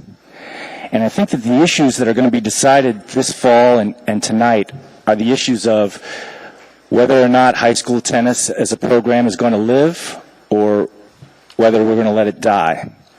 We're also going to decide whether we want college tennis to be born in Alaska. The NCAA, as I understand it, needs 6 indoor courts to make teams at UAA, men's and women's teams, possible. When the Alaska School Activities Association found out that the North Club was for sale, they pretty much announced that they were going to end high school tennis, at least the state tournament and probably the whole program. And so the tennis community rose up, and we let them know that, you know, give us time, let us figure out something here. And then we found out about the no-compete clause with the Alaska Club. And for those of you scoring at home, the no-compete clause was, we'll sell the North Club, but you can't use it for tennis, which in my humble opinion is an admission that tennis can be profitable, just not under their management. And we did what we could to reverse that clause, but we couldn't do it. And so on another track, members of the tennis community put some pretty strong pressure on the mayor, I'm sure. I mean, he wasn't hard to find. He was just on the tennis court next to us. And so I have to give him credit, because he's doing the right thing. He's trying to save high school tennis. And, you know, we have a chance here to build a beautiful facility, and I can't imagine Anchorage without the Tony Knowles Coastal Trail and the PAC and Kincaid Park and the Delaney Park Strip and the Museum of Art and History. And so I really hope that you'll vote for this. But regardless of what happens tonight, we've got to start the healing process. I mean, this has gone way too far. I think the ATA, I'm proud of the ATA, and I'm proud of our board and our members. We've done, in my humble opinion, we've done everything right, except we probably should have worked with everybody on both sides of the aisle. That's a problem. But when it comes to holding the Boys and Girls Club hostage, I have to draw the line. Thank you. Thank you.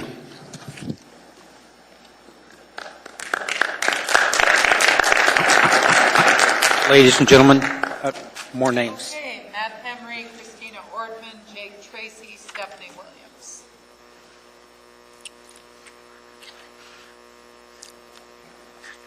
Good evening. Good evening. My name is Matt Henry. I've been involved in Anchorage tennis for almost 40 years now.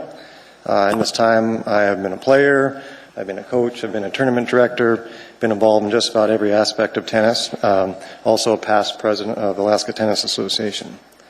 For this particular project, I have been involved on the design committee and to a lesser extent on the financial planning team. And I kind of want to echo something that Scott said there. There has been a lot of discord in this process, and to me, I've been particularly dismayed at the amount of misinformation that has surrounded the public discourse. I'm also convinced that perhaps we could have addressed some of those misperceptions earlier in the process. Maybe we'd be at a different place right now. I think the Alaska Tennis Association did everything that we thought we were doing correctly to pass this project through the public process and secure funding through the state. And in fact, I'm particularly frustrated on the topic of the city funding element, noting that the ATA has taken a great effort to minimize or even eliminate both the current and the future financial burden to the city and its taxpayers. I think others have or will speak to the point that the legislative grant for this facility does not take away any opportunities for hockey or other projects, but instead adds an opportunity for another community benefit. I have also heard comments that express uncertainty regarding our operation and maintenance costs. I believe that you have probably seen the pro forma estimate that projects a financially self-sufficient operation that does not rely on any public funding for operation and maintenance. In fact, we have built multiple contingencies into the financial plan and have worked hard to create a public-private partnership that I think should be a model for this type of project. And this is a point I really want to emphasize. The ATA is not soliciting city dollars or taxpayer dollars for any portion of the facility, either construction or operation. From my perspective, there's no losers in this process. The entire committee wins, or community wins, if we pass this project and make it work. I firmly believe we have a unique opportunity here, and although I appreciate efforts to continue this process into next year if this effort is not successful, I do fear that if we do not act now, and if we send this grant money back, we will have missed our opportunity. Thank you. Mr. Starr, did you? Yeah, just a moment. Mr. Starr? Is it your, I guess, your understanding that the ATA would own the facility? I think that is still under discussion. I believe that the operation would be outsourced regardless of who would actually own the facility. Thank you. Okay, Bill Bittner, Jack Lewis, Alan Clendaniel, Nathan Carr.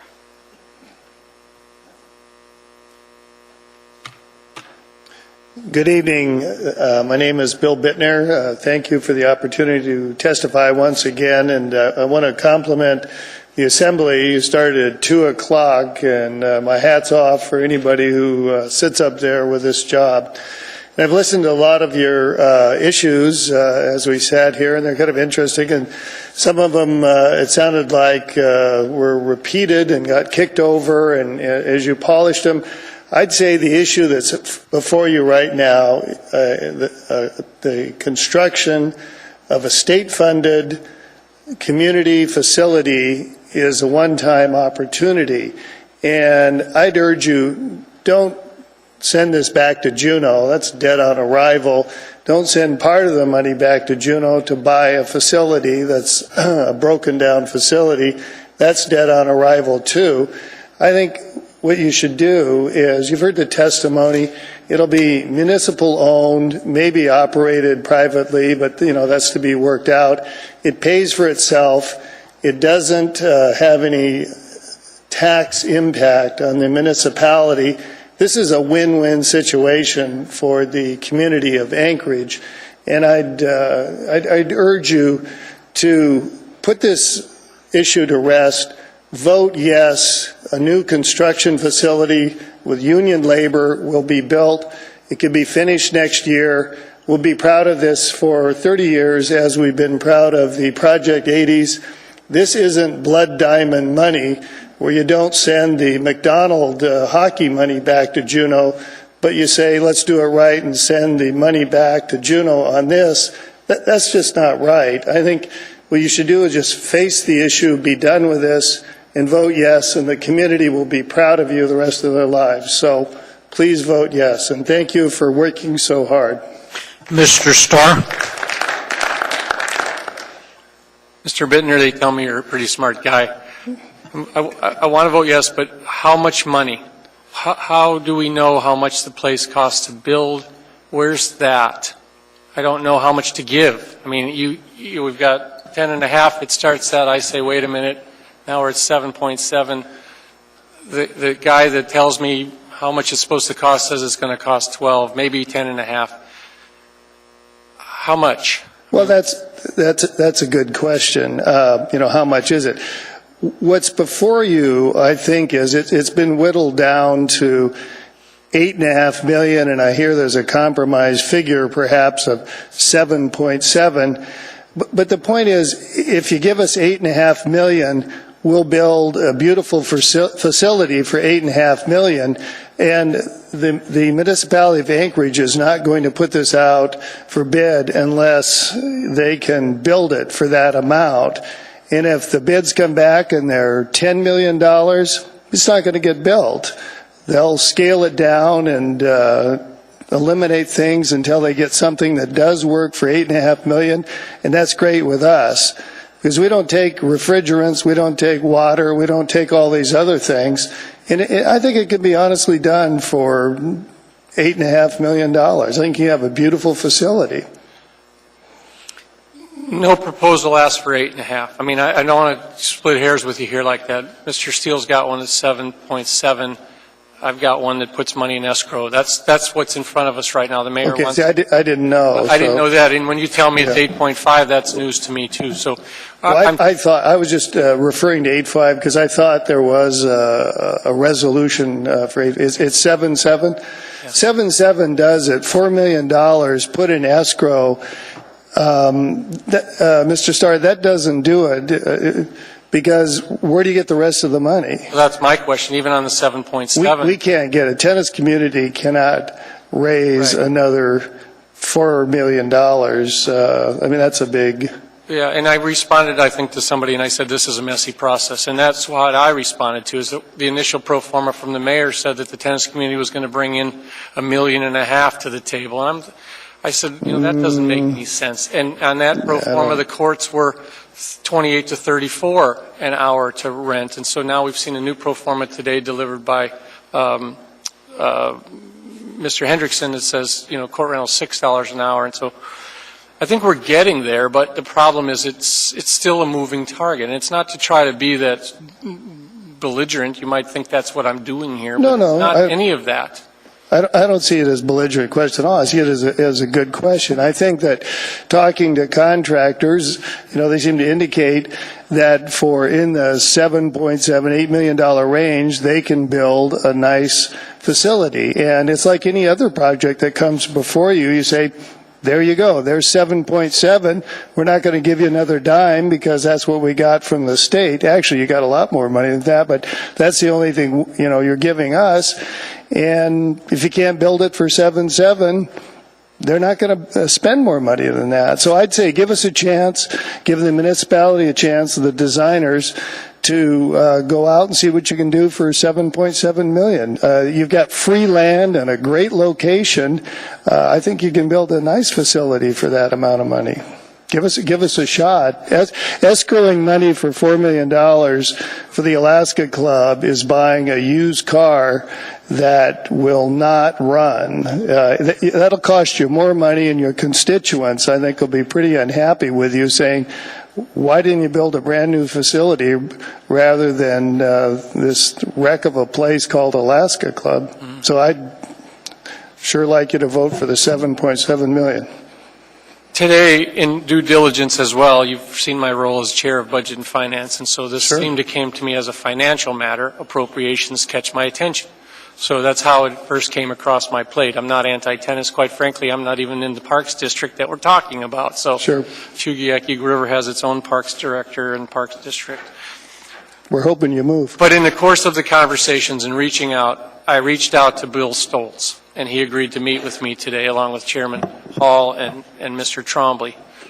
And when I gave him the story that I had, and maybe it is a story, I said, what's your story, Mr. Stoltz? And we sat there in a totally good way, and Mr. Trombley and Mr. Hall, they said that Lindsay Holmes was told that she could have $4 million for her district for that project.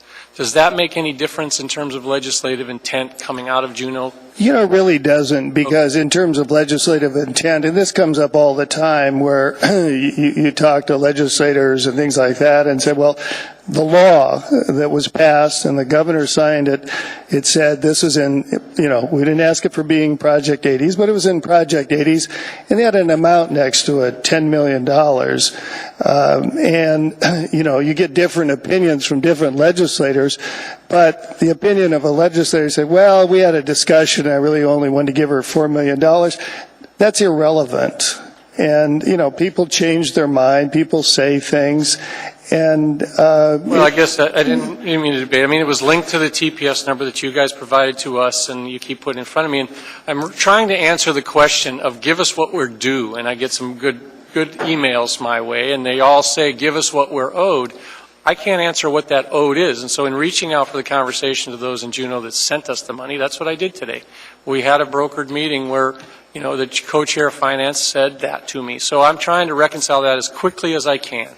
And it's information that's new and different is what was Juneau tending us to do, helping me answer the question of give us the money we were due. And so, I mean, if the question now is give us a tennis facility to foster tennis, and you've always been saying that, don't get me wrong, I approached it and still approach it a little bit as a financial balance because it is packaged that way. So I wanted to hear your answer on that if you knew about that, and it's not anything more. Mr. Stoltz would have met with everybody. I don't think he wanted to sit here for 6 hours, but... Yeah, I think, he was asked continuously over the last 3 years, please, as other legislators, please give us money for a tennis facility. And the number that was in there was one that was sufficient for building a tennis facility. Mr. Bittner, in where? Well, in the language where it said $10 million. It doesn't, I mean, that's what I tried. I heard you say, it doesn't say that anywhere. There's nowhere that it says $10 million. If it did, I'd love to see that. If you have that, I'd like to know where that is, because that's news to me. And again, I'm not asking the question to make you jump through all these gauntlets. If that's the information, and somebody said earlier, the misinformation, I've heard that and I can't find that. It's not, I don't see it that way. It doesn't say $10 million. Well, I think it was in the $37 million for the Project 80s. And I think what was, my understanding was there was $10 million in there that was allocated or suggested for the tennis facility. But by whom, though, I guess is what? I mean, $4 million wouldn't begin to build a facility. But, it's... I'm not here to argue with you. By all means, if you have documentation, what they told us is here, this is $37 million. You guys oftentimes email it to me. You guys meaning the ATA group. And Pro Tennis emails me this. And I'll give this to you if you want to see that. It doesn't say $10 million in there. So I'm trying to find out how much was promised. And so if Lindsay Holmes would have sat down with Bill Stoltz and said, hey, I want $10 million, Bill Stoltz would have said that to me today. So, well, what you have before you tonight, I think, is the ability to take money that was put in, $37 million, and if you've decided $7.7 million is available from this aggregate sum, that's what we're here advocating. Appropriate that, or approve that, accept that. Okay. Thank you for being clear. Yeah. Mayor Sullivan. Yeah, just a clarification for Mr. Bittner in trying to answer the question of about the $10 million. That was the breakdown that the administration provided after we received the $37 million, and we took care of all the defined needs, the $4 million designated for Harry McDonald, the $5 million designated for the museum, and then the ice replacements, the amount left over was the $10 million. So that's where that number came from. And then, of course, now we're at a point where we've added more amenities to the Sullivan Arena, more money for the other ice rinks, and that's where, with Mr. Steele's compromise proposal, it's now down to the 7.7, which is about $150 a square foot for this facility, which, in talking with local contractors, several of them told me, yeah, we can do that. You may have to value engineer it, you may have to do certain things, and you don't have as many bells and whistles, but I know people that have built very similar structures, including the AT&T Center, and they gave me confidence that this can be done. Thank you. I guess that's where it came from. But and I appreciate the clarity. That's where you think the 10.5 came from. I thought you Yes. said something else. No, that was it. Thanks. Mr. Trainee? Mr. Chairman, move to extend to 11:30. Any objection? I have one item to lay on the table for introduction tonight, so if it's the purpose only to hear public testimony, I'd I like didn't to say just the purpose, it's just to go to 11:30 on the current vein we're on now. You could always bring that up during that 11:30 Yeah, time just before period. we close, I just And I may try to formality- extend it to midnight, but let's just get have to to 11:30 something on the first, sir. agenda for the next meeting. Mr. Sharp. Here, let's get this done. Yeah, Mr. Flynn. Pardon? Please vote. Call the on- House, Mr. Chairman. You're missing your vice chairman. We need his vote.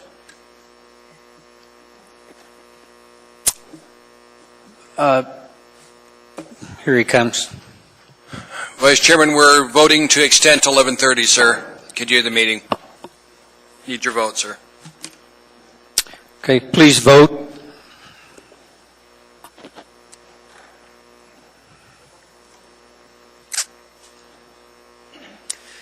We've got a motion, vote of 9-2. We will extend to 11:30.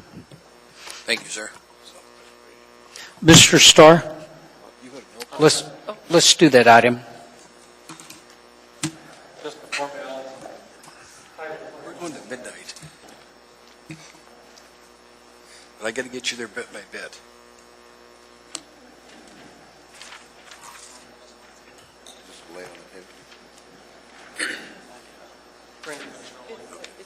Jeez.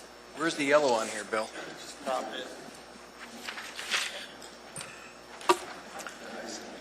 Okay. You're going to make a motion on this, Mr. Starr? Move to introduce. Do you want me to read it? I need a second and a third. Third. For public hearing when, Mr. Starr? It's for introduction. If we can bring it back for next meeting, it should be fairly easy to. I just wanted the date for public hearing, sir. Thank you. Okay.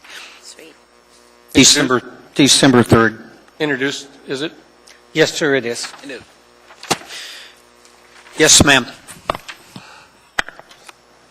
Hi, I'm Stephanie Williams. I've been up here before. I'm actually coming on behalf of Jessica Pirano, who all of you have received a video of Jessica. She is a young lady who graduated from Service High School and this past summer was in a car accident that has kept her in a wheelchair for the rest of her life. She's a paraplegic, and she's learning how to cope with a new way of life in the Craig's facility in Denver. I sent you the video. She was a very active tennis player. She was captain of Service High School, and she's hoping to come back in Anchorage and play tennis. The Alaska Club is not compliant with handicap needs, and she is in desperate need of wanting to get back to something that she desperately loves. I know that she specifically, her mother, Katie Pirano, wrote Mr. Trainee, Miss Johnson, Miss Gray Jackson, and I believe Mr. Birch. So I ask you to please look at that and consider that for her. Another thing, Mr. Honeman, I know that many people have spoken with you in regard to the D2 program that the UAA could have. There are so many people and so many great tennis players in this state that could bring something else to the table for UAA, and I think that would be just a wonderful asset to the program. We have gone to almost every volleyball game there, and it's exciting to watch, and it would be just as exciting for tennis. Mr. Tromley's not here, but he asked us specifically to give him information about the intent of the legislature. We did, and it seems like that's kind of been overlooked. Mrs. Dembowski, you said that no one in your area wanted tennis. In 4 days, we got over 260 signatures. If we had a little bit more time, you would know that more people in your area want this. We have done everything you've asked us to do, and yet it's just like we're spitting in the wind. We are pleading with you this evening to make a decision. We feel as though 7.7, 8.5, 10.5, within that realm, we could get a facility that would accommodate the people and the citizens of Anchorage and the state. This is a good thing for our city, and I would ask you to please vote for it. Thank you. Yes, sir. My name is Nathan Carr. I'm the East tennis coach. I'm back again. I was here more than a few weeks ago.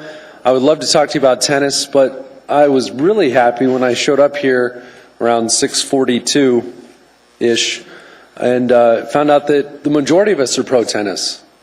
You're pro-tennis, just not pro-tennis right now, which confuses me because you're saying, yes, we would love tennis. We're going to do it later. And I'm a parent of several children, 4 to be exact, and I do that all the time with my kids. I say, yes, that sounds like a great idea. Let's just do it later.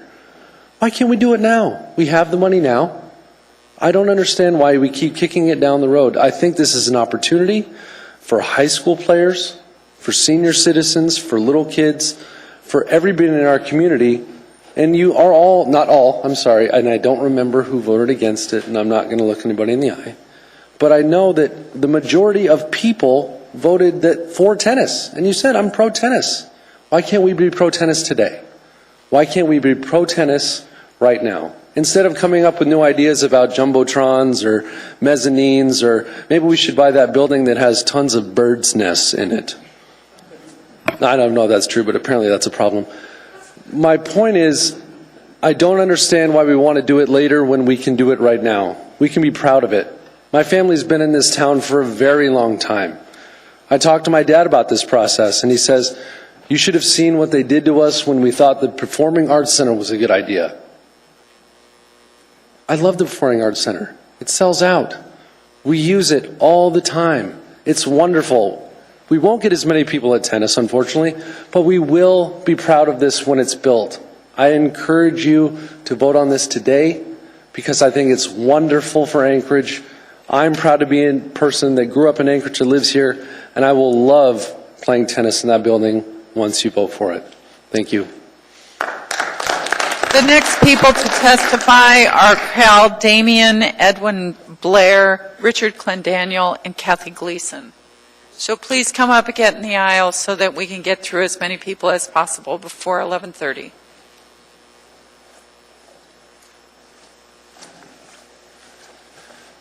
Good evening, Mr. Mayor, staff, tired members of the Assembly, maybe not yet. Thanks for being here to listen to our testimonials here tonight. My name's Edwin Blair, for the record, and I'm born and raised in Anchorage and have had a wonderful life enjoying all of the wonderful parks facilities that we have here. And I think Anchorage is a greater place for the investments that we've made in the enrichment of our community by having activity centers all through this town. I've enjoyed having part of my business performing maintenance in parks and in parks facilities, and I know how rich these facilities are for us. I use them myself, but also by way of being around them, I see a great deal of use that it comes to our community with. And it speaks well. I want everyone to know that this is a really good project. This is an opportunity for us to receive a facility that we may wait many years for. Parks and recreation bonds for capital improvements rarely pass. Something on this scale is something that the Parks Foundation and the Gomez Foundation, the Rasmussen Foundation, other pillars in our community that invest in these parks enrichment would very much struggle to have, but be very proud to deliver for us. I think on behalf of that logic, it's really incumbent on the Assembly to make the right decision here, because you have an opportunity to deliver us a facility in this town that's good for everyone, and it really is. It's a multi-purpose facility, really. I mean, it won't be used exclusively for tennis. I think it has the opportunity to do a lot of things. If tennis falls flat on its face there, the standards can be pulled down and carpet can be rolled across it, AstroTurf. It could be an indoor soccer soccer dome. If it fails miserably at soccer, it has the span to house another hockey rink. There's a lot of opportunities here with this capital investment and putting it to use right away.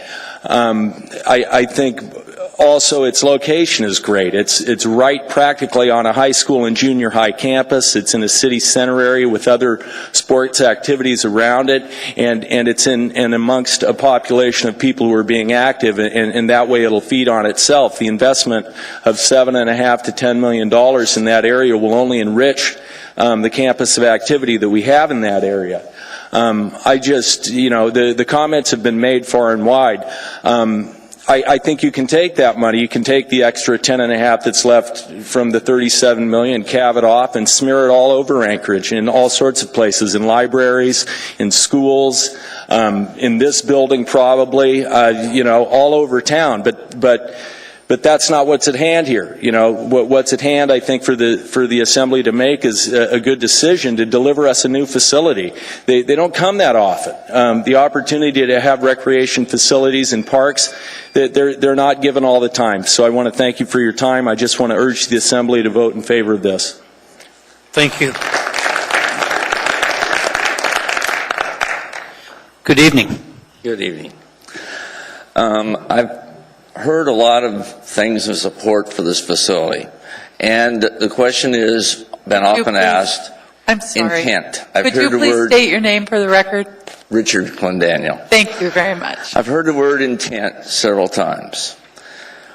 We don't know exactly what the intent of Juneau was. How much money? Maybe they expected more for tennis.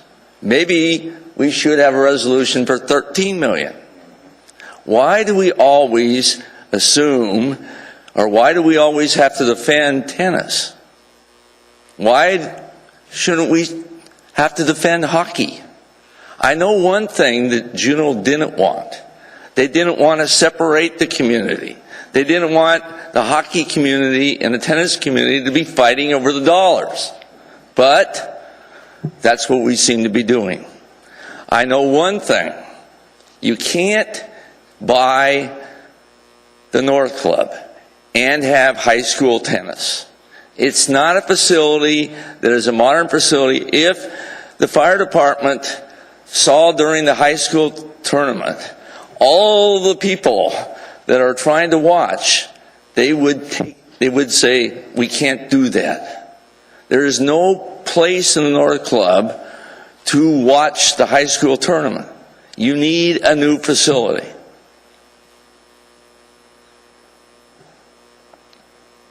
That resolution is a no-brainer. Then the question becomes, how much money do you really need to have for that facility? And I think the $10.5 million is very, very close. We will not know until it's bid. But I am fairly certain that we have enough money that if you put it in escrow, it's going to make it, and the tennis community can support the additional amount if some more money is necessary. The tennis community has risen to this challenge over and over and over again. All we ask is that the Assembly will support all of our efforts. Instead, we've heard a lot of negatives, not hardly any support whatsoever. This has got to stop. That money was put there because the ATA went and got it. And now you're trying to take it away. Why? With such a wonderful facility, there would be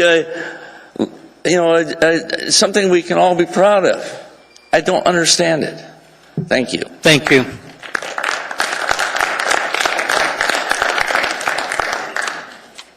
Catherine Hicks, Taylor Williams after Ms. Gleason. Chair, members of the Assembly, I'm Kathy Gleason. I'm currently president of Turnagain Community Council. Thank you for all of your work that you've put in this afternoon and evening. I appreciate it. Stop yawning. We're all trying to hang in there. I think I've started out, I believe this is my third time testifying to this, and I think I've started out my testimony every time by saying, I always have more questions than answers, and unfortunately I've got to start out my testimony this time with the same thing. Turnagain Community Council has been completely left out of the loop in the discussions going on in the last month and a half, and that's unfortunate because that leaves me with, when I've read every proposed ordinance and S version, I'm still not clear who would build the facility. I guess it depends on which resolution you pass. Operations, now just through ATA member testimony, I've heard different things. And so the council was told the municipality would be operating the facility. So I guess I'd like an update on that. We put together a good group of people as a committee. We met several times. We came up with good recommendations that are essential to be implemented if this facility is funded and built at Dempsey, because there are issues.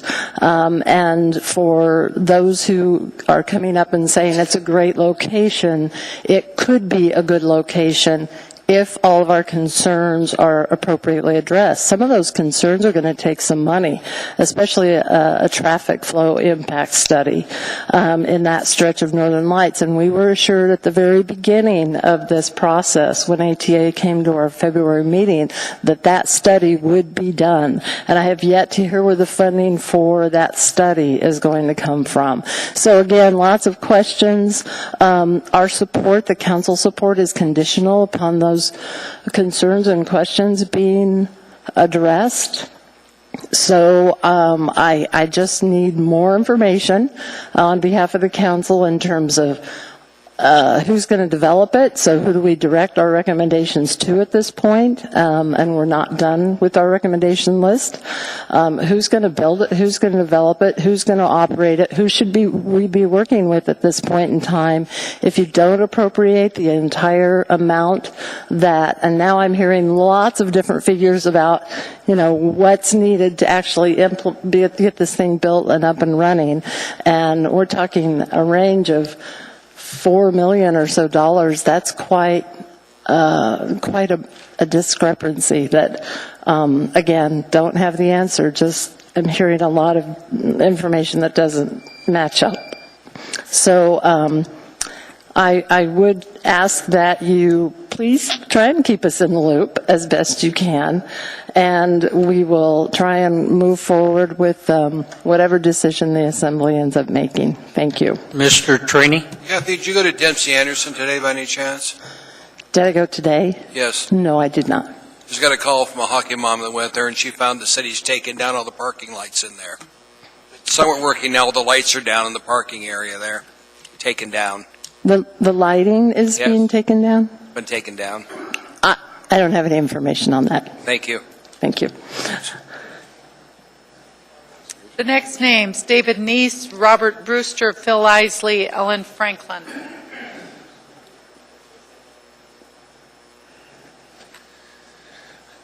David Neese speaking for myself. I thought the school district had public testimony screwed up, but you guys are doing pretty good. Mr. Chairman, you might want to set aside like the first half hour of the meeting for public testimony. A 6-hour wait is a long time. You had 45 minutes still of time left in the schedule before you started public testimony. But to the topic at hand, in 2010, the municipality went down to Juneau, asked for $1 million for your entrance to Lusec Library. They got it. 2011, you went down to Juneau and you asked for $37 million for Project 80. You got $9.8 million of that money. So you add those two together, you got $10.8 million. You went down to Juneau, and I don't know what you asked for, but what you got was, again, $37 million. So that $10.8 million you got in 2009 and 2010, that's the difference you're talking about. So as a fiduciary body, your eye was not on the ball. If you went down there asking for $37 million 3 years ago, and you got $10.8 million from the legislator, that doesn't leave $37 million to ask for again. So what you do with the tennis court is up to you. What you should be concerned about is that $10 million extra was added to that original request when you went down there in 2009. And that's something that, as a body that has to address the budget, $10 million is starting to get up there in money that you should be noticing. So my concern is not whether or not you build a tennis facility. Coached for many years, love all the facilities. Remember having to re-roof the performing arts, having to do major structure, Egan Center, having to do the ice delivery system down at the Sullivan Arena. Nothing you build in this town lasts its 30 years. So if you build a facility that's going to cost you $7 to $10 million, and you don't anticipate it's going to cost you money in earlier than 30 years, it's not a good plan. So decide whether or not you want to help tennis out in town. It's going to help them. Helped out every time you build an ice, every time you build a hockey, every time you build a soccer facility. The indoor track, wonderful for a high school track and field. It's an investment in your kids. It's an investment in the future. You need to look at how your funding is going down to Juneau and why is it coming back exactly opposite of your MLMP power thing, where you think you're spending $5 million and get billed for 10. You went down asking for 37 and you got $47 million back. That's the other part of the equation you need to look at. How did that happen? It shouldn't be happening because the cost overrun shouldn't have happened, and the overrun from Juneau shouldn't have happened. Thank you. Thank you.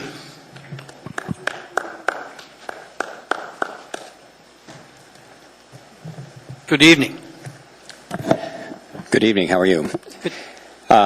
Boy, you guys work hard. I very much appreciate it. I had no idea until this process started, so congratulations for your efforts. My name is Robert Brewster, and I am the president of the Alaska Club. And several years ago, the Alaska Club made a decision to upgrade its tennis facilities at the East Club by selling the North location and using the proceeds from the sale and additional capital to add 3 tennis courts at the Alaska Club East site. This would have resulted in a facility with 7 tennis courts. The plan also included an addition of a large social space, direct access to high-end locker rooms, direct access to the tennis viewing, and would have provided a very, very nice facility, but it was contingent on being able to sell the North Club in order to use those proceeds. Because we were going to spend millions of dollars to do that, it didn't at the time make any sense for us to provide a tennis facility for a competitor that was going to make that East project unprofitable or not feasible. Since that time, we've tried to sell the North location. The original price, if you go all the way back to the beginning, was $4.5 million. And the purpose was for warehouse conversion, since we had a deed restriction on that property. Since that time, because it's been very expensive, according to potential buyers, to make that conversion to warehouse, we've had to lower the price to $3.75. Now, originally, we had no intention of offering the North location for sale to the city or any other party. But it's only after understanding that we could provide a better value for $6.1 million, essentially half the price of what we know in the industry will cost $12 million, that we decided to offer the facility for that purpose. The city will have the prerogative to decide whether that is a good value or not. That's really not for the Alaska Club to judge. But it's certainly as a business our prerogative to make that available for sale. Considering that so many people in the tennis community have lobbied us to not sell the tennis facility, we can only surmise that it is a great place for people to meet and to play tennis. In fact, some of the people that have criticized the facility, I saw them playing there yesterday, and they seem to be having a very good time. The North location currently has 5 indoor courts, 3 outdoor courts, and the ability to expand to up to 10 courts, which is not something that the Dempsey property provides for. It comes with 3.5 acres of land.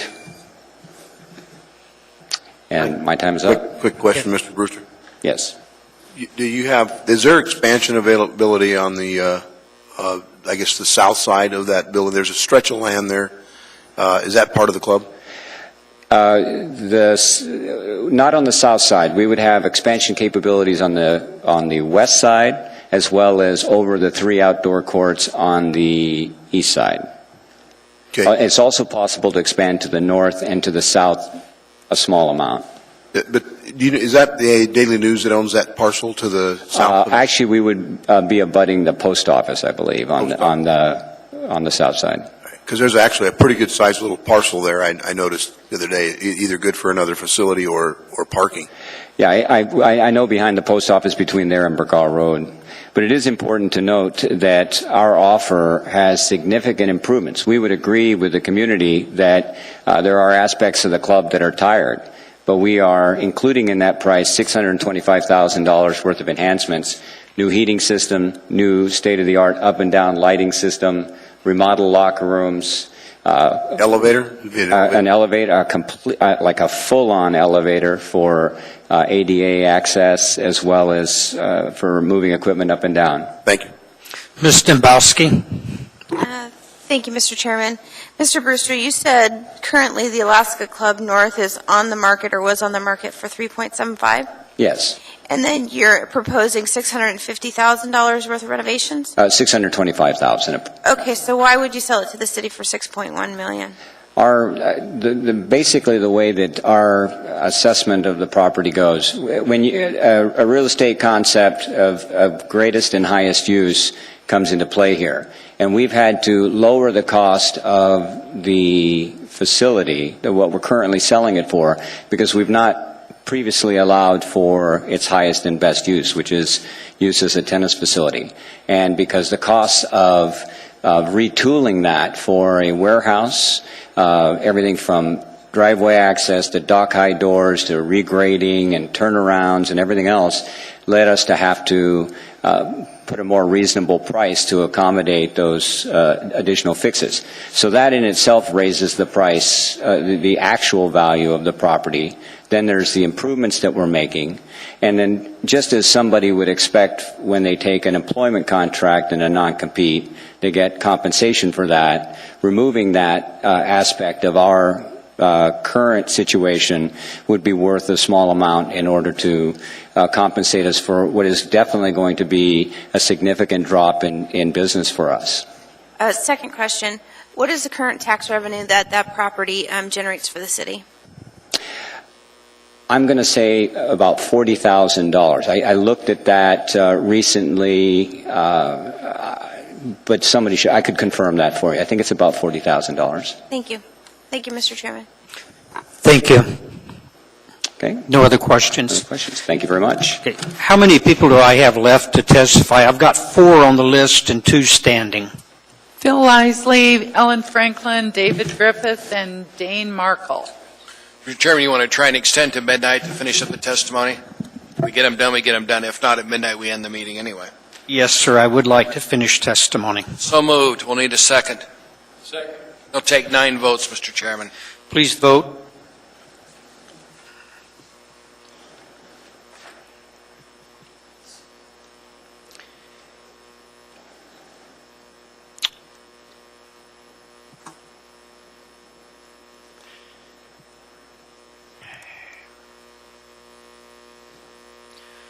That motion carries 10-1. Thank you, Mr. Chairman. Go ahead, Phil. My name is Phil Isley. Since the last time I talked to you, I got a chance to speak to my lawmakers. They're the ones that live in the district that the tennis courts are going to be in. They didn't know much about it till it came out of the Finance Committee, so it was kind of a surprise to them. And I asked them if they would be upset if we did something else with the money. And they said no, they really wouldn't be that upset. The second thing that I'd like to say is you said that you're bound by law that you have to spend this money on sports things. And when I ask about that, that's true. But If you come up with a spending plan and give the money back to them, they will approve the spending plan, most likely, and give it to you, and you can spend it on things like this beautiful building that you have right here that's falling down around your ears that they've been trying to get funding for the last 6 years. And the children will be able to read and listen to stories about puppies, and it'll be good. And maybe even you can put new cushions in, so when you're debating about if yes means no or no means yes, I can take a little nap and not wake up with crinks. The thing that bothers me about the tennis support is I've seen so many times where the state gave money to something and it lasts for 4 or 5 or 6 years, and then we get the remains of it and our tax dollars have to support it.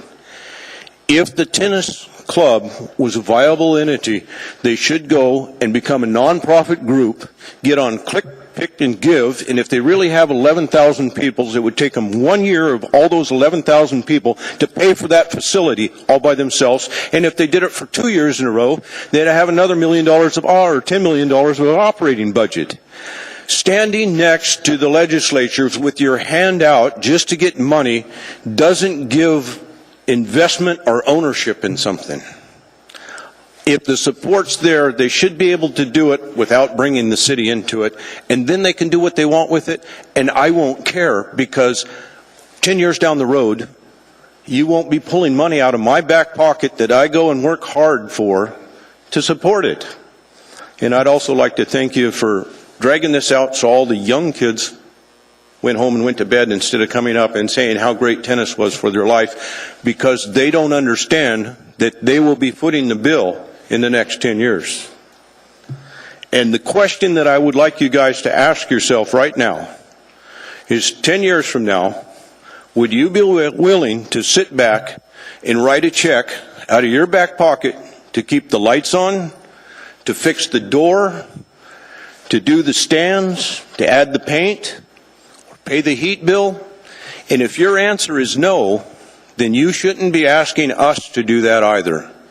And I think that the responsible thing to do would be to make a spending plan, send that money back to Juneau, and use it on Project 80 buildings like this one, and upgrade them so that we can enjoy them future. And if the tennis club wants a tennis club, they can go to the legislature as an organization to get money to their organization and do it without the help of our assembly, without the help of our tax dollars. That will be coming down the road just like it has every other time. Thank you.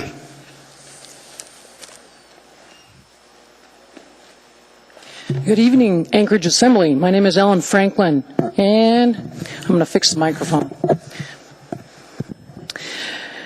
I am the president of the Anchorage Women's Hockey League, and I represent 280 members. They're not here with me tonight, thank goodness. You don't want to be around 280 women, let me tell you, and hockey players to boot. But we support Mr. Starr's plan fully, okay? You can't expect us to keep playing hockey in these existing facilities when the lights are now down at Dempsey. I mean, you should walk that parking lot at night, and our games are like 10:15 to 11:15 at night. It's like this time of night. That's why I'm still awake. All right? That's a dangerous place for women to be late at night. The facilities need to be taken care of. Take care of our existing facilities. In the last 2 years, we have seen a 50% increase in our rates to pay for 1 hour of ice. It has gone up $130 a sheet. And you tell me that the capital improvements are where? I still get dressed in the cold locker room. It's colder in the locker rooms than it is outside on most nights. And in other rinks around town, the kids are getting dressed in the hallways because there's not sufficient locker rooms for them. These are little kids. Okay? My kid plays hockey too. All right? We need to get our facilities taken care of. And just like the last gentleman that spoke, we're going to be paying the bill down the road. We need to take care of our existing facilities. Hockey is less expensive in the private rinks in town right now per sheet of ice. And they have nicer facilities. Heated locker rooms. Whoa, what a concept. okay? Not to poke swords in your side here, but we need to take care of what we have. And our future decline of the sport is driven by the fees that are raised each year. And in the last 2 years, $130 per sheet at Dempsey, okay? They're charging us the same rate at Dempsey as they charge at the Sully. Guess where I'd rather skate?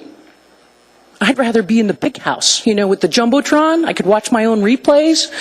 I mean, how cool would that be? And we only have to book a 4-hour period of time to do that. We're really thinking about it, because the ice is the same price, but the locker rooms are pretty sweet at the Sully. So it's not only impacting my ladies that play, it impacts our children that play hockey, and we're a nonprofit, so the money comes out of our members' pockets to play. This is their choice. So to me, it's imperative that we continue to fund the existing facilities with Project 80 funding. Thank you very much. Thank you. The next people to testify are David Griffin, Dane Markle, Zarina Clendaniel, Jody Wolf, and Ed Hendrickson. Hello, thank you for hearing me tonight. My name is David Griffin, for the record, and I just wanted to speak to you very briefly, very quickly about tennis. I'm also a basketball coach and a hockey coach. I love all sports. My kids participate in the Mighty Mites program, skiing at Alyeska. I volunteer to do that. I volunteer for the Quick Start and help teach kids how to play tennis. And it's a fantastic thing. My father is 78 years old. He's the #1 ranked male doubles player in his age group. So this summer, he came up to Alaska. We played in a tournament together. We got to play. My son played. So I'm playing with my father and my son at the same time. It's a fantastic sport. I really want to press you to try and build this new facility. I think it's the way we should go. It's cold and dark here in the winter. We need facilities like this. We gain so much from it. Our kids don't become obese. They become tennis players. They become hockey players. They become basketball players. That's an excellent way to grow up. Thank you very much. Thank you.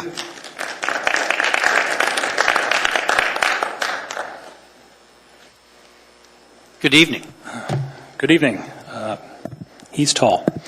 My name is Dane Markell. I am an Anchorage resident and have been for almost all of my life, and I'm very much in support of the tennis facility. It's very near and dear to my heart, in particular because of my daughters. I have 2 young daughters, and they like tennis, and they like hockey okay, but they would prefer to play tennis. And I've had trouble kind of coming up with an answer as to why we have so many hockey facilities, and, you know, they could play, if they liked hockey, they could play hockey all year round at any number of places. And those places get funding. And pretty much without incident, they get funding. They don't have to show up for 3 meetings and line up here and say, we need money for hockey. They get their money.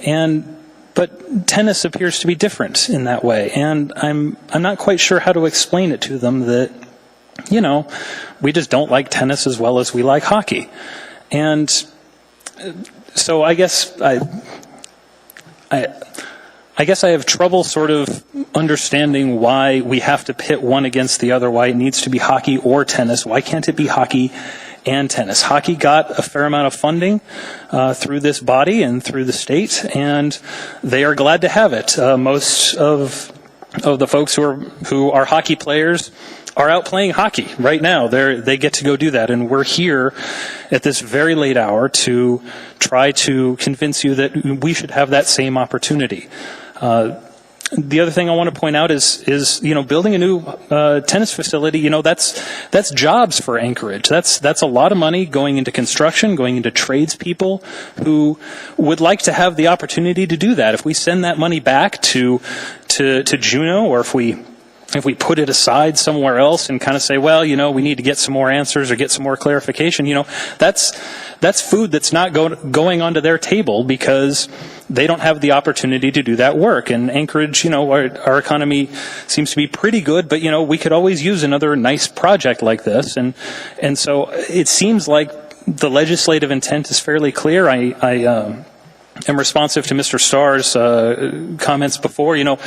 They do sort of seem to be moving the goalposts on us quite a bit on this, and I don't have a for sure answer. I'm not a contractor. I can't tell you, how much the thing will cost, but it seems like the legislative intent is clear that at the end of this process, we need to have a tennis facility. And so I guess that's really all I'm here to say, and I'm also responsive to the gentleman, the president from the Alaska Club who was here.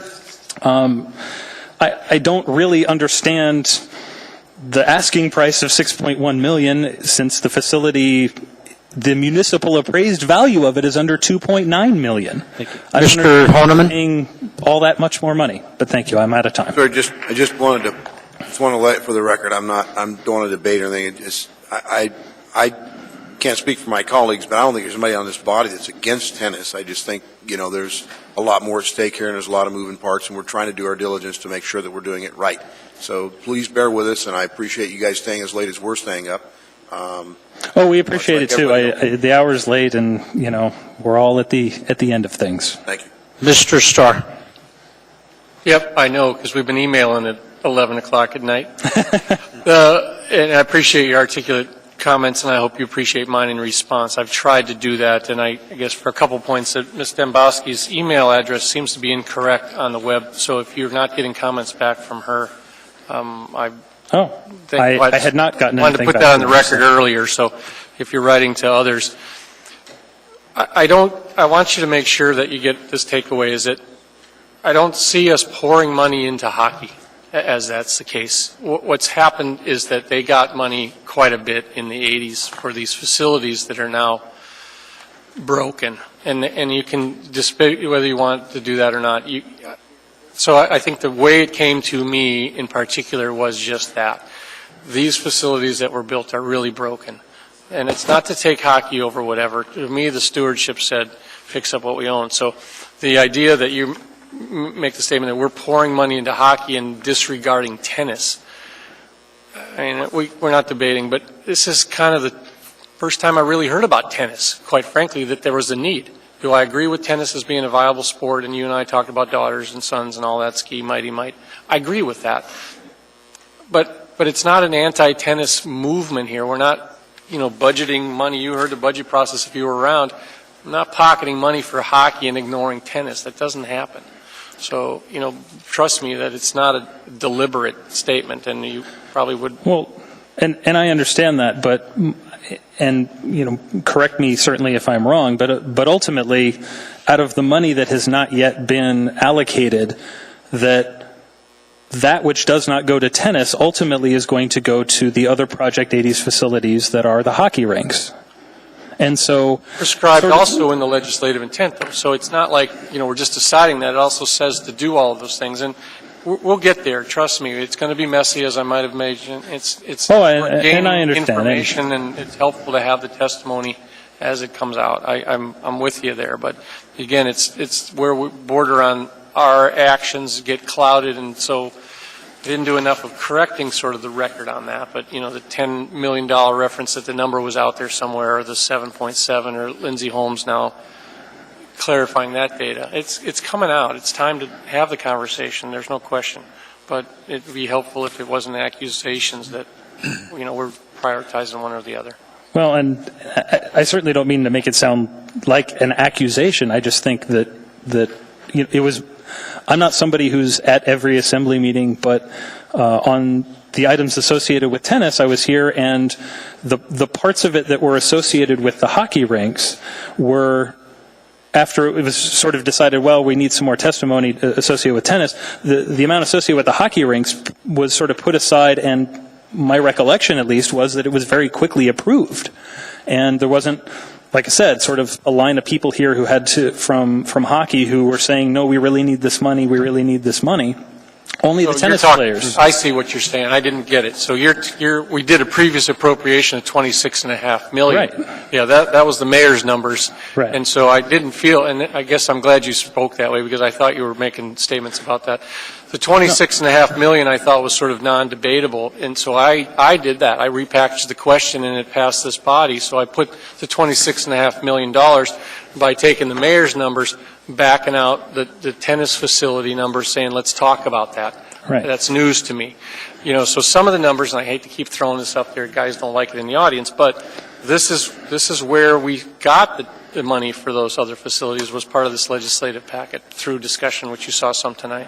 Sure. Now I get it. The $26.5 million did look like it was slam dunk, because those weren't what I thought Right, it debatable was back then. segregated from the other money and then very quickly approved, and that was the end of it. And so, at least to a layperson like me. Thank you. I'm going to try to move on. Ms. Dembowski. Thank you, Mr. Chairman. Dane, it's good to see you. Good to see you. I just want to tag on really quick to something Mr. Starr just mentioned. Had you been sending me emails and not getting a response? I have sent you 2 emails that I know of and not gotten a response, although you're not the only one, so I didn't read anything into it. I have to apologize, because I try to respond to every single email, and it was just pointed out to me last week that one of the links has a W in my name or something, so there's emails that I have not been getting that it's wrong email address, but because I know I don't have any of my email, because I would have emailed you back. Oh, well, I appreciate that. But it's good to see you. It is very good to see you. Jack misses you. Ms. Gray Jackson. Thank you, Mr. Chairman. Since everybody's talking about the wrong emails, I answer every email. So if you didn't get an answer from me, it's because there's a wrong email. And I know Mr. Clinton Daniel, he had the wrong email address, because I saw it because of Mr. Starr. So I just want to make that fact known to everybody. I answer every email. So thank you, Mr. Chairman. Yes, Madam Clerk. I was notified that some of these emails were going to the wrong address, and the Muni listserv appears correct, that it has both Ms. Dembowski's and Ms. Gray Jackson's email correct. If you want to send them all an email, you can send it to wwmas@muni.org, and that will get it to everyone. I'm a little bit concerned. We've checked with IT, and it looks like maybe we've miscopied a couple of wrong emails. I don't know exactly what the problem is, but hopefully that'll resolve it. Thank you.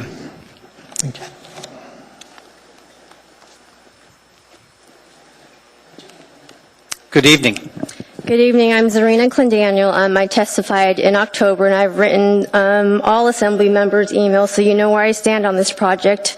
I support building a public indoor tennis facility.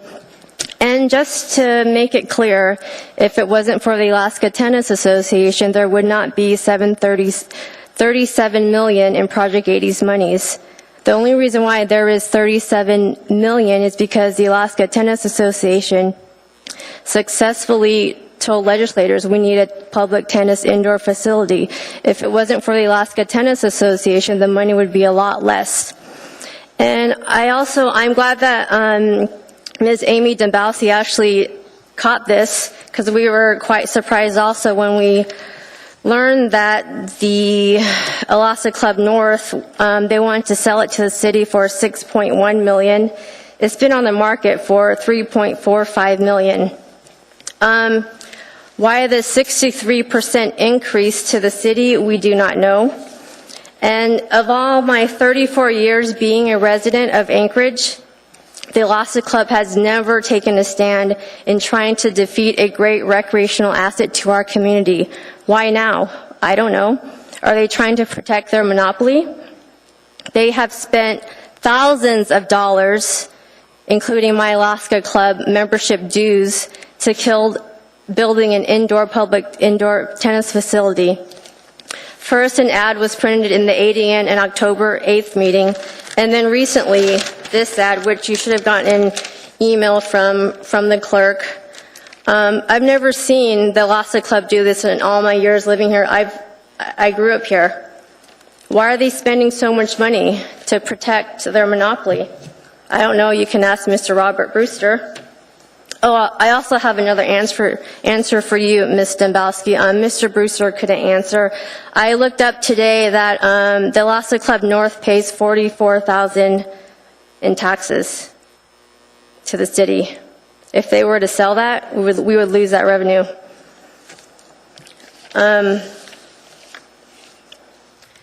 So why is the city even considering bailing out a private multi-billion-dollar company?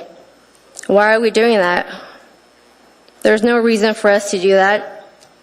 We need to build a public multi-use facility now. State High School is already in jeopardy in the fall. The Alaska Club has told ASA that they're not going to hold State High School tennis at the North Club.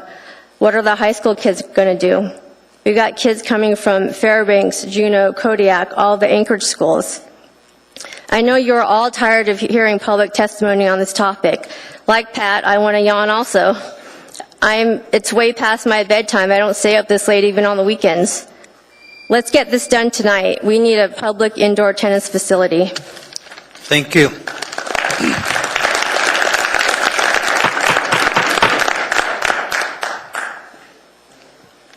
Good evening. Good evening. My name is Jody Wolf. I'm second to last here, so we're getting close. But,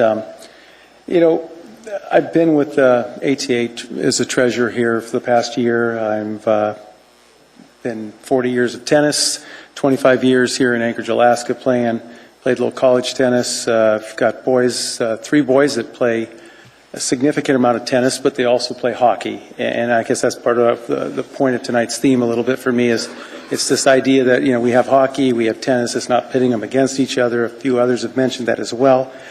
But I do want to speak to the $21 to the $24 million that hockey seems to have gotten recently here. And again, I don't want to make a big issue about it because you know the details of it, Mr. Starr. But 21 to 24 million, that's gone through on the hockey side, or it appears to be going through on the hockey side. On the tennis side, we just like to see that $7.5 million or $7.7 million, whatever it turns out to be, appropriated for the tennis side. I also just want to speak real quickly to the idea that hockey, tennis, volleyball, basketball, they can all coexist in this town. I can't tell you the countless number of times I've sat at Dempsey Anderson Rink with my boys playing hockey at practice, and how nice it would have been to have been able to walk 200 yards over to a rink or to a facility, play tennis, take my youngest kid. So I look forward to that. I hope somewhere down the road, at least not for me, if someone else behind me and has kids. The other thing that just long dark winters up here, I think the added advantage of us having an indoor facility like this, it's an attractive thing for Anchorage overall. It would benefit Anchorage in multiple ways to have something like that. It attracts professionals from lower 48 and our environment as well. It's just something that just on the map makes Anchorage look a whole lot better. The other thing, just quickly, team sports, I think as you look at it on a team sport basis, the youth in the hockey environment seems to be on the young side. I think if you looked at the poll of Anchorage tennis players, you'd probably see that we're probably closer to 40, 50 years old on average. It is a sport of a lifetime and certainly there for ages to come. It supports the idea that we play tennis for years and years. Lastly, the thing I just want to mention again is high school tennis. It's been brought up multiple times, but it's been in existence for 40 years in Anchorage. I'd certainly like to see it for my kids another 40 years to come. So I hope with all that you'll consider this and push forward on the tennis. Thank you. Thank you.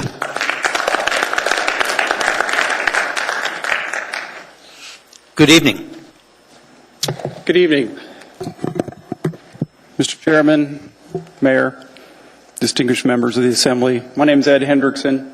I'm a 51-year resident of Anchorage, and I'm the Vice President of the Alaska Tennis Association. And I really appreciate the time you have invested in this issue. You have very important things to do for this community. You're leaders in our community. I know this has taken up a lot more of your time than you'd expected, but we really appreciate that. And many of you have met with us one-on-one to hear our story, to hear why we think this is so important for our community.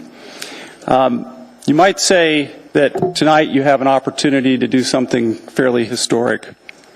And you might respond to that by saying, well, we do that every time we get together. We decide the fate of the community.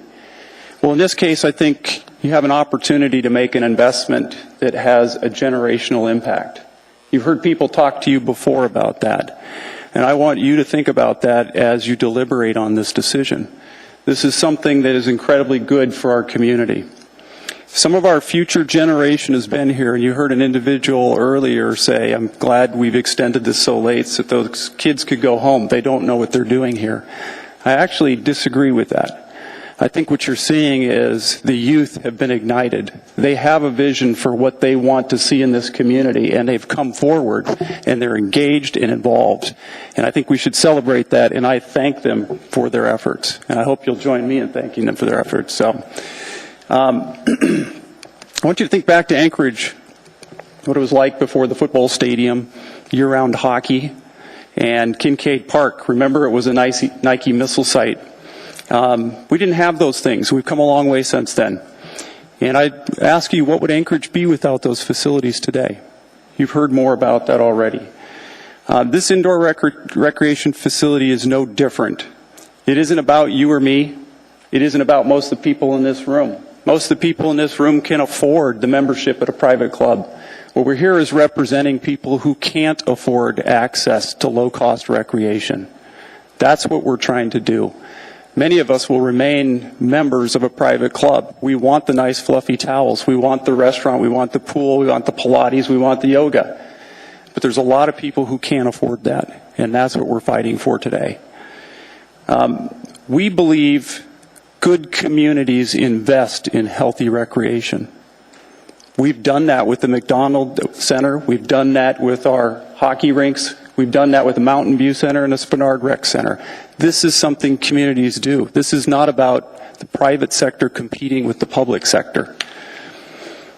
We believe with your leadership tonight, you're going to make the right decision. I know this is difficult. You've seen our signatures, we've seen the gathering, you've seen the swell. And I ask you to think very carefully about this important decision you have before you tonight. Thank you. Mr. Trombley? How much do you want for the facility? Well, I want as much as you'll give me. Well, and the reason I asked is because I finally had the chance to read the document that you sent down to Juneau, and you guys requested 7.2. Mm-hmm. So why would you want more than that? Well, if you'll give us 7.2, we will try and make do with 7.2. You heard Mr. Bittner testify on that. Okay, so the other thing is that when you guys put together your plan, your business plan, did you have a site in mind? Was it always the Dempsey? Yes. Yes. Do you know, we just had a debate, we just attempted to have a debate over Title 21. Mm-hmm. Do you know if that structure can fit? Does it meet the setback requirements? Does it set the easements, the vegetation, the parking lots, the floor area ratio? Do you know if it fits those? Have you done a preliminary site plan review? Through the chair, Mr. Trombley. I think you've seen our legislative ask. You've seen the preliminary designs. My understanding in working through the facility committee and through the PM&E department, it does meet all those municipal code requirements. So you did sit down with municipal departments? That has occurred through the spring and summer, yes. Okay, so for $7.2 million, you guys can build the facility? I don't know what the cost would be if you... Well, where did you come up with 7.2 when you went to Juneau? I think that was our estimate at the time of what it would cost, but again, preliminary engineering hasn't been done. A lot of the design work is still underway. I think it's important that... So you went down to Juneau and you said, give me $7.2 million because I think I could possibly do it with this. The reason I ask that is that if I'm going to build a home, I'm not going to ask the bank for a loan if I don't know exactly what I'm going to build. I mean, I would assume I'd have some sort of design and say, this is the design that I want. This is what I want to do. I understand that sometimes costs change, but $3 million cost change, 10.5, 7.2. Yes, Mr. Birch, it is a question. I understand you're tired, and so am I. Well, I know you want to vote on this. So because Mr. Birch is tired, Mr. Chairman, I'll go ahead and stop. Well, I also want to point out we've got exactly 6 minutes left, and we shut it down. Period. Mr. Starr. Nice to meet you. Was that was today? Yeah, it was. Through the chair, Mr. Starr, You that saw was this in today. my hand, and Yes. I wanted to. We got cut off because I had to come here. But why didn't you mark it to us, meaning the assembly? Through the chair, Mr. Starr. I think what you saw was a nonprofit that probably wasn't as sophisticated as some nonprofits. And so what I would say is that we think we did everything right in that we gathered community support, we gathered national support, we put in a legislative ask, and on February 7th, we went to the Turnagain Community Council and expressed our idea, shared with them the concept. The community council voted on that evening to conditionally support the project. In March, the next month, we went to the Spenard Community Council. We also did the same thing. There were several assembly members in attendance. They also voted to support the project. We then continued to gather support and lobby in Juneau, and to our understanding, we were successful in securing funding. If we were going to do it over again, I think we would do exactly what you described. We would come to you as a body and tell you what our ideas are. Did the mayor allude to you that we were supportive of it, or how did that conversation go with the mayor? I got this from him, I guess, so he saw it, but, I mean...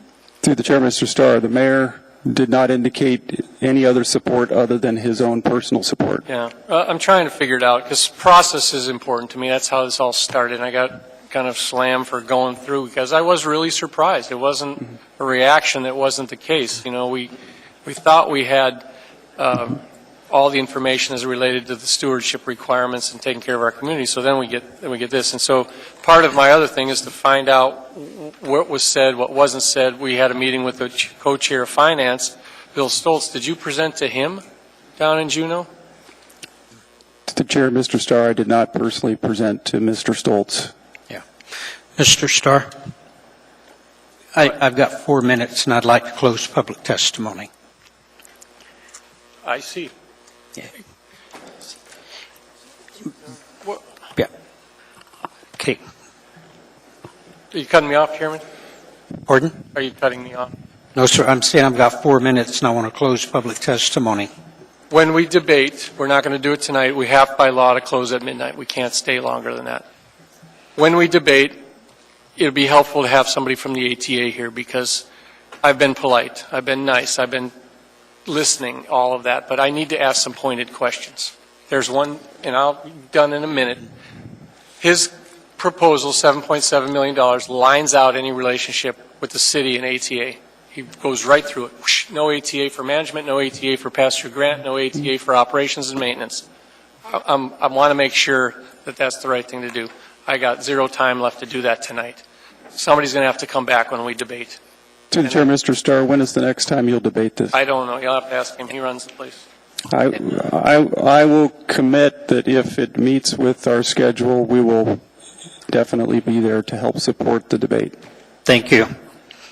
I understand you're the last on the list, so closing public testimony on this. Thank you. Mr. Chairman? Yes. Mr. Chairman, I would move AR 2013-277S. If I could get a second. And we're going to continue this to the next meeting, because I need a motion to adjourn. We stand adjourned. Thank you.